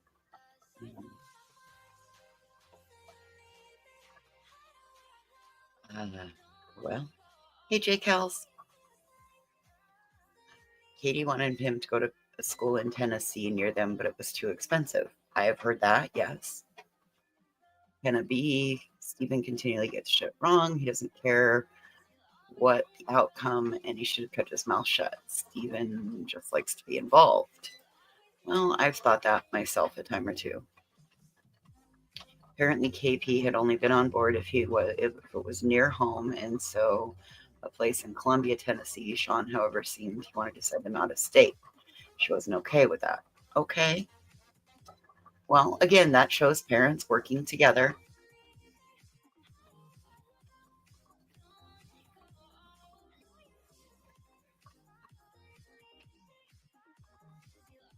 Well, even if he is naive, it's not something that we can. That makes it.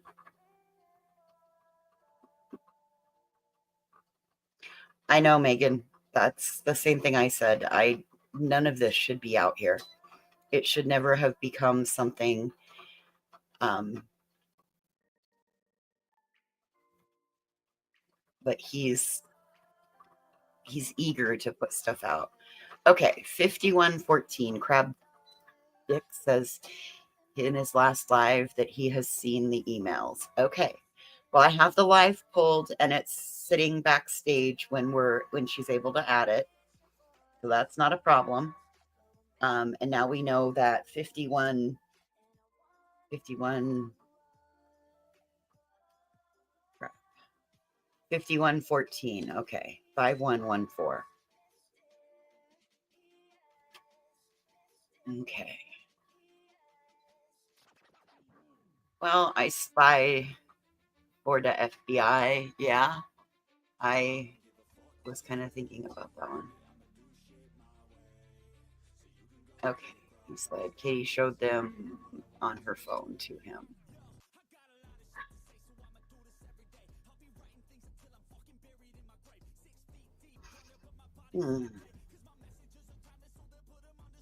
Well, crazy B6. Possibly. I mean, that's my thought. Jenny, both can be true that he's searching most days, but he put out information that he shouldn't have. That's just what I recall, generally speaking, learn most about on Saturday night from nonsense that anyone. She had appropriate clips. Okay, thank you, LFT. I appreciate that. Just because you're out searching, I mean, that kind of makes it even worse. You want to keep information close to the vest.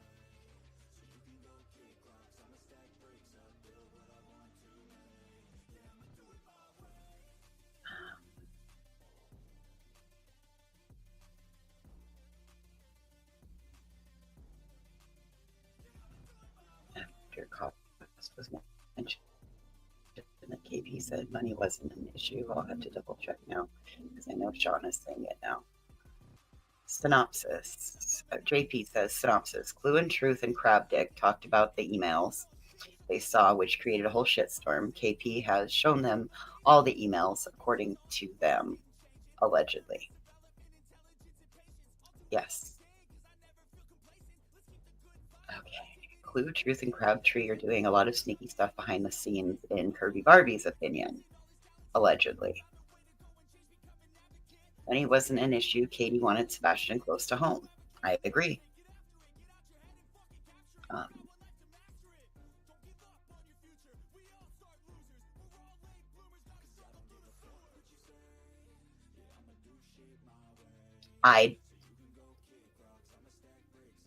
I don't know, Be Still. I don't think it's the person as much as it is the fact that the people that were shown the emails have now brought it out publicly.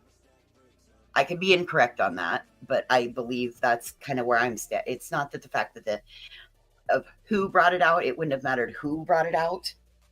It's the fact that it's out. And even though it was already out, it's the fact that it's come up again. And it has started a shit show all over again.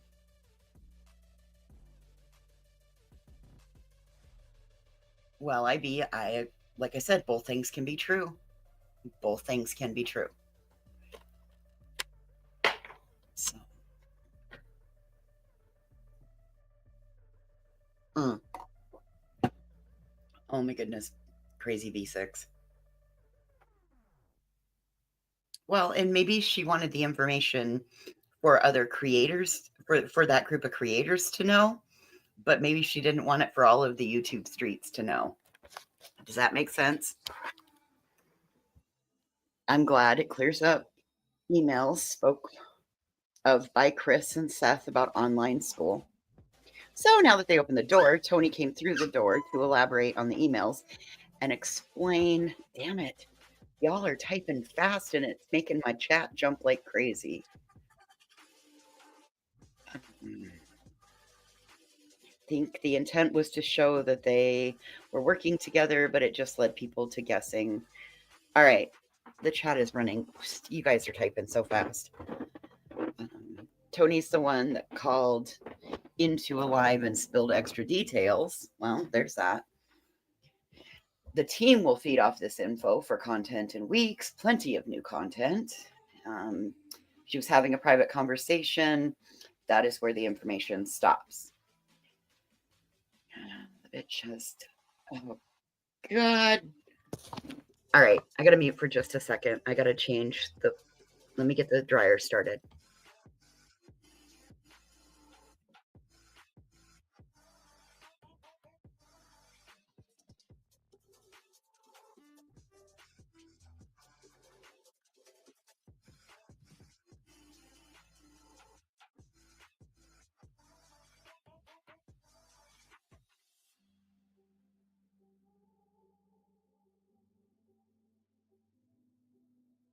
Well, Be Still, the problem with that is that we don't know if Katie said that.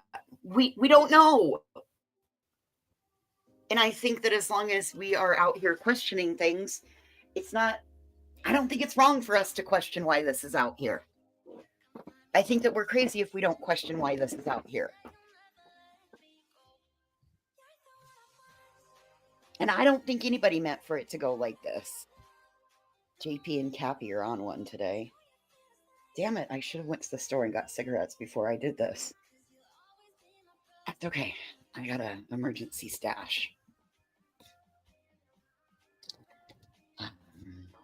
Well, they're all right, it's up here, baby. I'm gonna have to put the screen down. Go ahead and play it. Okay. So I don't know. Do you want me to start at the beginning or do you want me to start at the 51:14 timestamp? Yeah, 1:14. We ain't got time to play the whole thing. Okay, so let me go to 51:14. Hang on. 5114 is where they said.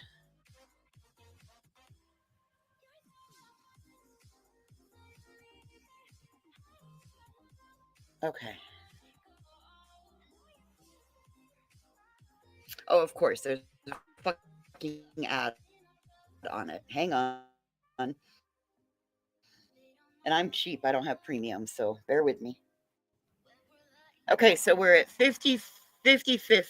If Treasure, I would assume so. I would think so. What was the third Kate number? Oh, did CP get Sebastian? And right, he is not the father. Chris hadn't been around Sebastian since February 2nd, man. Just FYI. I have absolutely seen the emails from my own eyes. Yes. We were sitting on the couch, literally. Well, there's the answer to that question. Right there. He just said it.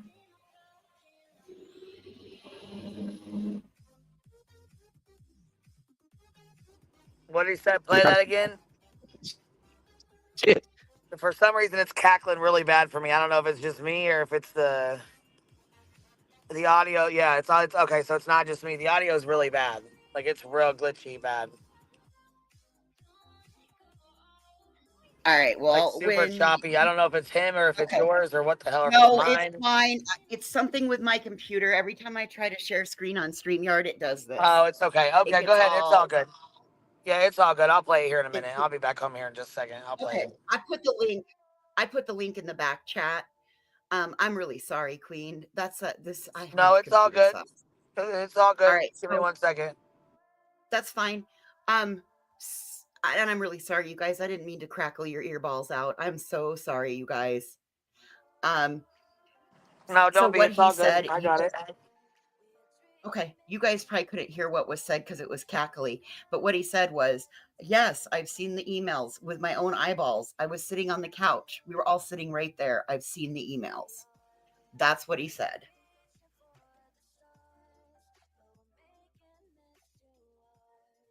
So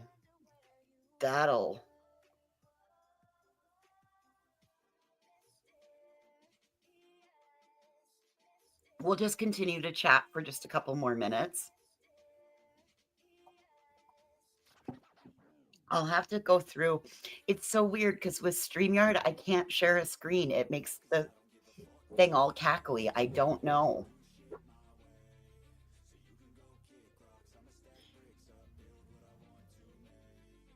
It's so stupid. Well, and every time we go into retrograde, every time I go to try to share my screen in StreamYard, it gets all cackly. We come out of retrograde and then it's fine. But we're doing okay over here, right? Yeah, we're good. We'll be all right, baby. Okay. It's all good. I'll play here in a minute. No worries. No worries. What's disgraceful, Nana? What is disgraceful? I don't know. I was going to ask. Flower Nana, what do you mean this is disgraceful?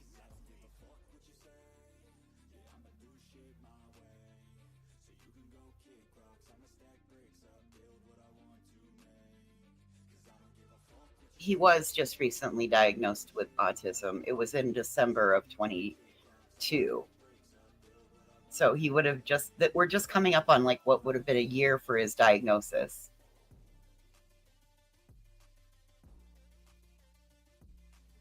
And I'm sorry, but if you were 15, I can think back when I was 15.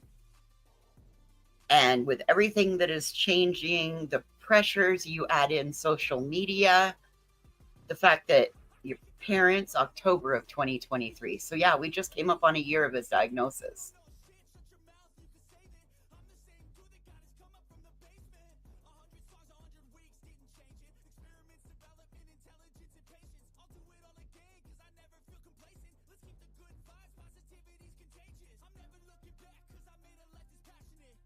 Yes, Tebow, Crabtree did speak of that. That's what, and he may go in to more detail. Like I said, I was crackly, so we'll let.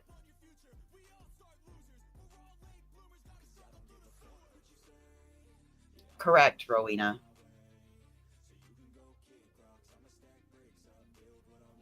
Yes, Queen Widow, that's what I was just, you add all of that together, plus the one thing, I think back to Katie saying the one thing he wanted was friends, and then you're going to transition him from school where he has friends to online school, from Chris and Katie's house to Sean's house.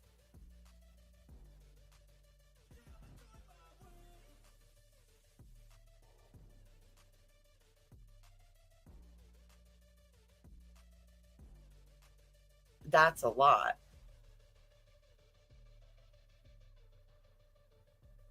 When was he supposedly diagnosed with ODD? Oppositional defiant disorder. When did... I haven't heard that before. Lord. Why? What? Whoa. That's an awful thing to put on.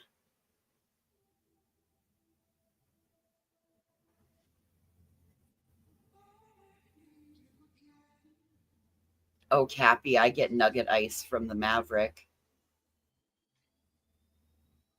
Oh, it's like Sonic ice. It's those little round nuggets of ice.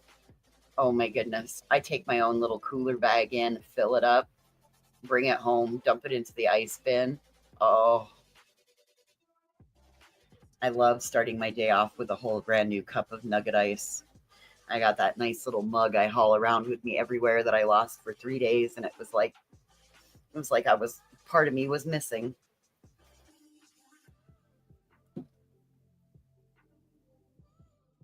Oh, okay, Queen Widow. Thank you. ODD is a typical diagnosis with autism.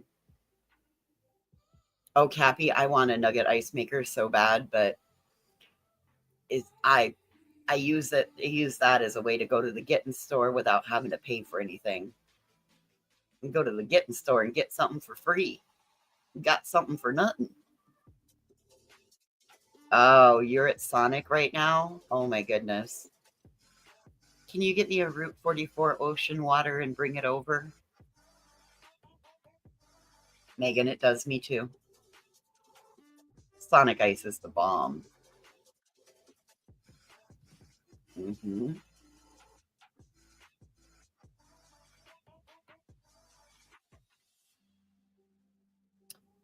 Okay, Crab Dick has put out a ton of misinformation and then says some weird sad apology. Clue and Truth use their communications with the Proudfoots as content. It's all disgusting.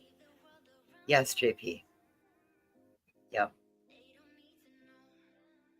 Oh my goodness, Kathy, they have the best chili cheese dogs. You can get a foot-long chili cheese dog and tots and a Route 44 ocean water. Oh my God, that's just to die for.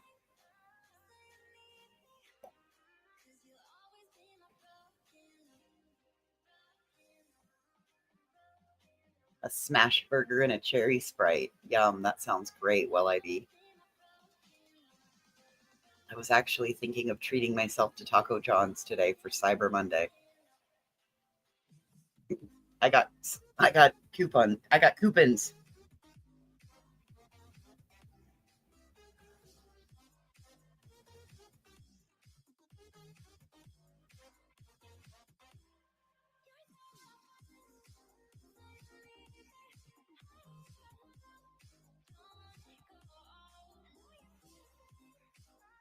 I don't know, Mom ended up. And we don't know if they're really BFFs or not. You know?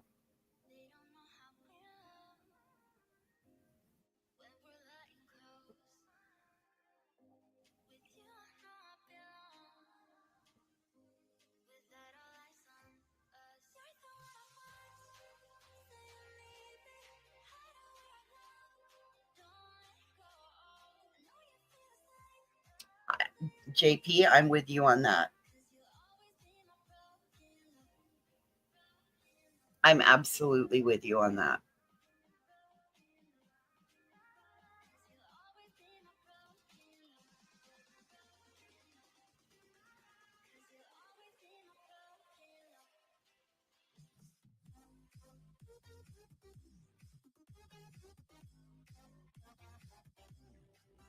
Thank you for that information, Queen Widow.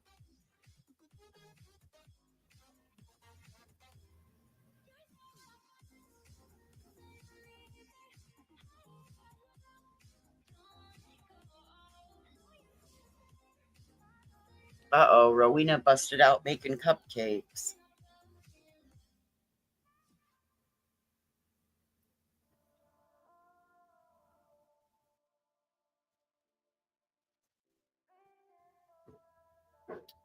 Yes, Jenny's Mixed Media Journals. Nobody knows how much they had, the permissions they had to share. I agree with that.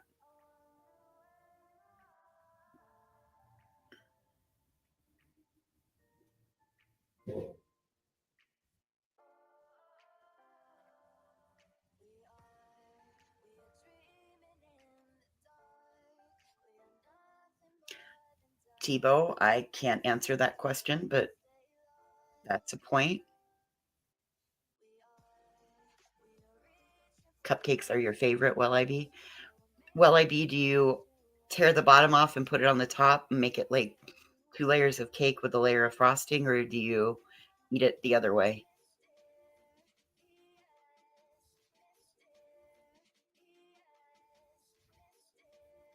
As long as the towels are folded Manhattan tan style. What do you do? Do you not have the seam showing, Yappy? End to end, and then end to end, and then roll, and then it rolls up.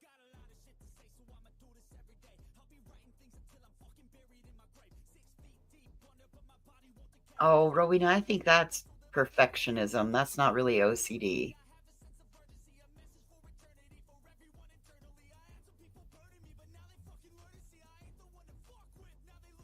Uh-oh, we got somebody else looking at a nugget ice machine. You eat the bottom half, then the top half. I have a tendency to scrape the frosting off. I like the cake part. I don't really like the frosting part. Ooh, Cappy, please. I like a new way to fold towels. I always end up rolling mine because I just have such a small little space to put them in, but I'm only one person too, so it's not like I need 9,000 towels.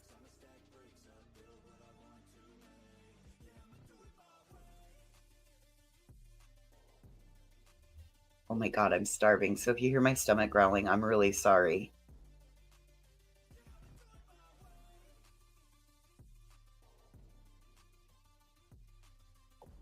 Hold on. I just saw Kathy P write something.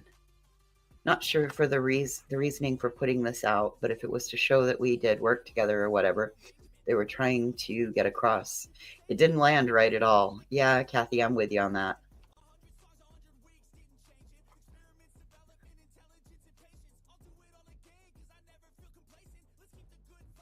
No emails released. Content contained is an email exchanged or discussed. Big differences. Requires washing and folding towels.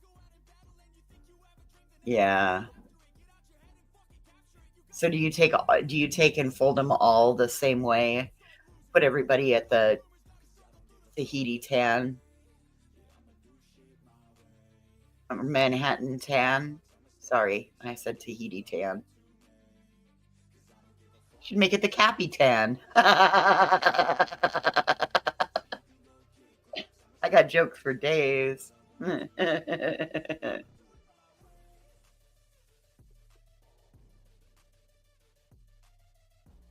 Well, and I agree with that, WNC Granny. I do agree that what it does is it shows the 3 of them had been working together.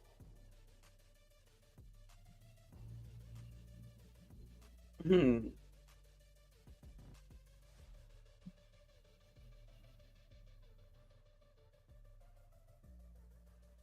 They better count to 10. No, I can't go to that drive-through. I have to go to Taco John's. And they like me there. They wouldn't screw my order up.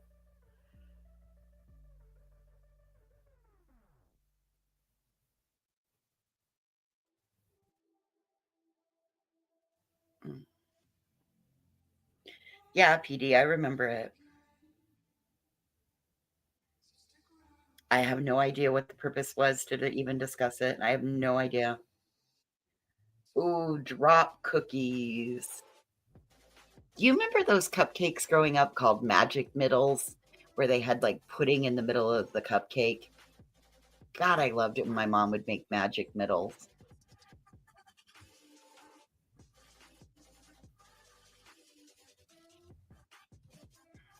It's also when the cats ate tasty victuals. We had to have magic middles and tasty victuals, or tender victuals.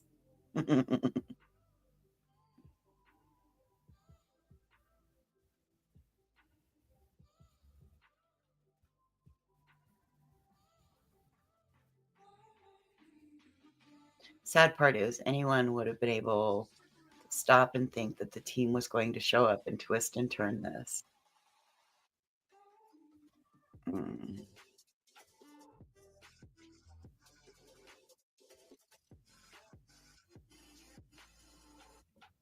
Well, listen, just because you type over and over and over and over and over again doesn't mean I'm going to believe what you're typing.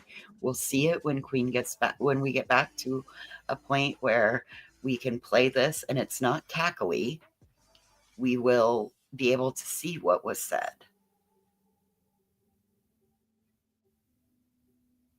Can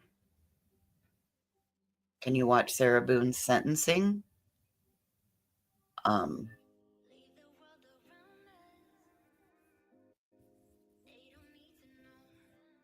You're making Buckeyes right now? Oh, I love Buckeyes. I love Buckeyes. I love peanut butter. You can't go wrong with peanut butter and chocolate.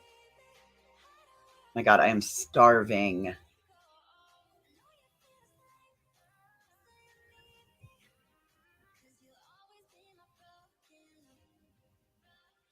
Raisins are gross. You want Buckeyes? I want Buckeyes too.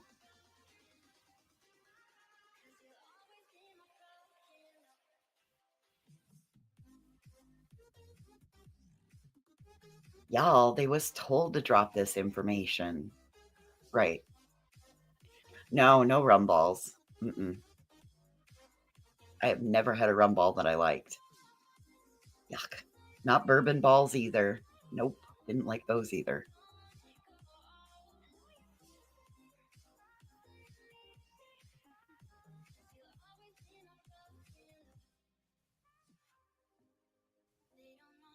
Caramels, almond roca, peanut brittle, Buckeyes, fudge, divinity. Oh my God, nonsense. I burnt my mixer up Thanksgiving Day. Or the Thanksgiving Eve, I burnt my mixer up attempting to make divinity. I straight Will you up pop Steven's link in the back again? I just came in on my laptop and I can't find it. Okay, no worries. I got it. There you go. Thank you, love. I appreciate you. What was the timestamp again?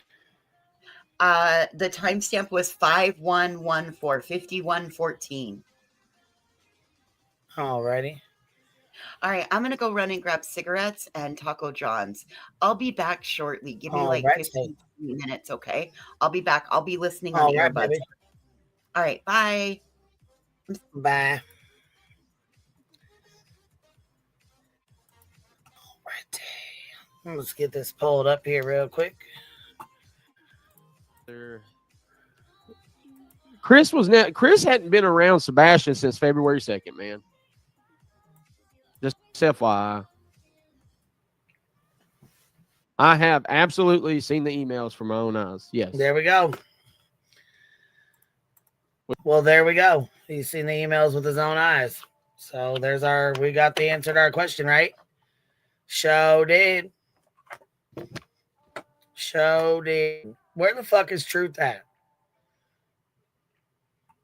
Truth, not feelings. Where you at? Where the fuck you at, boy? Little Bo? Over here advocating for a little Bo. Oh, and Jonesin, I got my fucking paperwork back. You're a fucking lying ass sack of shit. You did give that shit to David. There's only one motherfucker that got that paperwork that day. The same day that yours is dated is the same day that his is dated.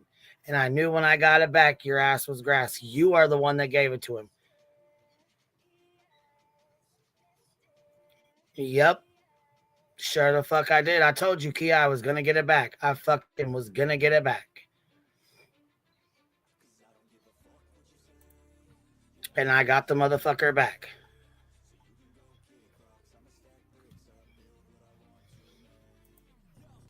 Yeah, snake shit. We already knew. We already know. I mean, we already knew it was some snake shit. We already knew she was on some bullshit. But here, just to show y'all.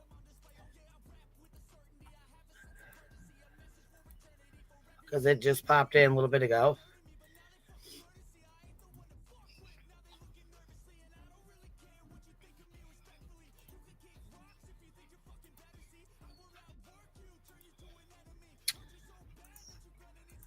So this.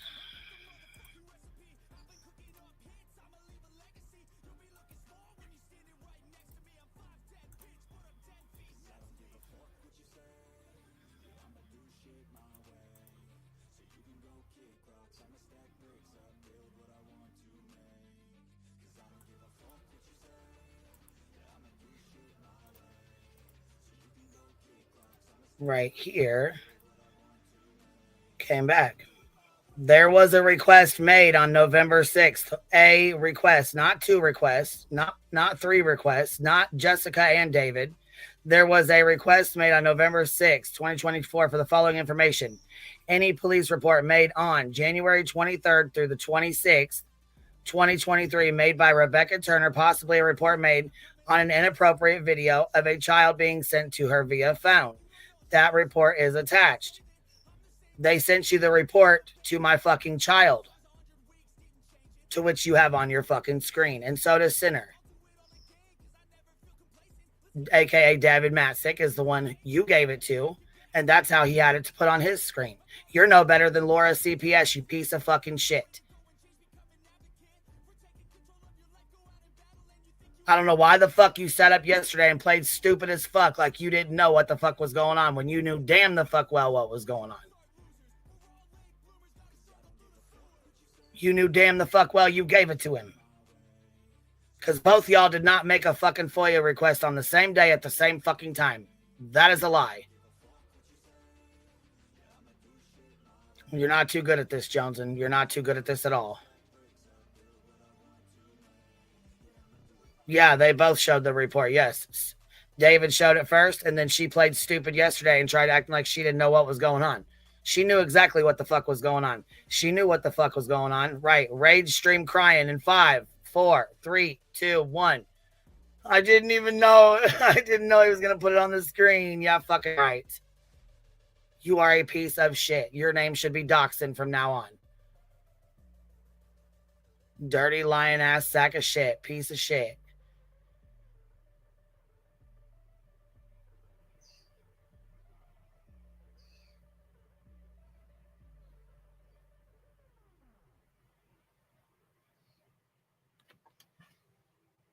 You knew damn the fuck well there wasn't a goddamn police report made on Brittany's kids. I didn't make a fucking police report on Brittany or her kids because if I did, it would have been in Brittany's fucking name. Now, once again, you didn't say, is there call logs? You didn't ask for call logs. So that's another fucking lie.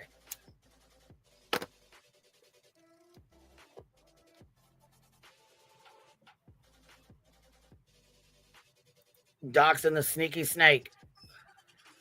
What's done in the dark always comes to light, and I told y'all it would. I told y'all it would.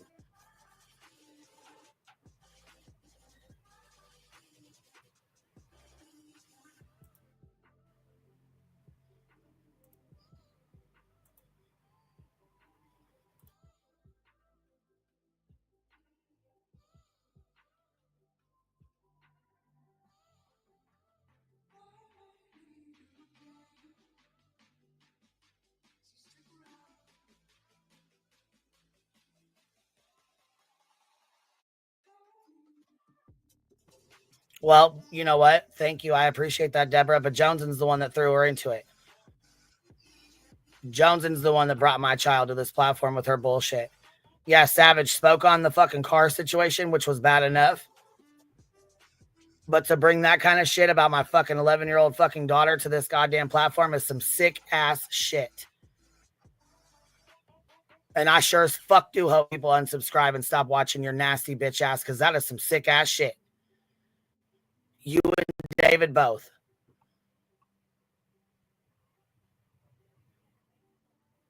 And you specifically asked for a report with a child with an inappropriate video and got the video of my you didn't get the video. You got the fucking report of the video of my child. Let me correct that. You didn't have a video. You never got a video. You got a fucking report of my child's video.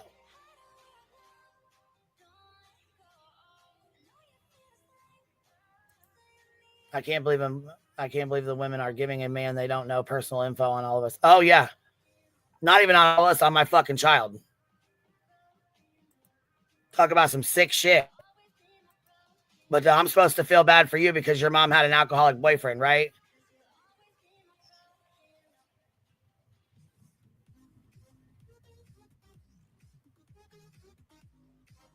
Yeah, I can't wait for their response either because she sat and lied her ass off yesterday.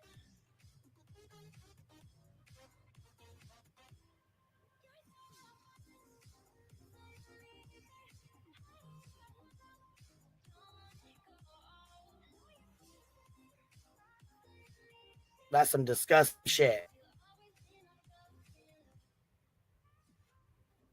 Some disgusting shit. I mean, Nunya, you fucking left the goddamn platform when your fucking cam slip got shown. You left for what, 6 months?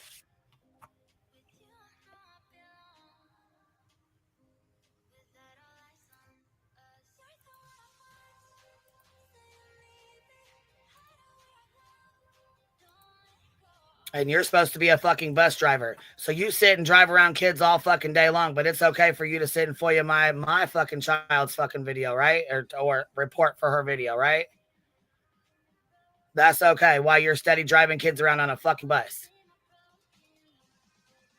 Smoking weed at that, right? That's all good though. You're in the clear. Yep, it's all good. You know what? Whatever happened to that family you scammed your community for that you said you was helping last year? Supposed to be helping with Halloween costumes, got money for that, never did. Helped them with Thanksgiving, or allegedly going to help them, never fucking did, but you took in money for that. You want to talk about a scamming nasty bitch? Where's that money at? Where's that family you allegedly helped? Bus driver?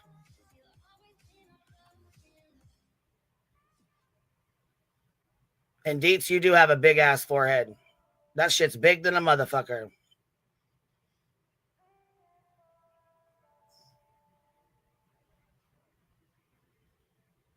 And what? You got a whiny ass fucking voice too. And you're still a dick rider. So I don't give a fuck what you got to say about it.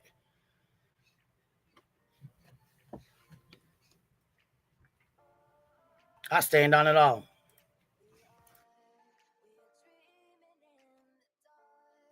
Girl, bye. Girl, you know I ain't playing. I don't give 2 fucks. All you bitches are off limits now. I don't give a motherfuck. Shit. I do not care. Not even a little bit. You want to cry about something? Go cry about it, big forehead. That's fine.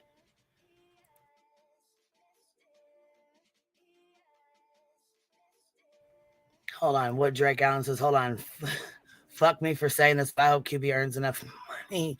Hold on. Money here to put the littles through law school if they want. This is wrong. Yeah, you know what? Fuck them all. I don't give a fuck. Fuck all of them. Every last one of them. Fucking Nunya out here fucking looking like goddamn. Look, you know what?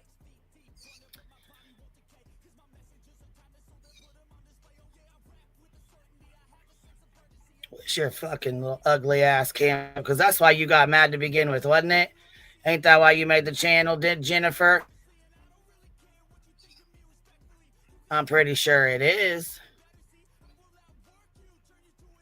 Pretty sure it is. Pretty sure it is.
Ain't this the picture you love so much? This you, good Nunya? The fucked up Nunya, the one that stands behind a child motherfucking piece of shit, doxing, showing police reports ass bitch, right? This you, right? Because this is your cam slip on my fucking channel. This old Miss Good Nunya right here. This the motherfucking one we listen to, the one that rides the highest motherfucking horse, baby. The highest one. And you know what? Look, baby, let me tell you something. The higher up you are, the harder you fall, baby.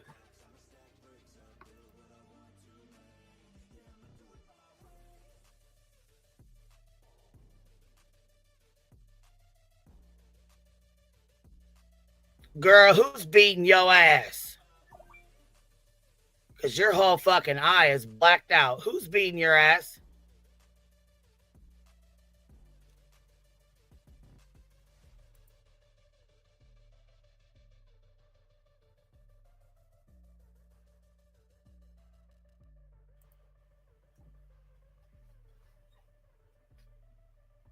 I'm just curious. You stand behind this shit, right? This is Nunya stands behind Jones and going and getting my kid's police report. That's right. That's funny, huh? Yeah, but it's real fucking funny, ain't it? I hope it's just as funny when police reports start flying out about you guys and your kids. I hope it's just as acceptable.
You guys let me know if you can hear this.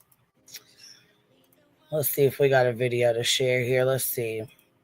Let's see if it pops up. Let me know if y'all can hear this.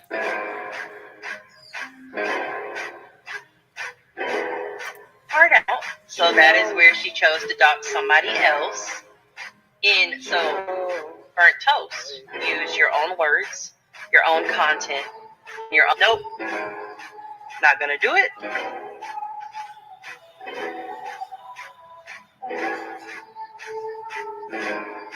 Pay attention. Pay attention.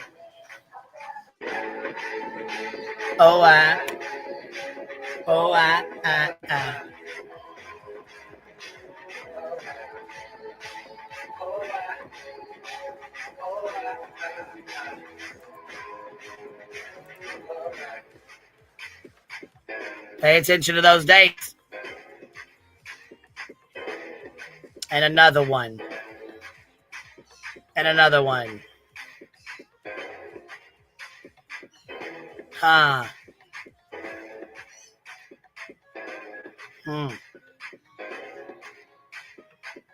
Jennifer.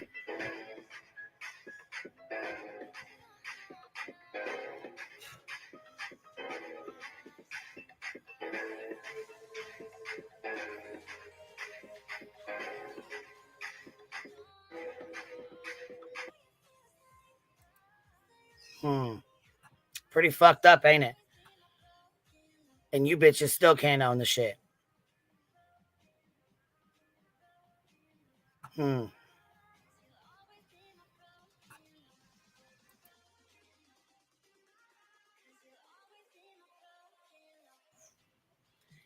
You guys have a lovely day.